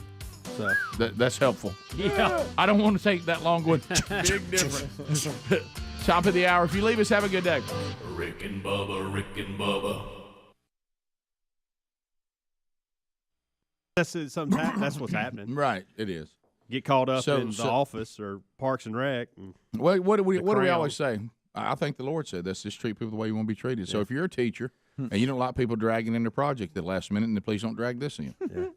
So go ahead and get it done and put it to bed, and that be it.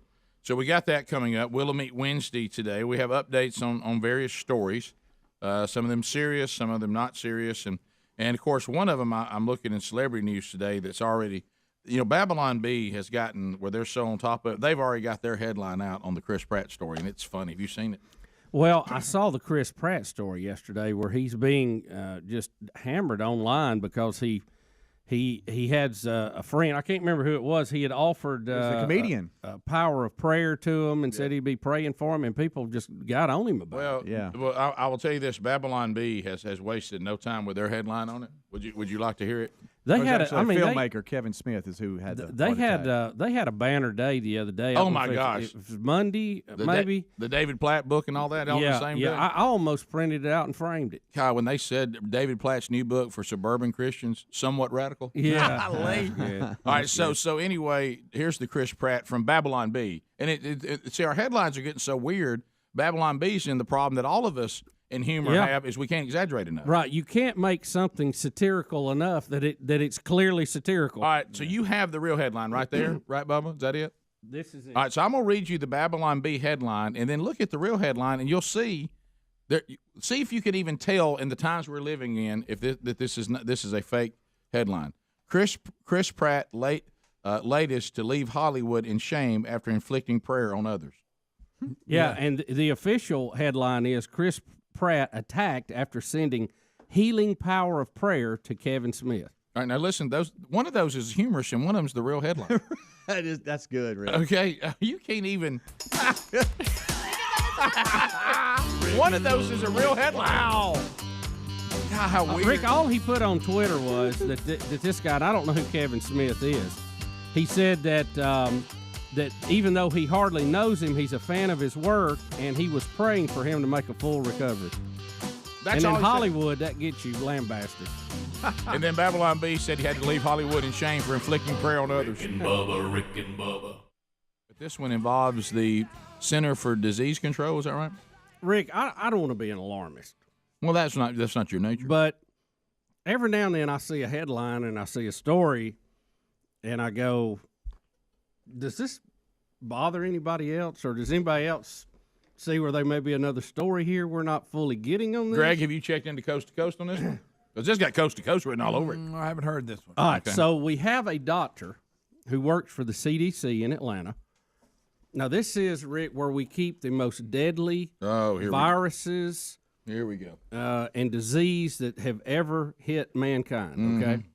Because we have to study them. We have to work. We have to build medicines against them. Yeah, now Dustin Hoffman works here, doesn't he? Well, you saw the movie Outbreak. Yeah, I you did. know what I'm talking about. I did. Now. Timothy Cunningham, 35 years old, who is a very notable doctor there, is missing.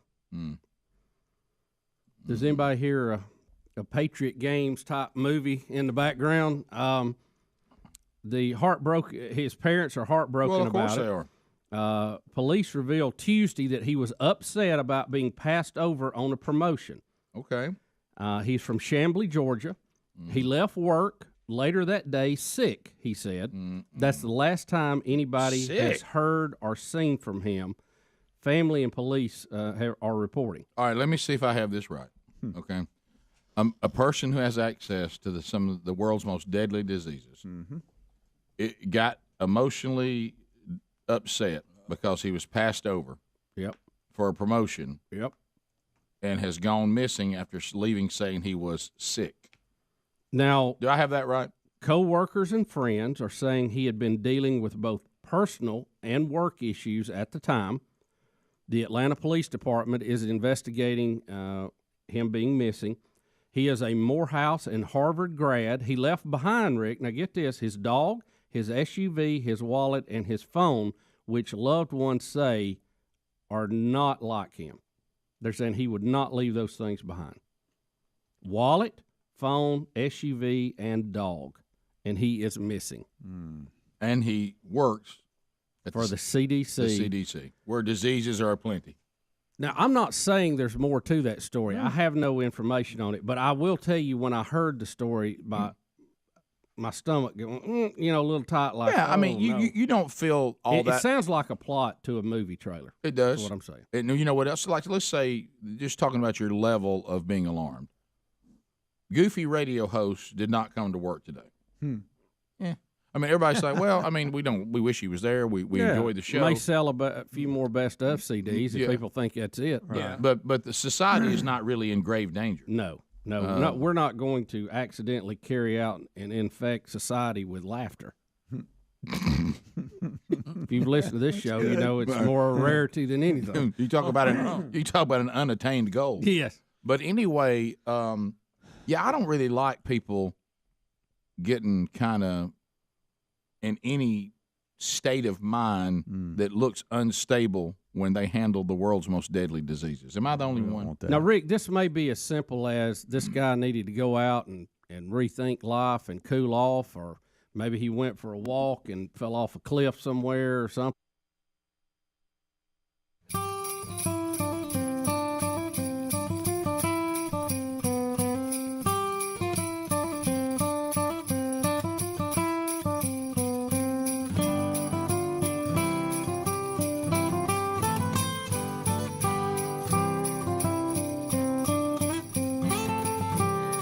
Six minutes past there.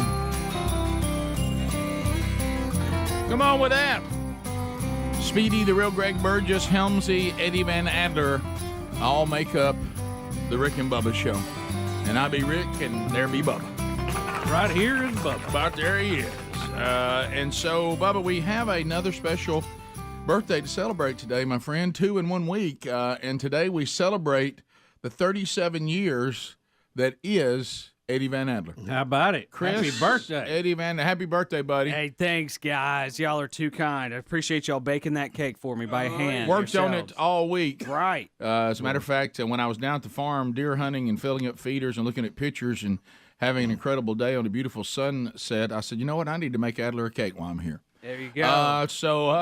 Happy birthday to you. Happy birthday to you. Happy birthday, dear Adler. Happy birthday to you. Yeah. I don't know what to do with my hands. Wait, do y'all ever feel that way when somebody's singing to you, Yes. like the happy birthday? I never know what to do. You don't sing along. I know. That's weird. You can't sing to yourself. Right. Oh, I do. I just sing. Come blow him out, buddy. I join in too. Here he comes. I think I don't it's know a what else nervous to do. reaction. Yeah. Here he comes. Come blow him out, buddy. There we go. All right. Did you? Good win. Did you ask Edgar's Bakery? His chocolate cake is straight up. Kicked it out of the park again. Let me tell you what. This is a straight up chocolate delicious cake, and it has the little the big event this year. I guess that's their gender reveal, right? With the blue balloon and Adler Happy 37 at the top. So. And how Thank long, you, guys. How long have you been with the show now? How old were you when you started? Not intern. I'm talking about started working. 14. I mean, I always just say whatever Helm says. I just say, all right, 6 months after that. It's about 13. So about 13 years. Yeah, Does it feel like that? It's unbelievable. That is unbelievable. I'll see pictures of myself that like show up in the slideshow that we have there, and I'm shocking. like, who is that person? Shocking. Who is that person, and what life are they living? Who's that hippie? Yes. And yeah. think Well, about it's what still you're that going way. to think about in the future when you look back now. I know. It's not good, guys. I'm just constantly embarrassed by my past self all the time. That's just how I live my life. Me too. I understand. But I'm embarrassed of like 15 minutes ago. Sometimes. yes. So we're all working it out. My life has changed quite a bit. I'm I'm a dad now. I got one on the way, and I had to explain to the guys earlier today, just behind the scenes. I was like, "Hey, if y'all see me holding up my phone and being like, 'Good morning, baby. I love you so much. Have a good day. Give your mommy a huggy and a kissy for me. I love you."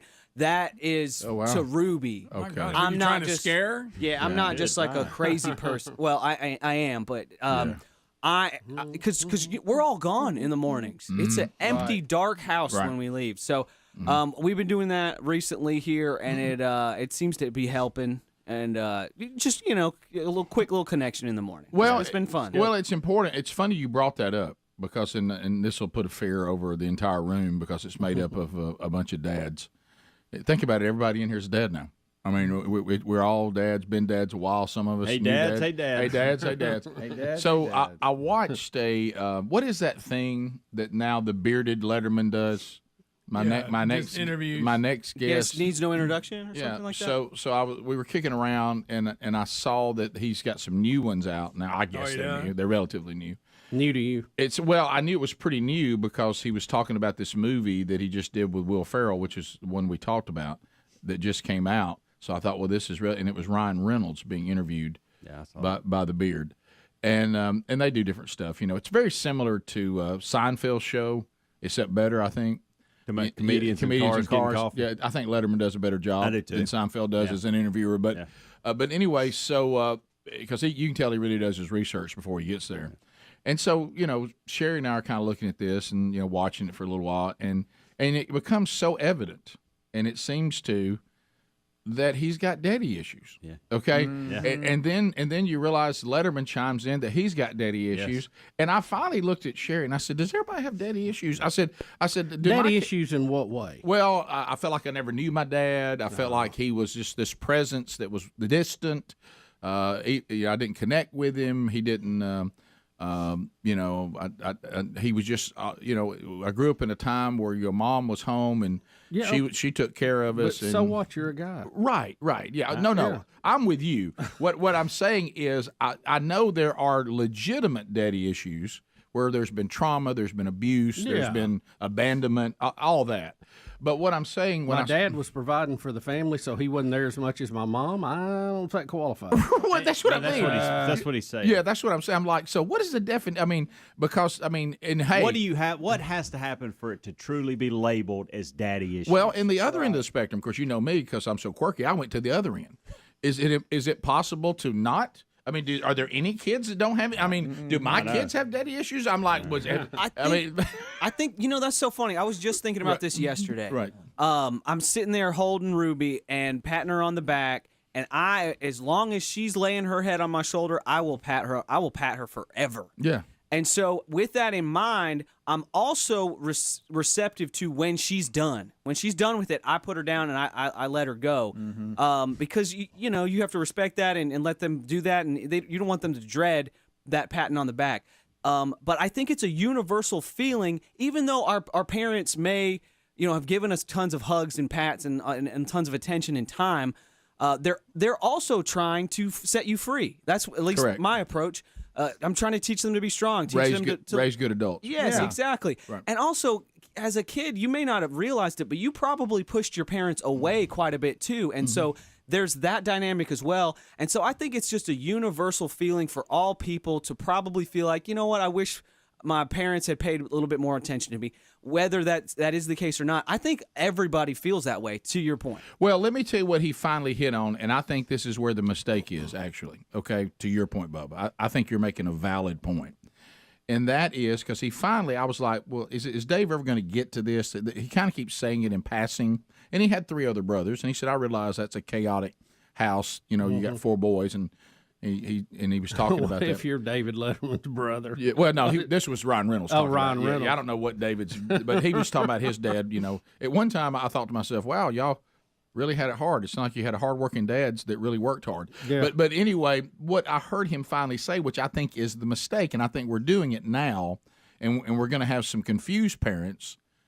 All right, perfect example. Do you remember when the women's lib movement started out like a lot of movements with a good thing? Yes. There's some things that women they're being treated that are wrong and they need to be corrected. Right. Okay? And there needs to be I'm 100% if a female does the same job that a male does and does it as well as the male, vice versa, they should be paid the same. If it's the same position, same job. You don't pay a woman less than you pay a man for the same job.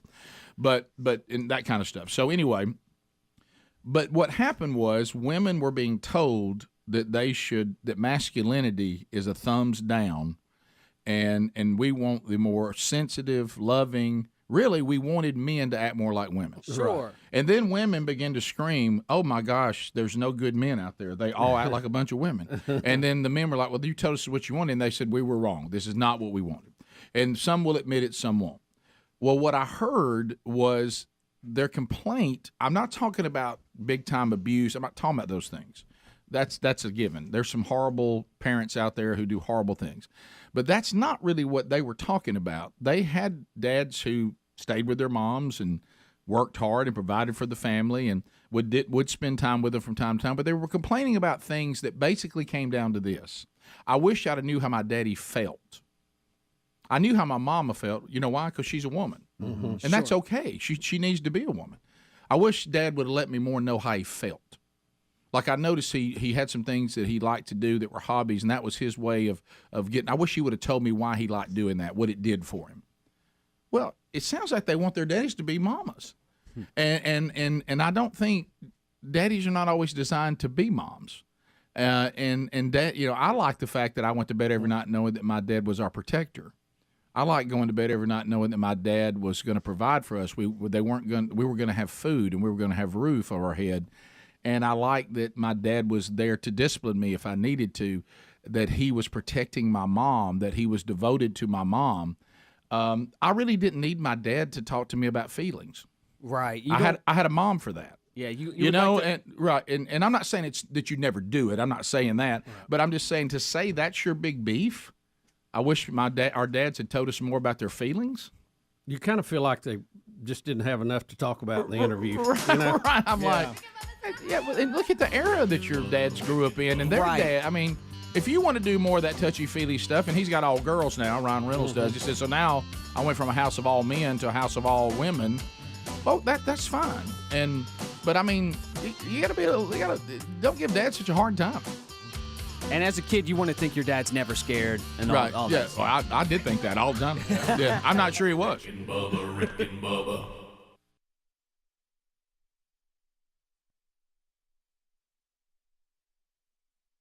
Can you say happy birthday, Daddy? Happy birthday, Dada! Say, I love you. I love you.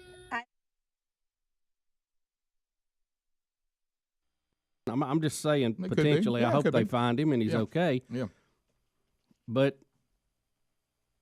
there's also agents for evil forces out there that I'm sure is always trying to infiltrate that, like they do our elections and they do our communications and our military and everything else. Well, does that bother anybody? Is anybody else just bothered? Yeah, I by don't that a like it, little and bit? I'll tell you why. Because there's a scenario that you didn't mention that's just as grave. That nobody's involved other than him.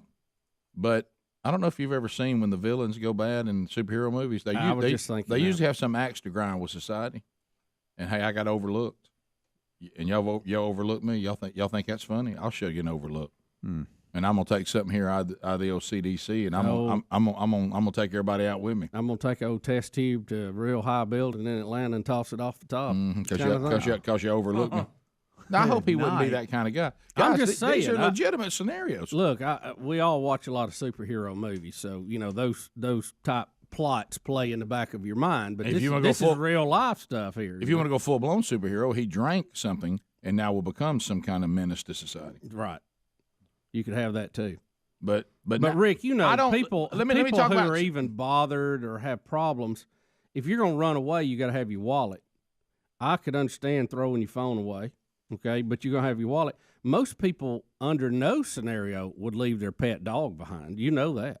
They'll go through a burning building to get their pet dog. Yeah, if you're one of those kind of people that this is part of your personality, you're right. Now, Well, I don't know if I'd go in a burning building. I'd call him, but I don't know if I'd charge in. That's where I draw the line. No, but they're saying his personality is this dog and him were right. He's the kind of guy that would not leave his dog behind. That's out of his personality. It just concerned me. I hope that there's nothing else to this. But well, it looks like based on the and I'm not a detective, but I play one here on the show. But right. But if the wallet, the keys, and the dog are still here, then we're down to one or two, in my opinion. We're down to he's sadly bent on harming himself. Mm-hmm. Okay, and we hope he didn't take anything from the office with him. Okay, or somebody's neck grabbed him. Right. So it's he didn't run away because he didn't take his SUV with him, so he could only have gone on foot, right? Right. He's either done something, I hope not, or he doesn't want to be found to himself, or somebody's grabbed him. Yeah, or he set up some getaway scenario here where he didn't need any of this stuff, Bubba, which means he doesn't want to be found. Or he could have been grabbed by some Chinese spy or something. I don't like the phrase. I don't like the phrase. He was having personal and work problems, and he got overlooked for a promotion. How many shows has that not been the motivation to? You talk about. This has got the Green Goblin written all over it. Yep. It's just bothered me. I mean, we hope not. Maybe somebody out there knows more information that'll go, oh, no. Here's what I hope. He was found over at Stone Mountain walking around. Yeah, I hope. With an Uber driver. Right. Well, then they'll blame, the Confederate part of that on it. Right. But I hope that he comes back, says, hey, I just need to take a deep breath. Yeah. I've been a little take a time out. I've been a little frustrated. I went off and, Chris Pratt and I prayed, and I'm back, and I'm ready to go, and I just need a little time to myself. I hope that's the case. Well, I know his parents are very worried. Yeah. And they've been on TV, and it's just, I don't know. Oh, he's got a cute dog, too. See the picture of it here. A little older. Live by myself, got a little dog. Sure. I'm just telling you. I know. I think his dad must have been in the military. Him too. We always enjoy these types of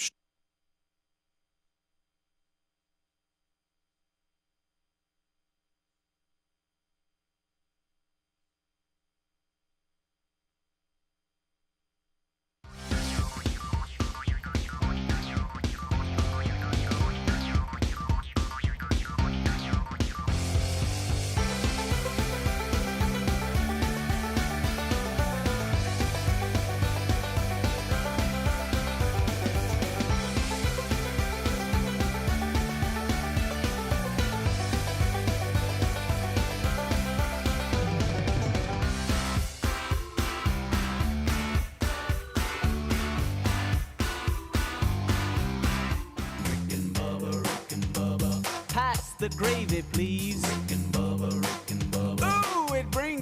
my knees. Rick and Bubba. I can't start another Rick and Bubba. Day without him, brother. Rick and Bubba. Oh, there is no other. 22 minutes past the hour.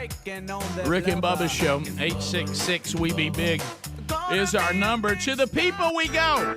There we go. Let's bring them in here. All 10 lines are available. Calvin Speedy Wilburn rolls his way to the call screening room, and he'll get you lined up and get you ready to go. 30 seconds a pop. Largest number of people, shortest amount of time. At the end of 30 seconds, the buzzer will sound. Your time on the program will come to a close, and then we'll move to the next caller. Things you need to know. According to the publisher, that's my little heads up. According to them, tomorrow the brand new CD, Where's the Bathroom, will be on all the digital platforms ready to go. If you pre-saved it, it should be there. If you pre-bought it, it should be there. If you haven't and you'd rather do it old school, it should be there tomorrow on all the different platforms. Now, that doesn't mean it will, but that's what we've been told.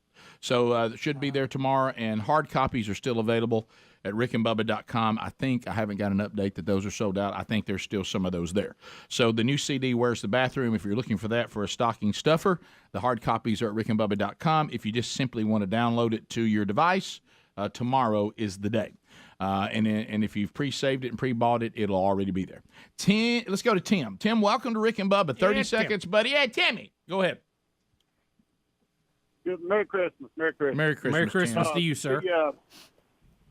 Tim Wilson does the Uncle BS skit. Correct. And he does one about being the innkeeper when Mary and Joseph are looking for a room. And I was wondering if I'm sure y'all have heard it. What's your opinion on it? Some people say it's kind of blasphemous, and just want to see what y'all thought about it. I don't remember it. I don't recall it. I do remember that he did it, so you're right about that. I just don't recall it. So I can't really comment on it. You know, Tim was like a lot of people, and of course even like myself at one point, he was quite the hodgepodge. He kind of developed his own theology, and there were parts of it that certainly would stand biblical scrutiny, and there were some that simply would not. So I don't recall the bit. I'm not trying to dodge the question. I just honestly don't recall it. JR, welcome to Rick and Bubba. 30 seconds. Go ahead. Okay, this is for Bubba, you guys. Bubba, I got a problem to your solution. It may sound backwards, but hear me out now. To get your car to D.C., I've got a couple named Willie and Wanda that want to take it. All it's going to cost you is a little beer, buddy, and it's just because they ain't never been nowhere. I think we'll pass on that one. That's pretty good. Chris in Nashville, Tennessee. Chris, go ahead. Hey, good morning, gentlemen. Hey, buddy. Hey, just want to say I've been listening to y'all for 20 years. Thank you. And y'all got me so trained. The show wasn't even on, but the song "Will in the Sky" came on, and I immediately started calling Rick and Bubba, trying to win the Will of Me. It took me about two rings. I went, "What in the world is going on?" That is funny. That's good, man. Well, you're trained well. Bubba to Confused in Huntsville. Wow. Confused, 30 seconds, go. Good morning, gentlemen. I'm very confused at the fact that we have so many young black youth incarcerated in this state and in this nation over marijuana, and we have such a rampant gun problem, but we decide to go to Russia and bargain to release somebody for marijuana over there and then release an international arms dealer to them. Hey, explain the logic in that, please. I can't. I really can't. Point. Yeah. I think there was I'll a lot take your of, name, Confused. Yeah, there was a lot of political pressure on Biden because who Brittney was and what she does and all that. Andrea, Huntsville, 100.3 The River. Andrea, go ahead. Good morning, guys. How are you? Good. Hey. Good. Hey, Bubba, I just met a guy at the Christmas parade in Athens, and he was one of your ham guys. And he was talking about possibility of teaching kids about the ham group. And I was wondering if you guys would ever do that up here for our kids in middle school. Isn't there one that we just helped get money for? Yeah. There's a school here that just started a ham club, and they set up a ham radio station, and I think you'll see some other ones do that too. Bubba, what and Huntsville is, I mean, you're eat up with them Ham up there, fest, man. yeah. Mm-hmm. What about you? You putting one together maybe and get some of your guys, have kids come Bubba in? Y'all- Academy of Y'all Ham. train them? You could be the Nick Bollettieri of ham radio. That's it. We support their efforts to do that, Okay. Rick. I mean, some people, were there on the ground. Some people are helping to fund those, and different people playing different roles. Maybe if you serve had ham 150 sandwiches. acres, you're about to put something out there. Yeah, put a helmet school right in the middle of it. Big old tower. Let's go to Tara in Florence, WLAY. Tara, go ahead. Hey, this is Tara, Tara. Hey, Tara. Hey, Tara. Hey, you may have said something about this, but I was just thinking about the dads. I don't think dads need to share everything with their kids. No. Because I don't know. I'm getting a little feedback on my end. I'm so sorry. She couldn't hear. She's getting feedback on her phone. I'm so sorry. We continue. Are we having an echo on our feedback? Some people get it, and so that might be the cell company. That could does be. that. Yeah, I don't think we're not feeding. No. Julie in Georgia. Julie, go ahead. Yes, I was just wondering if y'all had seen where Kirk Cameron is not allowed to read his children's book in public libraries. Well, yeah, we saw that. Did you hear though how he got around it? He's gonna let drag queens read it. Yeah, or he can dress as one. Yeah. No, I did see that. How absurd. What is this thing with drag queens and reading children's books? Well, Greg, what we're doing, it goes back to what it's just drag queens do anything that they can justify being drag queens. Why don't they leave the kids alone? It's becoming the new zombies. Remember we got out of hand about zombies? I know. If you want to be weird, but think about this. Leave the kids alone. What they're saying is what we've been saying on the show 1,000 times, and you need to listen. When it comes to drag queens, you just got to parent. But it's going to be here, and there's going to be drag queens at the library. When it comes to Christians, we'll protect your children from them. Isn't that something? That's we'll where make sure that we can't let Kirk Cameron get anywhere near your children. No, Kirk Cameron can't come in here. Drag queens. Now, if you don't like drag queens, then just don't come. That's on Hey, you. wait a minute. Couldn't I just, if I didn't like Kirk Cameron, not come? No, that's different. That's completely different. That's different. We're going to protect you from Kirk Cameron, not drag queens. Bottom of the hour, more Rick and Bubba coming up right after this. Rick and Bubba, Rick and Bubba.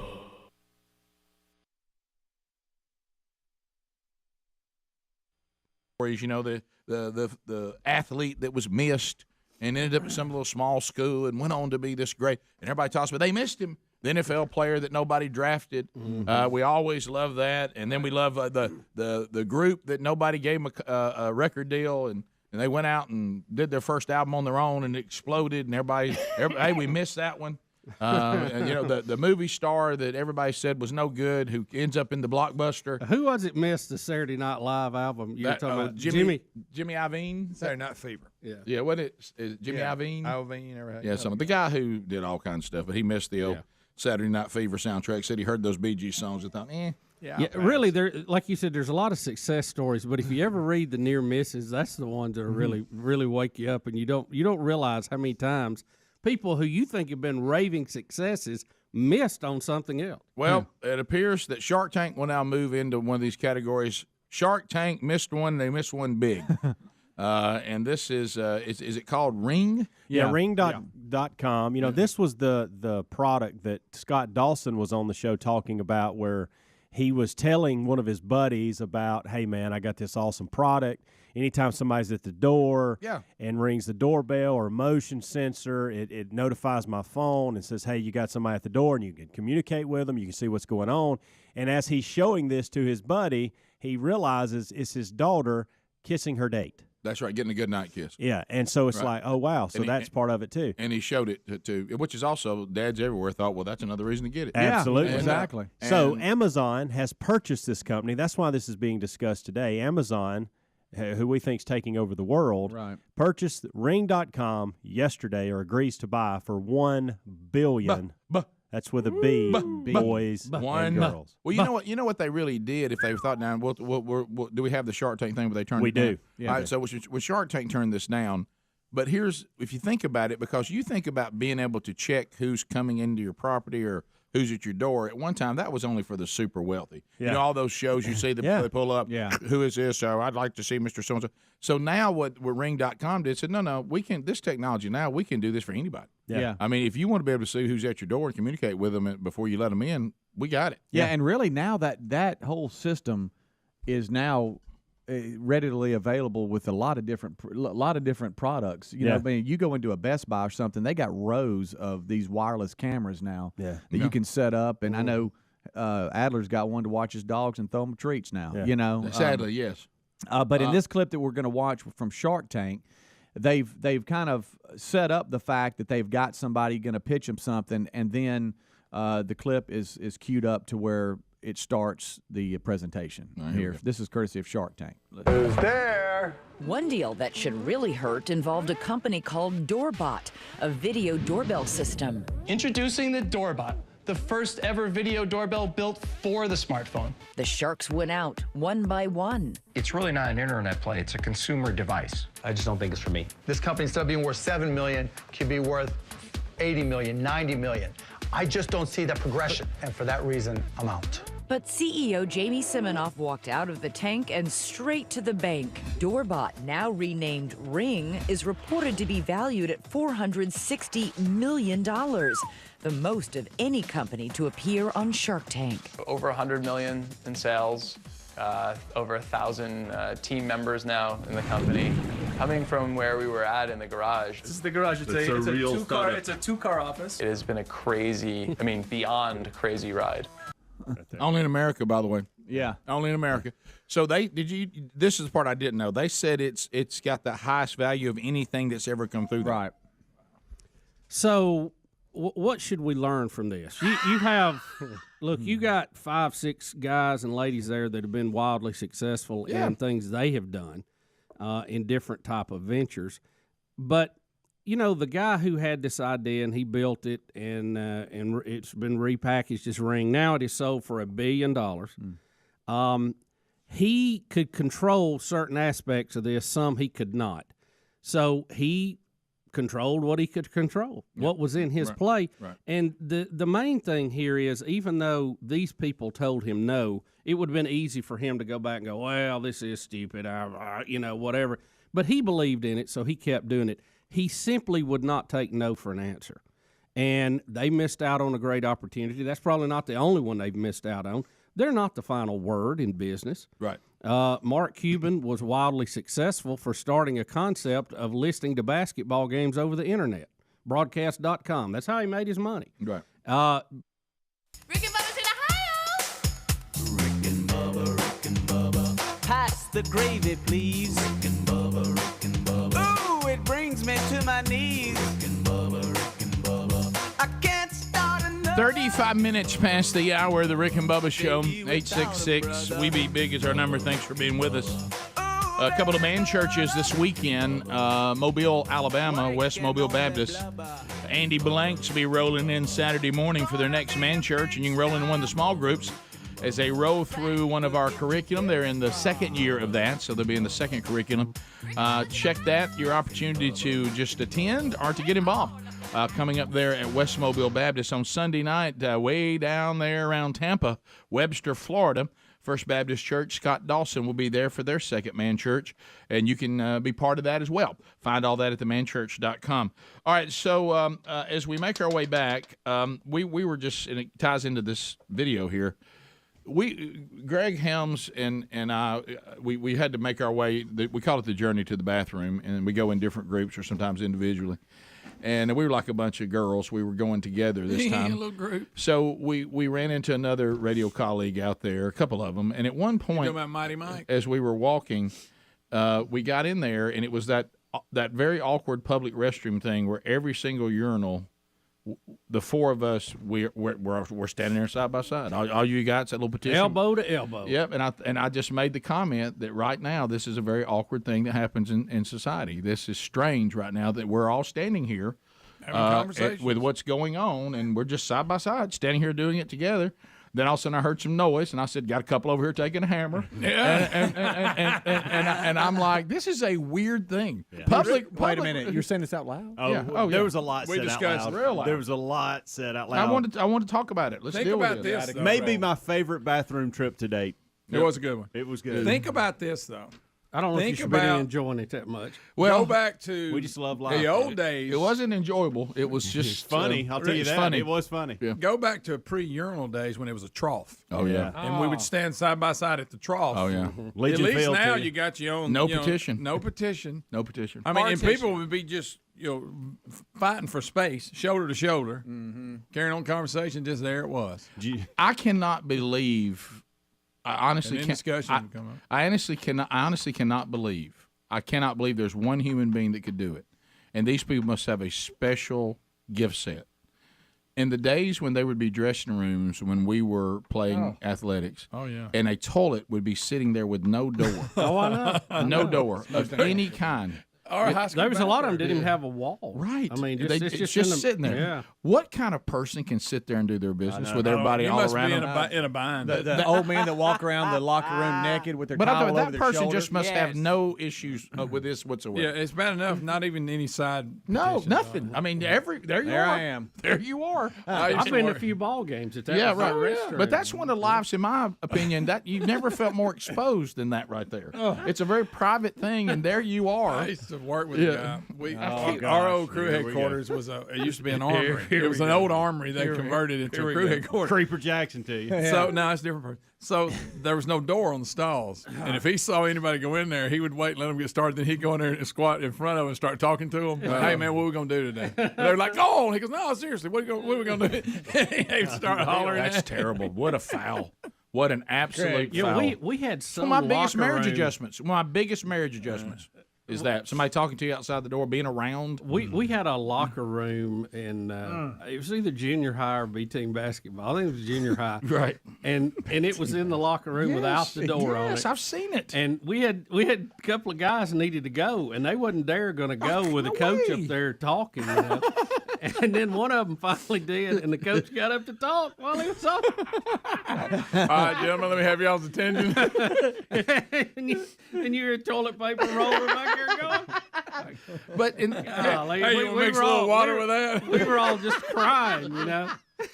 How does anybody do that? I don't know. You have to go back. How does anybody do it? Something I did when I was a kid. I think it would just lock me down. I don't think I could do it. In my got early stage fright. early grade ages, for some reason, I didn't want people to know I was in there. Right. In the At stall. all, at all. In the stall. What, you So think when they were gonna get you? if somebody, I don't know I why, understand I was this. embarrassed Yeah, to I be know, pooping. I I got guess. I understand And this. so as a kid, I would go straight with my legs, keep my legs up, and have my legs straight up so that they couldn't see my feet under the stall. But my stupid idiot brain didn't realize that's why people keep trying to get in the stall That's that you're correct. in. That's and you'd have correct. to go, somebody's in here.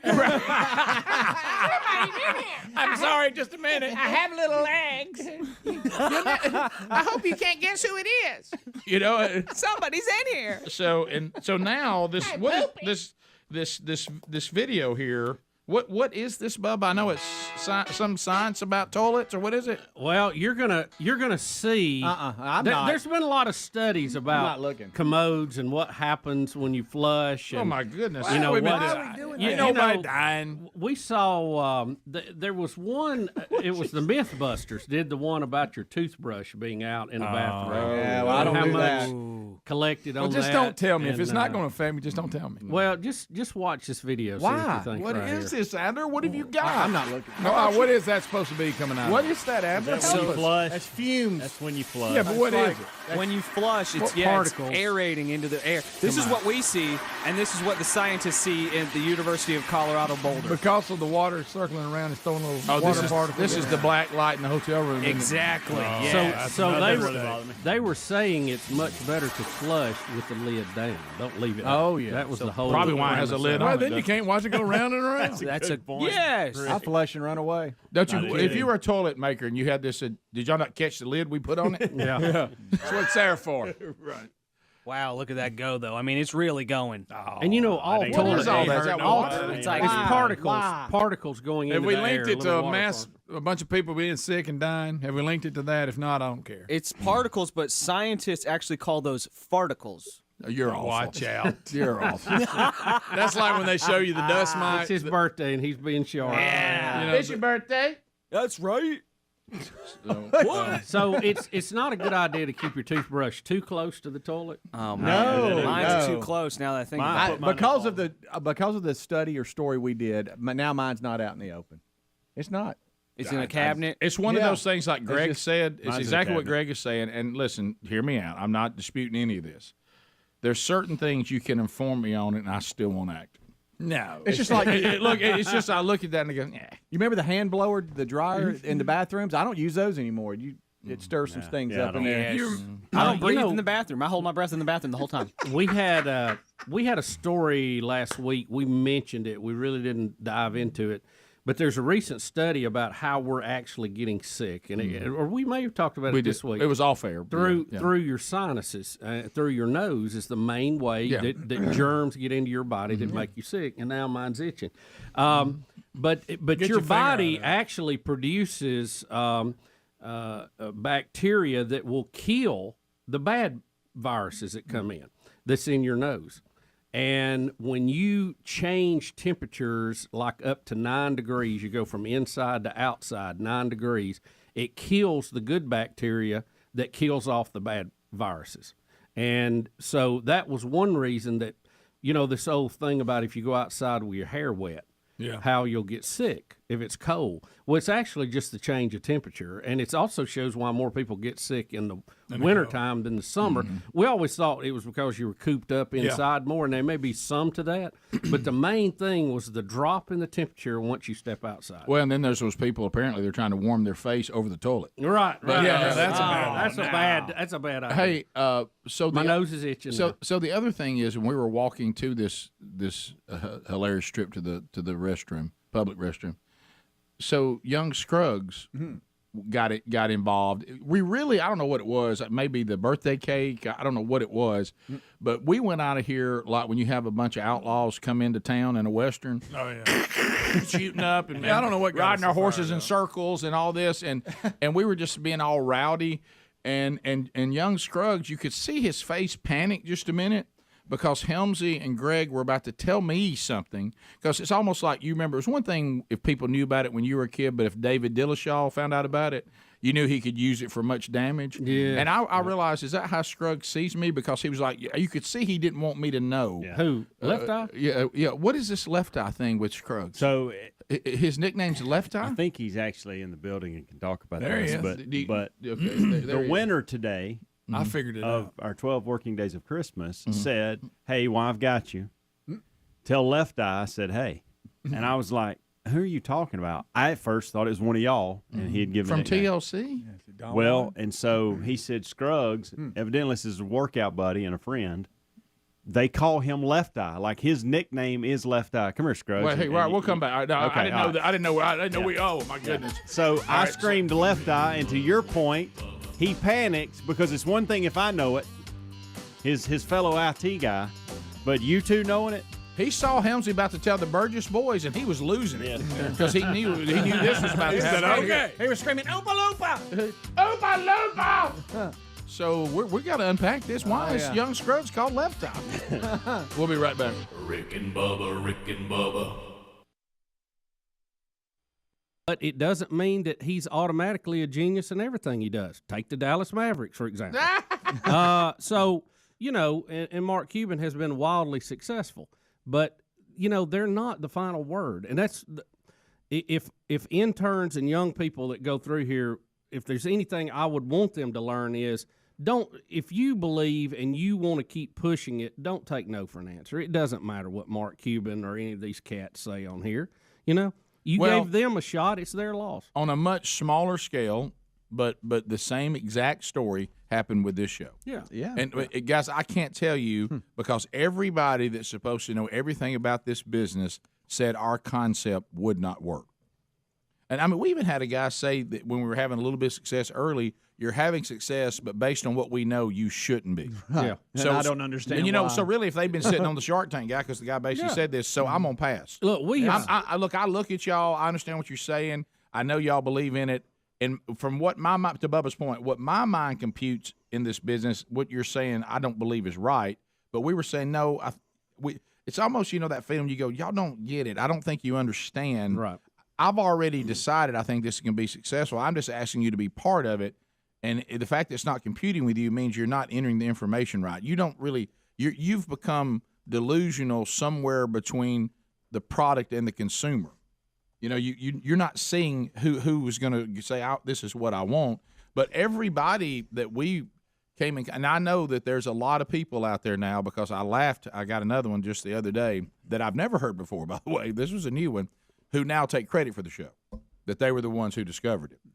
And I'm just going to shoot you straight, and I know it upsets them sometimes we say this.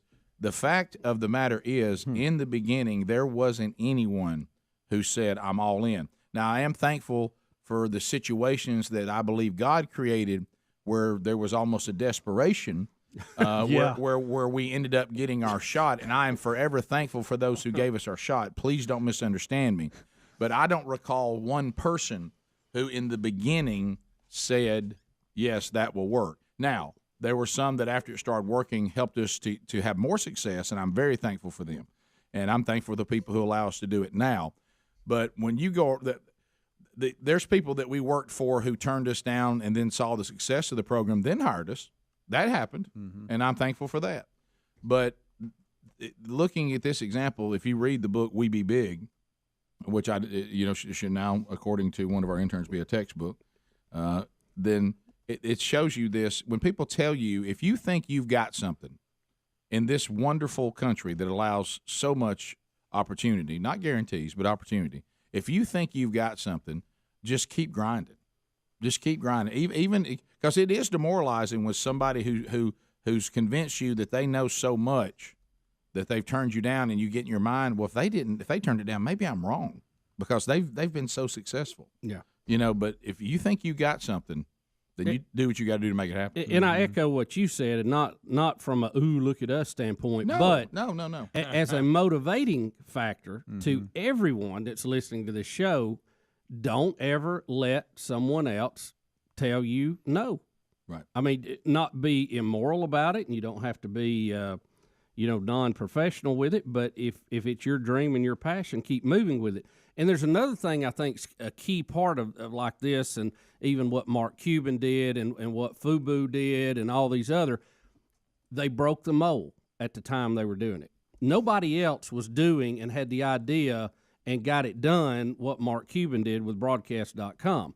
Nobody was doing and marketing clothing like FUBU did when they first did it. No, even there, you saw these people who made their living by breaking the mold. They didn't understand what this guy was doing. Yeah. He was breaking the mold of doorbells. They were not just a signal anymore. They actually were information you could use. They didn't see the value in it. And again, you break the mold, you start a new mold, a new standard, and that's when you make giant leaps forward. Well, and to your point, the other part about you have to get is he didn't just have a great product and a great idea. He also had determination. Started in a garage. Yeah. What other companies have started in a garage? Apple, Microsoft, a few of those? Rick and Bubba.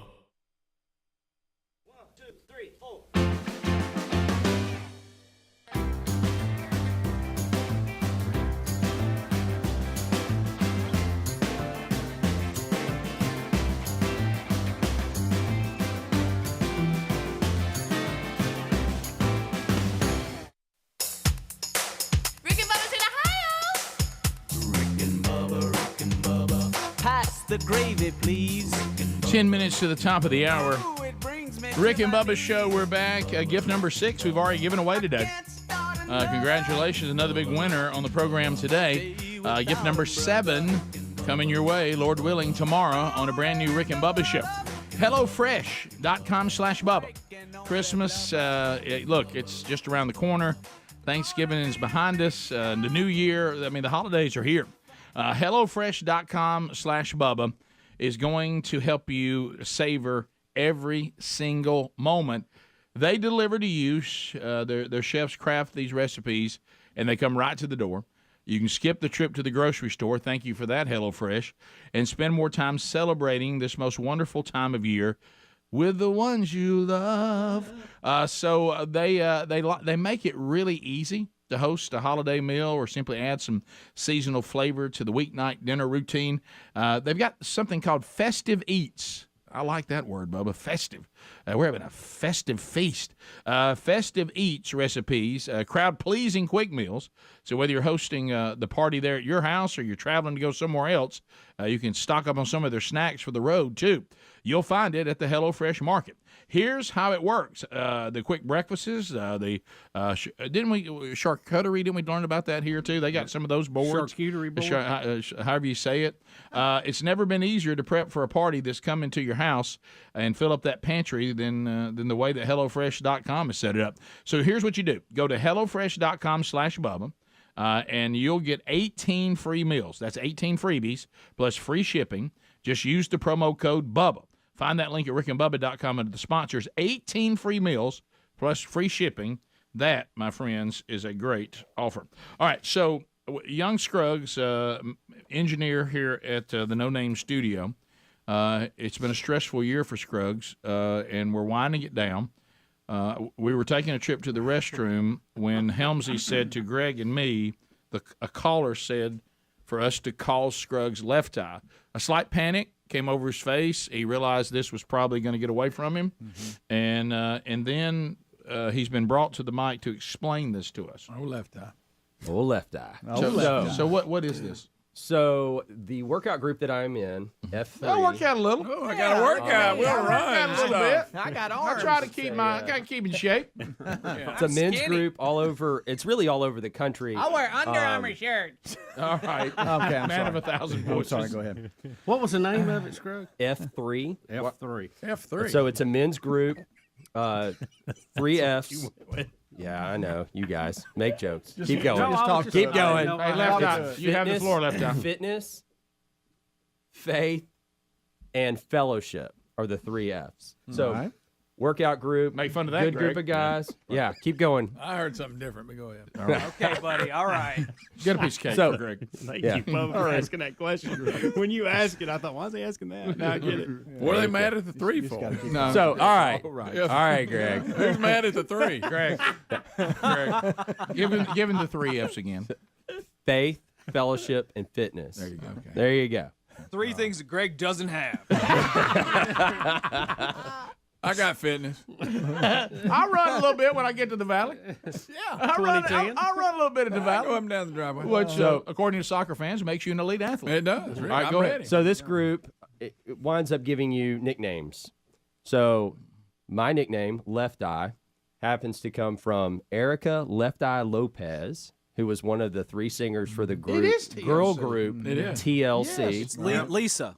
Lisa Left Eye Lopez. Right. You're right. I'm sorry. Right. Not a big We knew that TLC because fan. that Don Juan DeMarco Oh, yeah. loved He was it. infatuated with her. So they came out with a song when I was in middle school.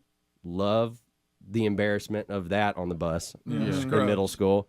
I don't want no scrubs. That's right. Happens to I be get it. awful Way close to my down. last name. Yes. Yep. So, anyway, that's where the name came from. I am cool. Nice. There you go. So I'm great with y'all knowing all this. I'm glad it's out of the bag. Yeah. But I that's saw the gonna panic. stick now. I I saw- thought I saw the honestly, panic. I thought y'all, you had to come up with my nickname for the show pretty quick when it all fell apart one morning. Yeah.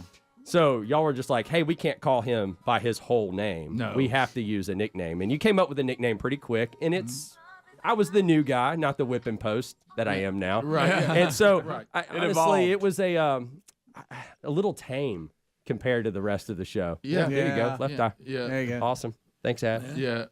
Scruggs is a So Scruggs, because of the name Scrub, and I know the other 2 members have names too, but they went with Left Eye because that's the most nicknameable, I guess, of the 3 ladies. Yeah, you could have been called Chili. And you've Yeah. got that. There was a chili already. Yeah. And you've got that Oh, twitch. in your left group, eye. there's a guy who's chilly? Okay. Well, somewhere, y'all can somewhere in perform. Birmingham, there is a chili. I understood. Okay. So I got it. A scrug is a guy that thinks he's fly. Also known It as a works. buster. How did you know that? I know the song. Greg listens to Tales. Congrats. Everybody knew that It song. was a Hey, good song. he loves chasing waterfalls. I did watch the behind the music on them, and I guess I got it from that. Wasn't she crazy, like lighting hotels on fire? Yeah. and Yeah. stuff? Oh, yeah. She tried to burn her boyfriend's Yeah. house down. Yep. That's what it was. She's no longer with us either. Yeah. Yeah. Plane She- crash? She is no longer with us. Car wreck in South America. That was it, yeah. Bubba. Wow. Y'all making fun of me? You don't understand. When Don Juan was here, sorry, Greg. When Don Juan was here, he everything about TLC. We knew a lot of we were TLC. forced to know. Yeah, I missed Don Juan too. We talk about it all the time, Greg, when you're not around. How much we He miss did him. email me the other day when he heard Helms was leaving. Did you eat that? He can bring a buddy Came when you back go up, with me buddy. to start the ham fest. By the way, did you know Helms was back because he can't find nowhere to park? Did you? I've paid for my ticket. Just want y'all to know. Hey, Adler, were you ever here? Yeah, as an intern, you were, right? So was that the only time you were here with Don Juan? Yes. Did he ever bully you? No, Okay. never. Yeah, right. Incredibly kind. Yeah. Listened. Had a heart. Talked. Asked about my day. Good guy. He was great. No, that was good. If I really looked up to him, he gave me a lot of time when I was an intern, and I was like, this guy's really cool and nice and successful. I look up to Don Juan. Frank, for real. Yeah. Have you? Well, you look up to a lot. Okay. That's pretty much all you do is look up. It's my birthday. On his Okay. birthday, too, sweetie. I'm sorry. I'm sorry. It's almost like I couldn't control it. It's like Adler, you can't underhand toss to these guys. You just can't. Yeah. I'm sorry. It's my birthday. That was a very special moment. Happy you birthday, had, buddy. Don Juan. 37. Happy birthday, buddy. But I missed Don Juan. Let me just repeat that. So let me say this. So are we willing to adopt Left Eye for Scruggs, or are we going to stay with Young Scruggs? I like young Scruggs. Yeah. I love Young Scruggs. I think But now he Because may Left get Eye left- belongs with your guys. He may get left It's all up to y'all. Because I have different, all of us have different names Yeah. within certain groups. Some of them, Because you had to get rid of the group completely. But I mean, so that's kind of y'all's thing. If we start pulling it here on the show, now I bet they want us to, because apparently they tried to tell Hems about it. Yeah. That was Yeah. What do you? Thanks, Queso. Queso hands. Oh, there's the guy queso. who won. Okay, so Queso hands. Queso hands. Queso hands. Are they sticky? What's the deal? I have no idea. His name was there before. He was there like before that. I joined. I still love the face that came on Scruggs when he saw you about to tell Greg and me. I had a feeling that he had let that out of the bag when he was on the phone with Helms. It was an Oompa Loompa face. It's like when your kids go to tell mom something. Mom, hey. Yo. All right.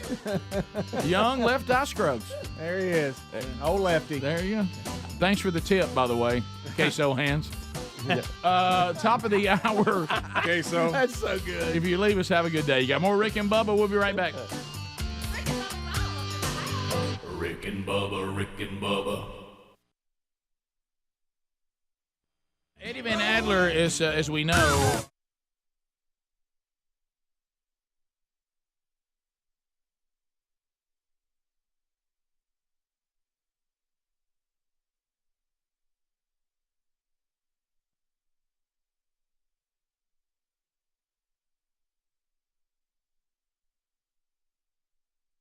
Webby. He's the black belt, The lion? Brazilian jiu-jitsu instructor The lion? at Lionheart Academy. Okay. It's just Lionheart. It's not Lion, okay? And so I'm finally rolling again, sparring. And rolling. sparring, and this is when you don't strike, you don't punch, you're trying to submit people. You're trying to, put their arm in a bad spot or choke them out. And I get choked out a ton. So here's the video. All right, so Catch your breath. All right, so this is the lion. Take a listen. So here I'm at Lionheart Jiu-Jitsu Academy. You're gonna wrestle that guy? That's the guy I got to fight. Goodness. Oh my gosh! He's pairing up everybody.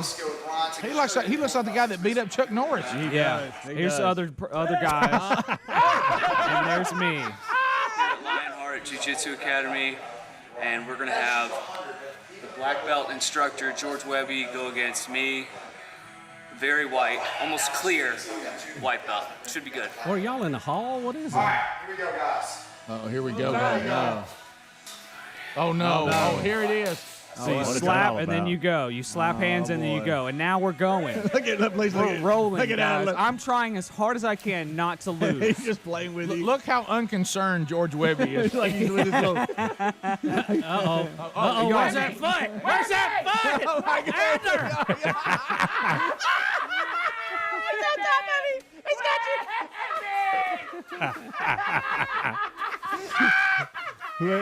What do you call something to get him off and of then you? boom, did y'all see that? Yeah, you tap. So you tap. What do you do? He hyperextended my elbow there against his own leg. He So y'all go right back at it. So I tell you, that right foot back in your to crotch didn't look like that was too comfortable either. You know when your kids were little and you'd play with them, you're like, hey, I'm just exactly what it looks like. No, I'm an adult man who's doing well in jiu-jitsu. You are.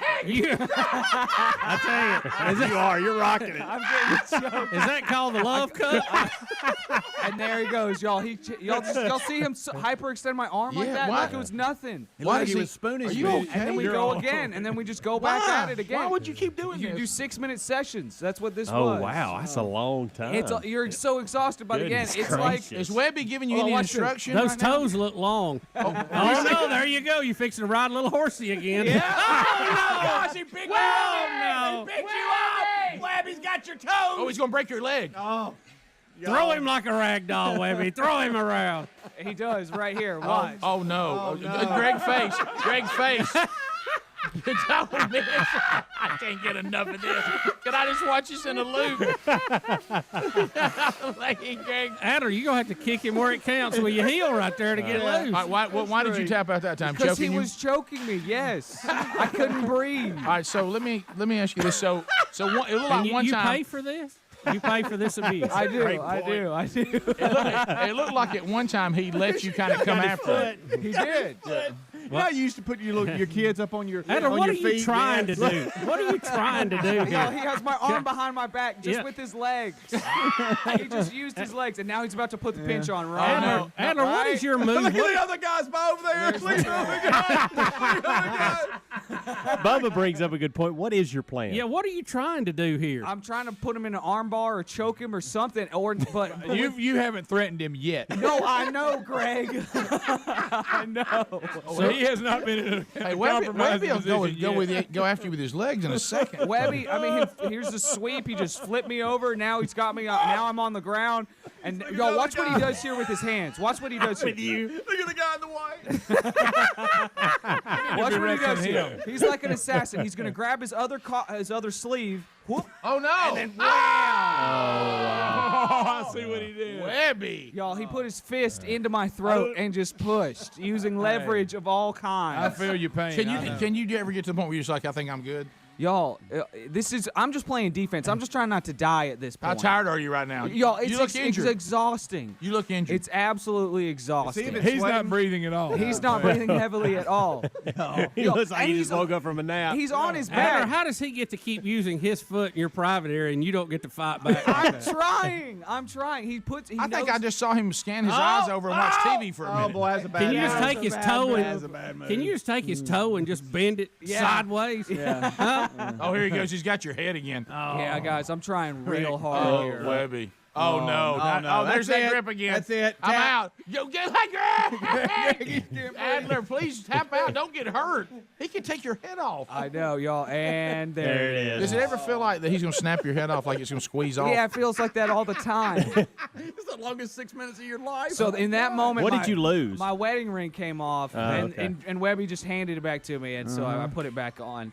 I thought it would give we me. fist bumped that time. I need grape lady. I tell you, Webby got to work out that night. I thought the. Adder, what are you trying to do? You break dancing? I'm trying to. What are you? What are you playing? Webby. Stop the video, man. What is you right now? What are you trying to do to him to put a move on him? Don't stop it looks right like there. you're just waiting for him to throw you around again. Why do you start from the ground? So Webby's just sitting there on his butt. I know.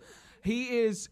He's very good. So Can you bull rush him and just jump on him? I tried. He tried a minute ago. Did you see where Webby Is that let where him? he flipped him? Yeah, Webby let him go at him one time and it didn't go well. You ever?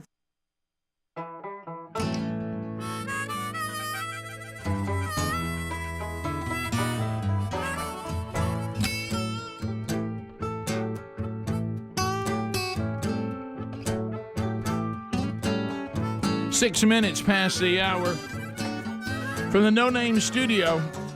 On the bleeding edge of technology from Sweet Home, Alabama to the world.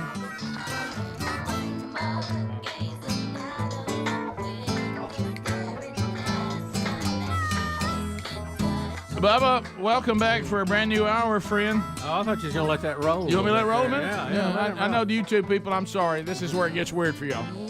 We got... y'all don't hear me. There's Scruggs singing Left Eye. I'm just kidding.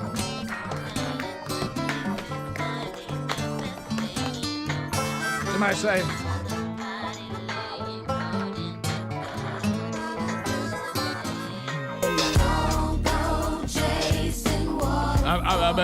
I bet young Left Eye Scruggs, he's swaying now. Everybody say.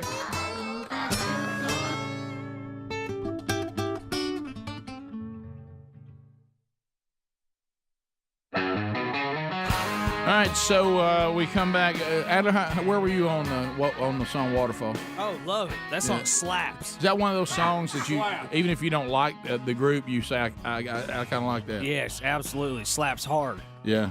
How old were you when all that was coming out, Helmsy? You should probably... Oh, I was right in the middle of that. Oh, yeah. That was your era right there. Yes, it was. Yeah. You know, Don Juan is a couple years older than me or younger than me. Why are you whispering? I think older than me. Mm-hmm. And I've told y'all this before, but for the audience that know Don Juan but don't know our history, he was actually my manager at Hibbett Sports.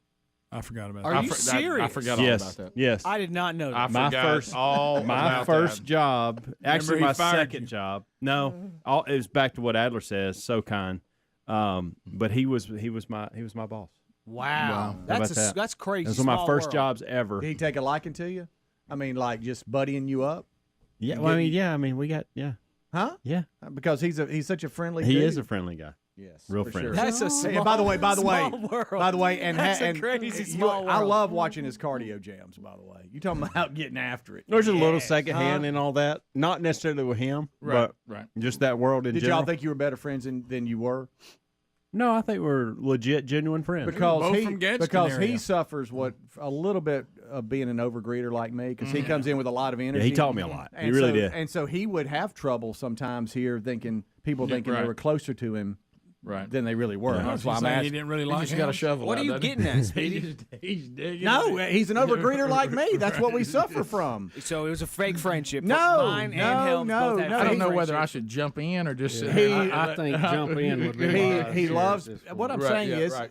our love is generous. I'm just going to eat my grapes. I'm just going to eat my grapes. Shut up.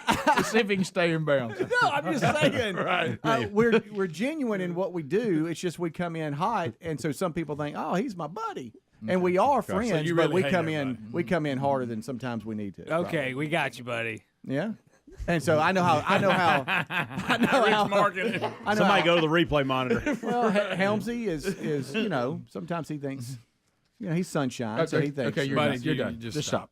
I thought you could wind it down. I prefer but you can't, so I'm just going to hit the brake. I'm fine. Okay. I prefer I'm just optimistic, but sunshine's fine. Yeah. I prefer optimistic. We had an intro for you, Sunshine, because you sit beside Cold Shower. Oh, you Hey, let me tell you something. What a world over there. Yeah. I look over there on Helmsy's on one end of the spectrum, Greg's on the other. There If you you go go. Live stand right here between if us. you'd like to feel about right, stand in between them. Yeah. So We've actually talked about that. I need to go his way a little bit. He needs to come my way a little bit. We're working on it. That is funny. all right, so we've got. You remember yesterday when you could tell we were kind of frustrated about we can't believe how our country votes now, and we just basically said, hey, we're just going to leave it with you. Senator Tom Cotton, Republican. Cotton. We've got a Kroger CEO. See, all these people that run businesses, they love to be woke, and everybody applaud them for being woke. And he is woke, by the way. They'll cave quick Until it starts affecting, and all these things they're applauding become disastrous for their businesses. And basically, Tom Cotton is saying, well, hey, too bad, so sad. Can't help you because y'all keep going out and supporting this stuff, and you're going to have to live in the world you're creating. Amen. Am I oversimplifying this? Isn't that kind of what he says?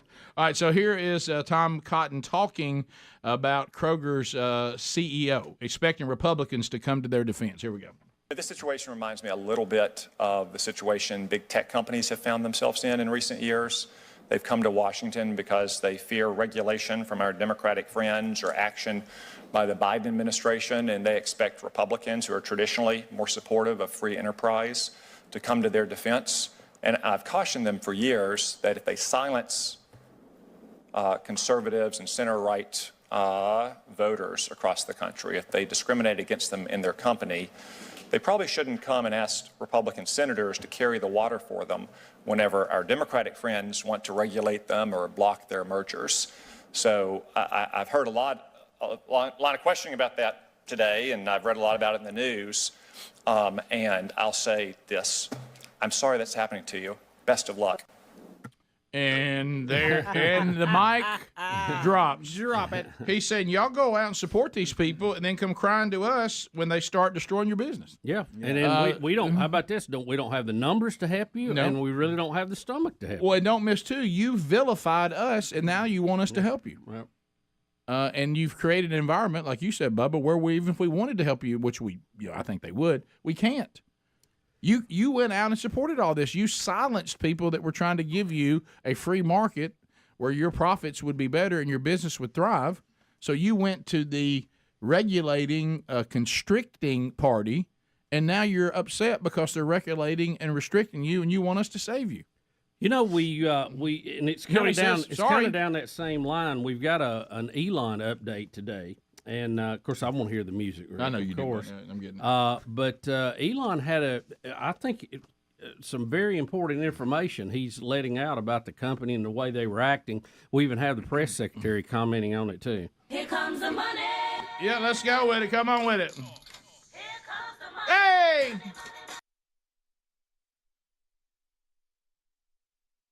Bling, bling. Are you back? It don't matter.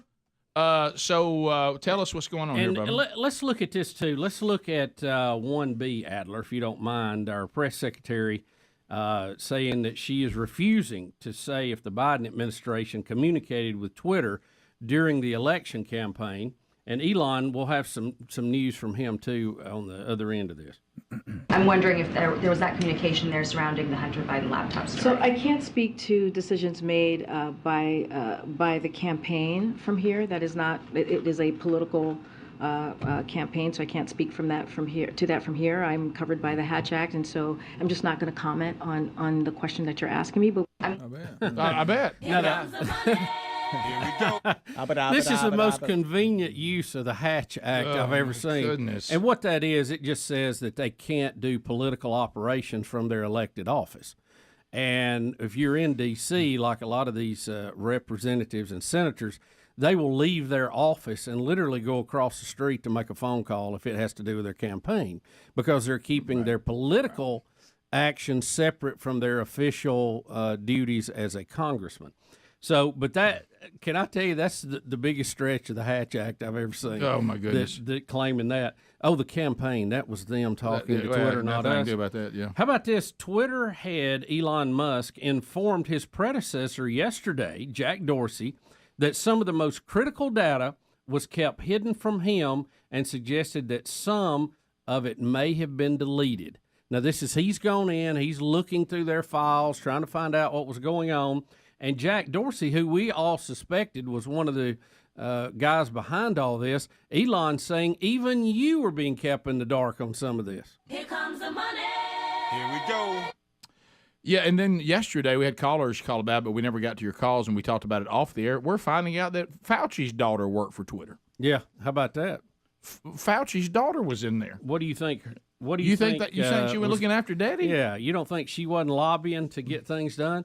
And of course, what the press secretary was talking about is this ongoing thing. Now it looks like the Biden campaign was communicating with Twitter and lobbying them to make sure that these Hunter Biden stories did not get out. But we knew that was going on anyway, so it's not landmark. But to have Elon say that it was going on and that now he has proof that it was going on is news.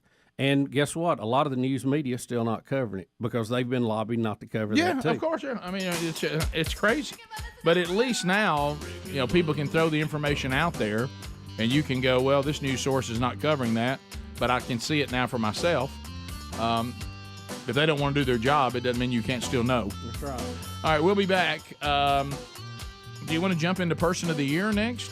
Person of the Year. Times Person of the Year has been announced. Yeah, we'll do that, and we'll get to some of your phone calls, too. Hang in there. Rick and Bubba, Rick and Bubba.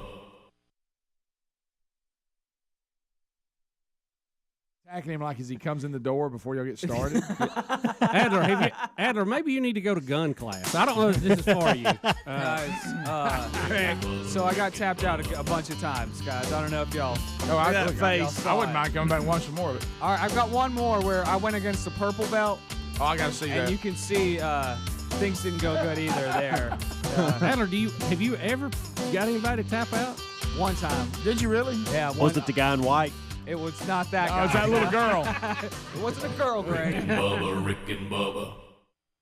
Adler, the Brazilian Jiu-Jitsu trainee, taking on the great, multiple black belt, George Webby. Yes, Lion.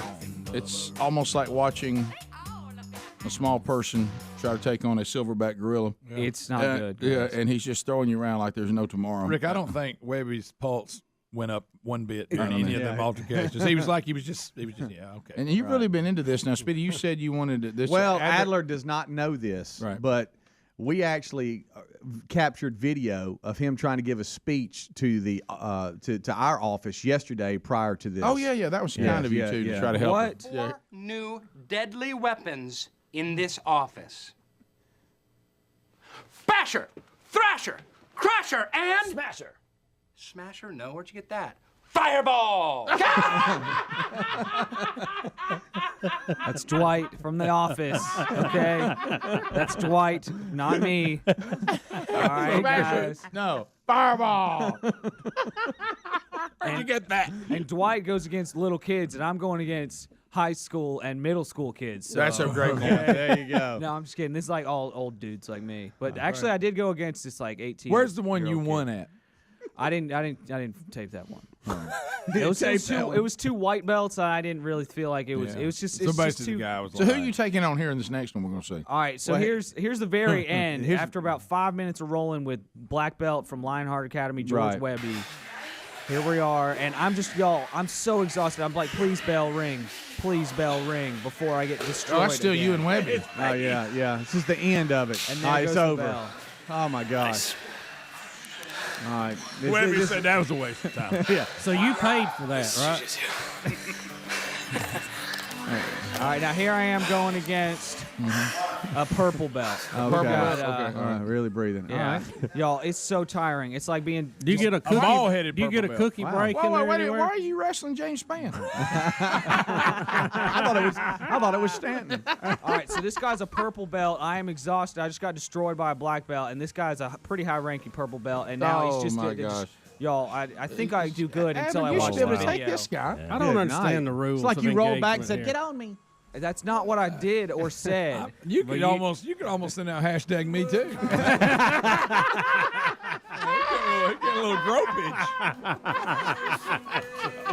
Yo, he now puts his knee on my stomach, and that does not feel good at all. When a grown man, now his knee's on my chest. I can't breathe. I'm trying so hard to I don't get this get the guy rules off here. of me. Give him an give it ear, the 7-day give him an ear forecast. slap right now. That'll get him off. Y'all are focusing on them. Please look at the other people Thank you, rolling in the Speedy. background. Thank you. Look at White. All right, now he's gonna watch this move. Oh, my gosh.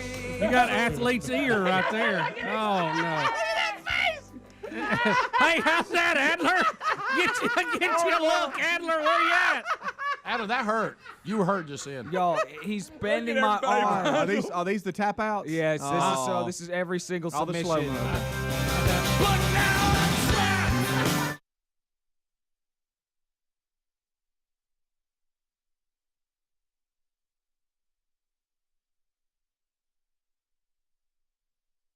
Webby. Y'all, he's bending my arm the wrong direction. He's bending it the wrong direction. Adler, that's I game. just don't know if I'm this is your thing, you know? Yeah. Why so- would you go after that guy? Golly, look at him. Who does So- he get to spar with it? I like his Nobody in logo. y'all's Does anybody class. even challenge So you? what black belts will do if they're really good and way better than Hey, everybody else in the class? I like to live in a world where there's no colors. well, Rick. what they'll do is they'll It could be actually just a let belt. themselves get in a bad spot. Like they'll put themselves in a Well, chokehold. evidently didn't then. And then get out. Now, And then where is the put video of themselves that in a move? And then get out. Well, that never got Let to me that ask point. you this: the dojo looks like a hallway. It's a small spot. Greg don't He's have just- dojo. It's an academy, Greg. But what kind of academy is it? They was a lounge. This isn't us So talking. I just start grab.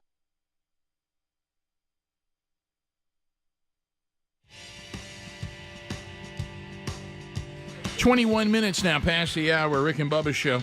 Thank you for being with us today. Looking for gift ideas? Don't forget Blaze as well. For those of you that watch us on the Blaze TV, great programming there where they have an hour of the show every day. And they, if you want to get some of their merch, get a little swag from them, go to shop.blazemedia.com. Use that URL and jump in the code BUBBA20. Get 20% off anything that Blaze is selling. Their mugs and shirts and hats and hoodies and stickers and bags and all that. There's some good stuff. A real popular one, Live Free or Die, is in there. Little Patrick Henry action there. So go to their shop, shop.blazemedia.com, and use the code BUBBA20. All right, so we have is this Time Magazine that does this? Time Magazine likes to have their Person of the Year. It used to be Man of the Year, and they changed that to be politically correct. Person of the Year. Person of the Year. This year, it is the Ukrainian president. Zelenskyy. Have you seen the picture, the cover? No, I have not. I just read the article. Yeah, it's Is there a picture of it? I saw a lot of people throwing that out on social media today and watching the comments and things of that nature. We were talking in our Sunday school class one time about the Antichrist when he will come. And oh my goodness! How he will be, this is a discussion we had about how he will fool everybody for a period of time before his true nature comes out. And we were just giving some contemporaries to say it would be like this. Would it be a Zelenskyy? Would it be an Elon Musk? Would it be a this or would it be a that?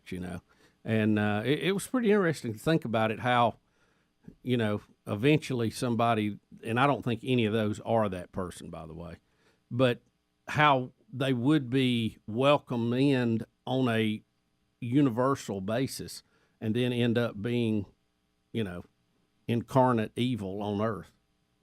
And that's always, and I know you're a little concerned about Zelenskyy. Easy. Just because he's extremely popular. Watch dragging me in here now. Hang well, on. I'm just saying that you're a little off-air action. We should all be, we all should be cautious. When somebody is getting universal praise. All I'm going to say, and I'm not going to say, hear what I'm saying and please be just as aware of what I'm not saying. Here's what I'm not saying. I'm not saying that I think Zelenskyy is the Antichrist. No, and I didn't say that. No, you didn't, but you know how people are. I didn't say that, and that's not what I'm saying. I am going to say this, and this is all I'm going to say. There's something about this Russia-Ukraine conflict and Zelenskyy and Putin. There's something that gives me a spiritual discomfort, and I don't know what it is. So don't think I know what it is and I'm hiding it from you. I don't know what it is. Something's not right. And one thing that I also watch. You don't tackle that first name? No. Something else. Something else that I always watch, that I watch as well. Now, do I believe that there was a time like we saw yesterday on December 7th? Do I think there was a time in our country when our agendas were all thrown away and we all got on the same page for one common goal? There was. Saw a little bit of that after 9/11. Yeah, for a little while. But you don't see that a whole lot today. Would we agree with that? Not a lot of that. So when somebody wants me to get fired up about somebody or something, I'll look who's over there fired up about it. And I look around, I go, I don't normally draft for those people. And then you get into the thing you really got to watch out for. I feel pressure to like something, even though something doesn't feel right to me. And I'm not a good person if I don't have the Ukrainian flag on my Instagram. Watching pastors fall all over themselves about Zelenskyy. 100% man of the year. And all this. And I'm like, hey, everybody tap the brake. Easy. Just easy. Okay? And I have no look, it could be just as it appears. Could be. But Sean Penn and I don't draft a lot. When I see him falling all over and giving his Oscar and people don't know where to stop. They go from, hey man, this guy, he's getting after it for his people. Okay. Then also before Standing you know it, up to the Russian then before you know it, aggressors. he becomes the greatest human being the planet has ever known. How about that Zelenskyy? And then we start getting obsessed, and we start, just heaping things on him without checking any of it out. And then you try to bring up something. Well, the Ukrainian government they've had some. Well, there's no time for that. It's not time to talk about that. Yeah, but it is factual though. They're not the cleanest bunch that's ever been around. And how dare you? Well, no questioning Zelenskyy. And then I'm kind of I just don't like that kind of attitude when the sheeple start that. And my reaction, and I admit this, and it could be a flaw, or it could be a sheeple stampede worries you, doesn't it? I don't like it. I don't like when I start watching people with their eyes gloss over and they start becoming robots. We love Zelenskyy, and when you're not allowed not to say anything negative. And if you don't have your Ukrainian flag up, if you don't have a picture of him, and then you put out little creepy pictures like this where he's standing there like this greatest thing in the world and all the stuff around, it's just creepy to me. And but that doesn't mean that I'm making any accusation, because I'm not. I'm just telling you that there's something not right about this. That's all I'm saying. Well, they're definitely trying to portray him as a saint, and even if you look at the Time magazine, they lightened his eyes and made his eyes blue and stuff. Yeah. One thing you don't see a lot is actually audio and video of him speaking, because he looks better, frankly, than he sounds. The Russian language is just a rough language, and when the dude talks, it sounds like Blaskaski, butcher, blood in the streets. And also, it doesn't sound good. And I also get a little uncomfortable when I have seen the videos of him making sure we know how much money he needs. Right. And we don't even question it. Woo! We have to throw it right at him. Yeah, give him what he wants. It's okay to and it's be against Russia invading Ukraine, but which I am, sure. But then also it's okay to say, but I don't think the U.S. should be involved. I don't think the U.S. should be paying for it. It's okay to say both of those things, and it's like you're not allowed to. Oh, you can't vet out supporting the Ukrainian movement. You can't say anything negative about it. I don't know if we should send all that money. We know where that money's going? Do we have any accountability? I mean, he's the greatest man ever. Give him what he wants. And then I'm like, do you remember the big dust up? That just got a little caution flag. I didn't say a red flag. Do you remember Biden talking about the Ukrainians wanting money, and he said no money unless you get rid of this guy, and was bragging about it? Yeah. They've had a. I think sometimes we confuse the people of Ukraine who are innocent and the people in charge. It's not always the same thing. Rick and Bubba.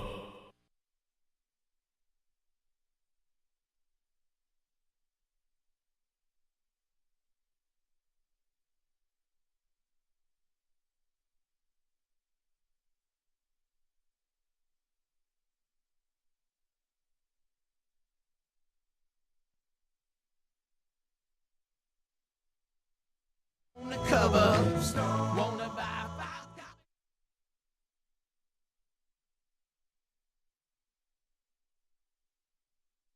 Chris Pratt, we brought this up earlier, is being vilified and attacked for having the audacity, as Henry the Horse said, to say that he is asking folks to pray, and he did say pray intensely, for a person he has great respect for or enjoys his craft. Yeah, they're not personal friends, right? He's 38 years old. He's the guardian.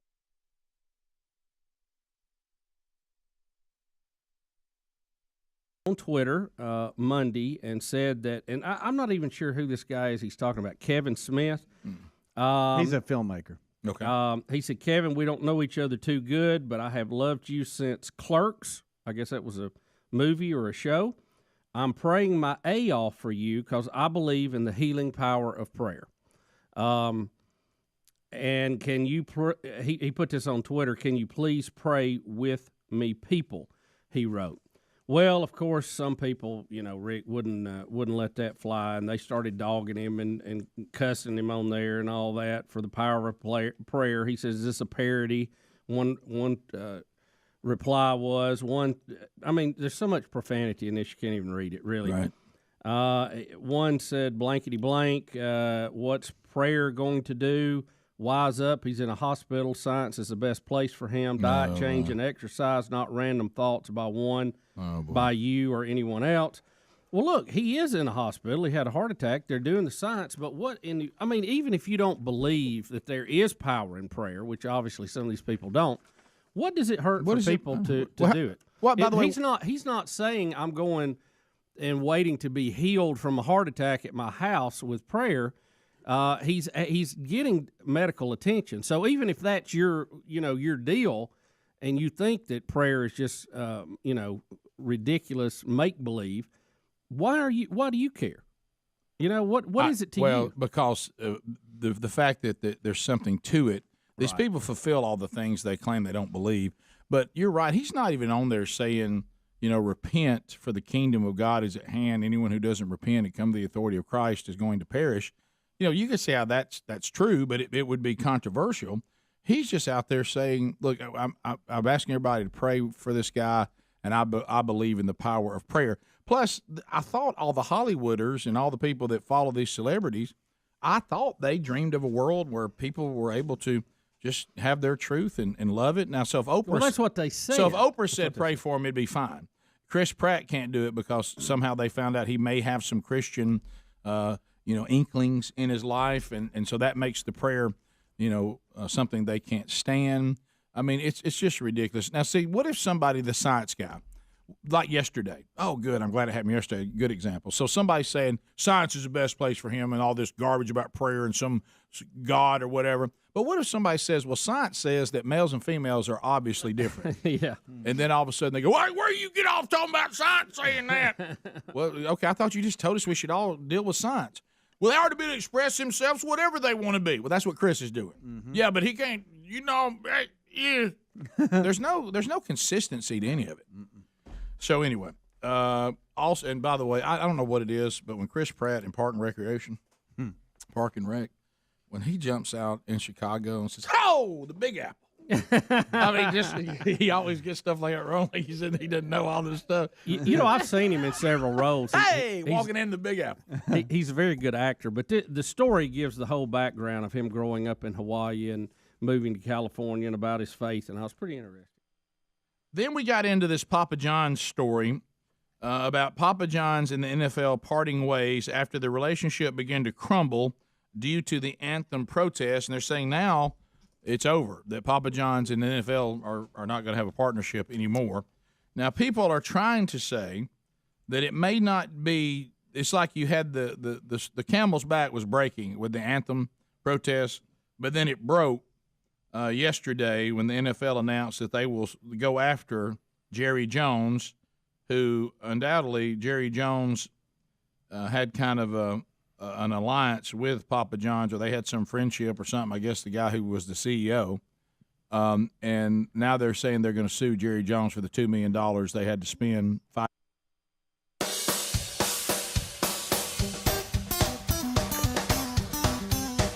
It is 35 minutes now past the hour. The Rick and Bubba Show, 866 We Be Big is our number. Merry Christmas. Thank you for being with us today.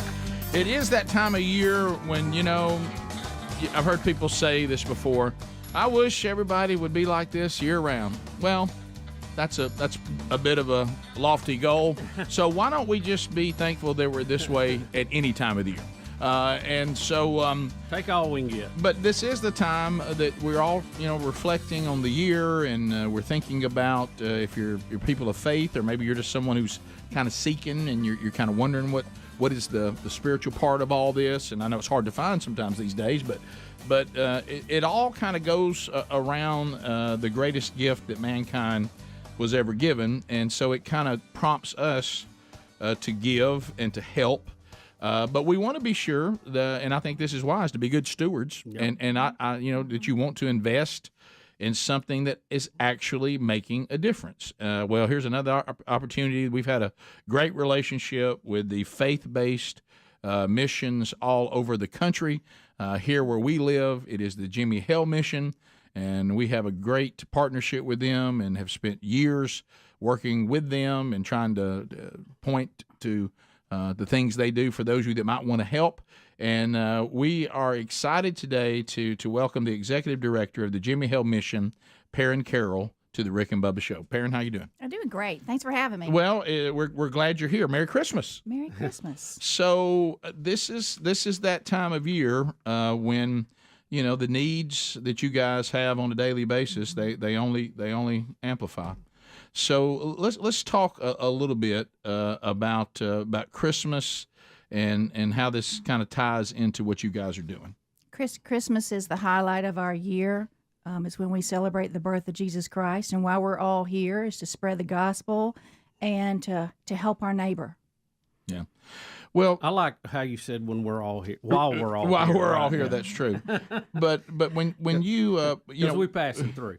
When we think about that the grace that we've all been shown, because I know when you deal with people that have had a hard time, and we don't dodge that at the Hale Mission. I think about the friend of mine that has now gone on to glory, who was totally redeemed, and he was an addict, and he struggled and struggled and struggled, and he said, I remember having to come to the conclusion that no matter how many times I tried to change my environment, he said, I finally told one of the counselors, but everywhere I go, there I am. I was the problem, and so we until we are fixed. All the advice, in the world, but that takes time, and so I need to be, first of all, where somebody's going to deal with my real problem, which is spiritual, but at the same time, it's hard for me to hear you talk to me about that if I'm starving, and I don't have a place to sleep, and I don't have my clothes are filthy, and I need something to wear. So Hale and the other faith-based missions, you're addressing comprehensively the whole problem. You're exactly right. Yeah. Our holistic approach is what makes the Hale Mission so successful in leading its clients from homelessness and hopelessness to reuniting with their families, getting back to work, getting back in the community. Listen, we help good people who recognize that they've made bad decisions and they're willing to put in the hard work to make those changes. Yeah, and there's accountability that goes along with that. Yeah, and like what kind of special things are going on at Christmas that you guys need extra help with? Wow, on Christmas Day, we will put out over 750 meals from our kitchens. And so not only do we feed our clients from our 3 campuses, we also handle Meals on Wheels and deliver meals on Christmas Day to shut-ins who otherwise will be alone. So we want to spread the love of the season and the true meaning of Christmas to everyone. And the what you guys do with a donation, because I went back to this before, when you give something, you may think, well, I just don't have that much to give, and what I could give is not gonna make any impact. I want you to know at Hale Mission and the other Christ-centered missions around the country, $1 goes a long way. They make it work. I mean, they really do. Nobody squeezes a penny harder than we do. Right. And I would say that's true for the vast majority of missions across the country. Yeah. Because we have to. Funds are scarce and the need is great. It is, and now with the way the economy's been and all that, now more than ever, people a little bit, and it's understandable. They're kind of like, boy, I just don't know. I can't give as confidently as I once did. But honestly, if you're a person of faith, this is when it actually is the real deal. As Christ taught us, he said, if you do the things that everybody else does, it doesn't really show that you have me. If you respond to things the way lost people do, well, anybody can do that. I mean, so when you step out and say, well, really, just like Jesus taught us with the widow's mite, what she just did was more sacrificial than what this wealthy person just did, even though the wealthy person gave more. Because this is when you find out whether you are obedient or not. It's easy to be obedient if it doesn't cost you anything. But when Jesus says, "This is what I said," and he says in is it 25, Matthew 25, when he says, part of the things that I'm looking for those that are supposed to be with me, the sheep versus the goats, did you feed me when I was hungry? Did you clothe me when I didn't have clothing? Did you come visit me when I was incarcerated? And did you give me water when I was thirsty? So these things don't earn salvation, but Christ tells us they are proof of salvation. Oh, I couldn't have said it better. Yeah. When you step out in faith, you will always receive more than you give. Yeah. God is faithful. Oh, yeah. And to much is given, much is required. And that's the important word. Don't skip over that. Required. I think a lot of times I remember there's so many things in Scripture that I would dumb down to make them more palatable. And one of the things that I would say on that, well, he says, to much is given, much is expected, or almost like he's hoping for it. I hope he will. And no, what he's saying is, to much is given, much is required. Like it's really not up for debate. No, it's not. It's No, obedient. It's not. It's required. And if you don't do it, you're being disobedient. That's right. Not I hope it works out. If it feels comfortable to you, then don't worry about it. If you're uncomfortable with being obedient to me, I'm good. And Jimmy Hale, like many missions, we're not a United Way agency. We're not supported by the federal government. Goodness. Yeah, right, yeah. Our donations literally come in the mail and come online and come from people just like you and me, our neighbors and our friends, in small checks, medium checks. We appreciate them all. And we appreciate your prayers, too. We need them. Well, I was going to ask you, if you want to get involved, Yeah. what do people need to do? But what's the action? All right, I'm hearing this. Y'all, I hear you. Now what do I do? We make it easy. JimmyHaleMission.com. That's JimmieHale mission.com. If you can donate, you go right there, and we make it really easy for you to donate online or to mail your check in. If you want to volunteer, there's a volunteer tab. Get involved, volunteer. You fill it out. It will generate an email. Someone, a real person, will call you and talk with you about what type of volunteer work you want to do, because we want it to be a fulfilling volunteer experience for you, and we will get you plugged in where it makes the most sense for you. And we need volunteers 365 days a year. We serve over 400 meals every day. We house over 130 every day. So if this is a really busy time for you, go ahead and send that email in and say, hey, in January I've got some time. We need you then. Yeah, absolutely. And the men that are there, the women that are there, they will benefit, no doubt, but you will benefit every single time. Absolutely. Every single. And Law of the harvest. And it doesn't have to be anything more. And what you do, you guys don't do for money, but what you do requires money. It does. But if you won't believe what it means to people who are struggling like this, for someone to simply come down there, serve them a meal, and look them in the eye. And just say, tell me about yourself. I care about you. I see you. I know so many times you've been out on the streets thinking, nobody sees me, nobody cares. For you to do nothing more than just say, just for a little bit, I just want to sit down and look you in the eye and talk to you. It makes a huge difference. When you come from the street, you're in survival mode. Right. And it's you against the world, because you just want to make it through the night without getting hurt. Right. But when you come in and we reunite our clients with community, and when you have someone that sits down and says, we care about you, we love you, God loves you, right, it makes all the difference in the world to get them past that point of survival mode. And it's easy to get into a gospel conversation, because the first thing they want to know is, why in the world would you donate into your time to be down here with us? And then you get to tell them, well, I really wouldn't. But Jesus is the one who told me to do this, and he's the reason I'm here. Hey, Jesus came here for us, right? Yeah. To get us out of survival mode, right? Because we were all in that to a certain degree. At the foot of the cross, we were all needy. Absolutely. And that's where true equality is found. All right, well, we've put in show notes today. You can go to Jimmy, and that's with an IE, JimmieHaleMission.com. RickandBubba.com, and then if you want to donate, you got the /RB donate there. But if you say, look, I'm not in Birmingham, I'm not around Birmingham, is there anywhere near me that is like Jimmy Hale Mission? The answer is yes, and we have the Citygate Network. That's all the Christ-centered rescue missions all over the country, and you can find that link at RickandBubba.com too. So, Perrin, thanks for coming down and sharing this with us, and thank you for the work you guys continue to do. Thank you for your love and partnership over the years and for showing the true meaning of Christmas. Thank you. At the end of it all, that's all that's going to matter. That's right. Yeah, that's right.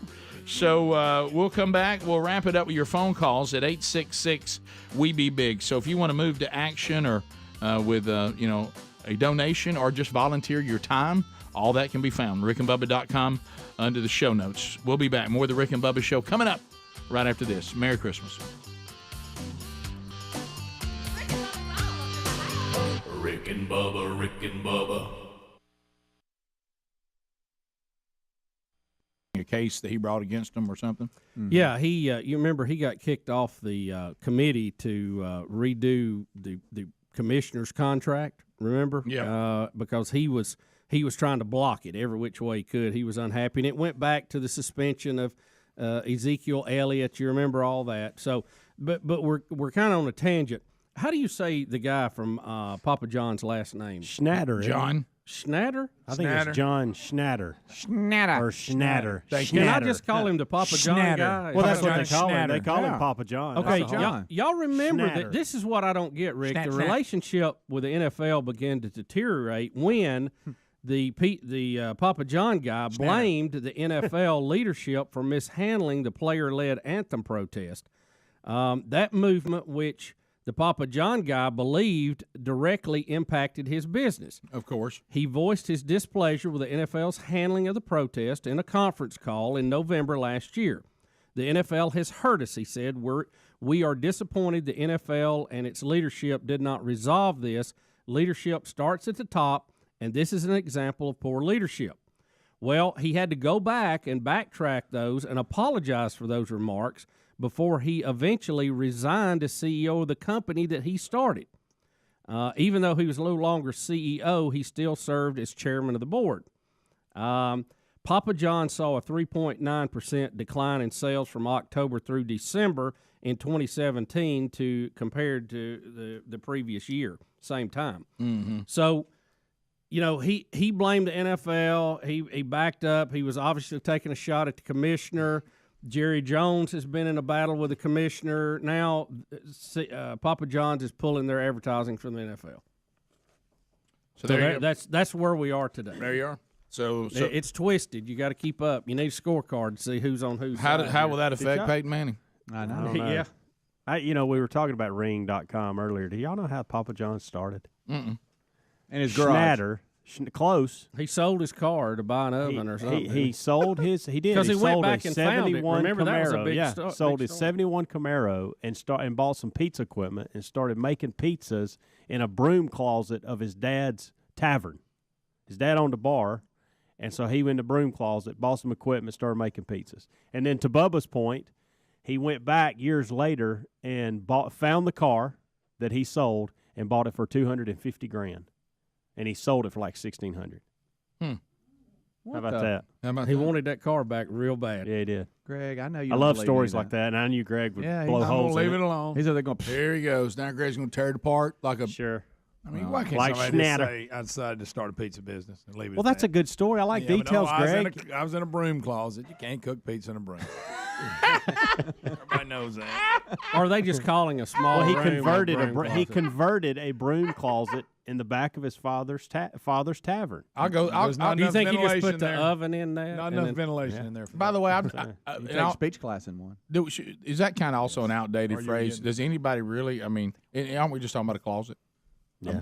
Do y'all have a closet in your house where you just keep brooms? Rick, maybe it was just Great point. Well, I at a think business, it was you a might back have room. cleanup. If it's a bar, he's probably got a lot of cleanup. It was a back equipment. room that they put brooms in every now and then. It wasn't a closet. Right. Storage It room. sounds We would better. call it a storage I don't know how room, you right? get a pizza oven in something as small as a closet. There you go. It would seem like that'd be difficult.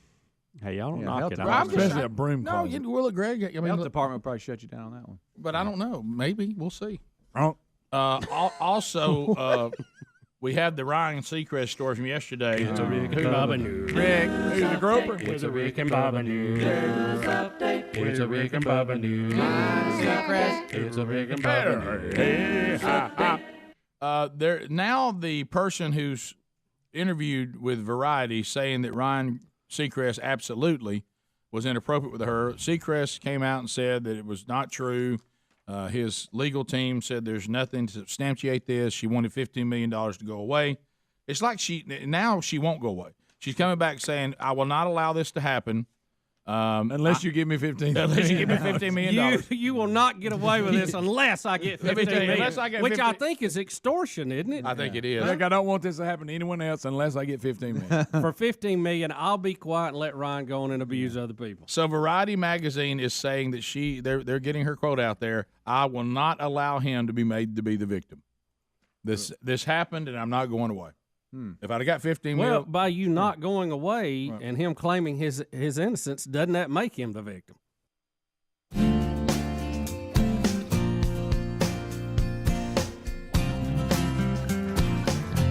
10 minutes to the top of the hour, the Rick and Bubba Show, phone troll time.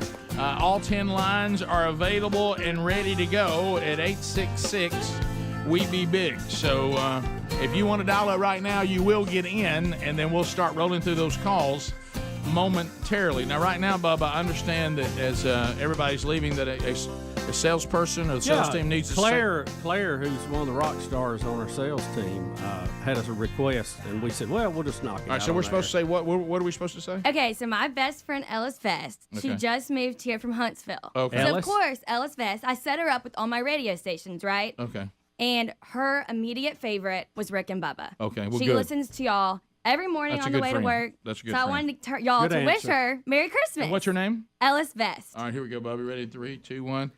Merry Hey! Christmas. Oh, I'm sorry. I thought we were saying that. What's her name again? Ellis Vest. Ellis? Yes. Okay. I know Like Ellis Island. Like Ellis Well, I know Island. Ellis. Greg's grandson's name. Ellis Vest. All right, here we go. We're going to say Merry Christmas, Ellis. Yeah. Mm-hmm. All right, here we go. 3, 2. Merry Christmas, Ellis, from your old friends Rick and Bubba, and a Happy New Year. Thank y'all so much. That's going to make her life. It's done. There we go. Thank you very much. Thank you, Claire. Greg, what a transition. I go over to you to ask you about helixsleep.com/Bubba. Speaking of sales. Well, I'm pretty rested. I'll tell you that. You know why? That Helix mattress. Oh, you know a why? Helix Rick? mattress. Custom made the way I like it. Custom made, and you know, and of course, you know, you and I, we try to avoid hassles any way we can. I don't want a hassle. Yeah, there's no hassle. What about a customized mattress? Gets delivered right to the door. You unpack it. You get to sleep on it for 100 nights. If you don't love it, you get a full refund. And Greg, when they say customize it, they're going to ask me some questions. They are. Couple minutes worth, and you got them. How you like to sleep, firmness of the mattress. And they put it all together, and they say, this one right here will fit what you like, and it does. And right now, if you go to Helix Sleep, and they've got about 16 different types of mattresses, including mattresses made for biggins. No biggin mattress. helixsleep.com/Bubba, you get $450 off. So there you go. helixsleep.com/Bubba, $450 off. And if you don't love it, you get a full refund. Boom. You get 100 nights to sleep on it. Greg and Lisa love theirs, and you'll love yours. And they feel very confident about that. All right, so let's go to the phones. We're phone trolling. Lines are available if you want to get in. Let's start with Rachel in Trussville, Alabama. Rachel, welcome to the Rick and Bubba Show. Go ahead. Hey, I've got a couple of things for you. Okay. The first thing I've got is a Christmas Thumbs Up. This is a movie on Apple TV called Spirited, and it's got cuss words, but not the big ones. Yeah, it's got those uncle words. We got it. Yeah. Now. Yeah. It's Thumbs got up. JV cuss words, not varsity cuss words. Yeah, well, we've heard a lot about that, and we started to watch it the other night. And Betty said, "Won't you wait till the kids get here for Christmas? We'll watch it because it sounds like it has the potential to move into one of the favorite." It's Rick says the best. Yeah. I did not say that. I said it was an 5 stars. It was an okay. If you're tired of watching the same ones, it's okay. It makes fun of musicals. How do you compare it to Jingle All the Way, which is the baseline Bubba, for me? I've never forgot what Jingle All the Way was Put it about. this way: if I was going to sit down to watch my top 5 Sinbad? Christmas, if I was going to sit down to watch my top 5 Christmas movies, it would not be in it. But if I did my top 20, or top 15. It's, Okay. it's probably in there. It come in about 12. It's sitting there about So 11. where do you put Jingle All the Way on your list? Jingle All the Way for me is probably sitting around 10.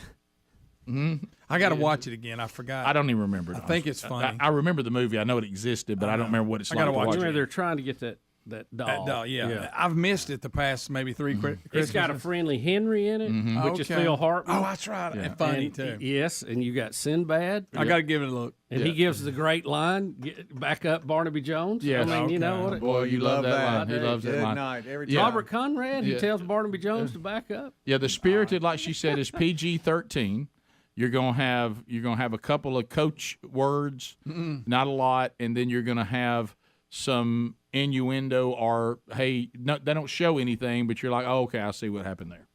You know what I mean? But no, it's a pretty good movie. I'd give it that. Yeah. Especially if you're bored. It's Christmas and Vacation watching still everybody's number one. You know, Elf is really my number one. Because Elf's got everything. There's nothing in Elf that I go, man, I don't know about that. Can I tell you, and it's just kind of goofy. It's family. It's the top it's fun. 5 to me is so close together. Yeah. You can jumble them up. And Elf and Christmas Vacation are both my top. Yeah. And I love Rudolph the Red-Nosed Reindeer because to me that kicks Christmas Yeah, off, it and does. it's so like we've covered it's so politically incorrect. And oh my god, it is. And I love because it. Bumbles bounce. And I love. I do bullying. There's putting women down. It's got everything. I love It's a Wonderful Life. I do. I love that movie. Yeah, I do. It's grown on me as I've got older. I used to hate it. I mean, I was like, ugh. Of course, Sherry says I like it for the wrong reasons. I love how brutal Potter is.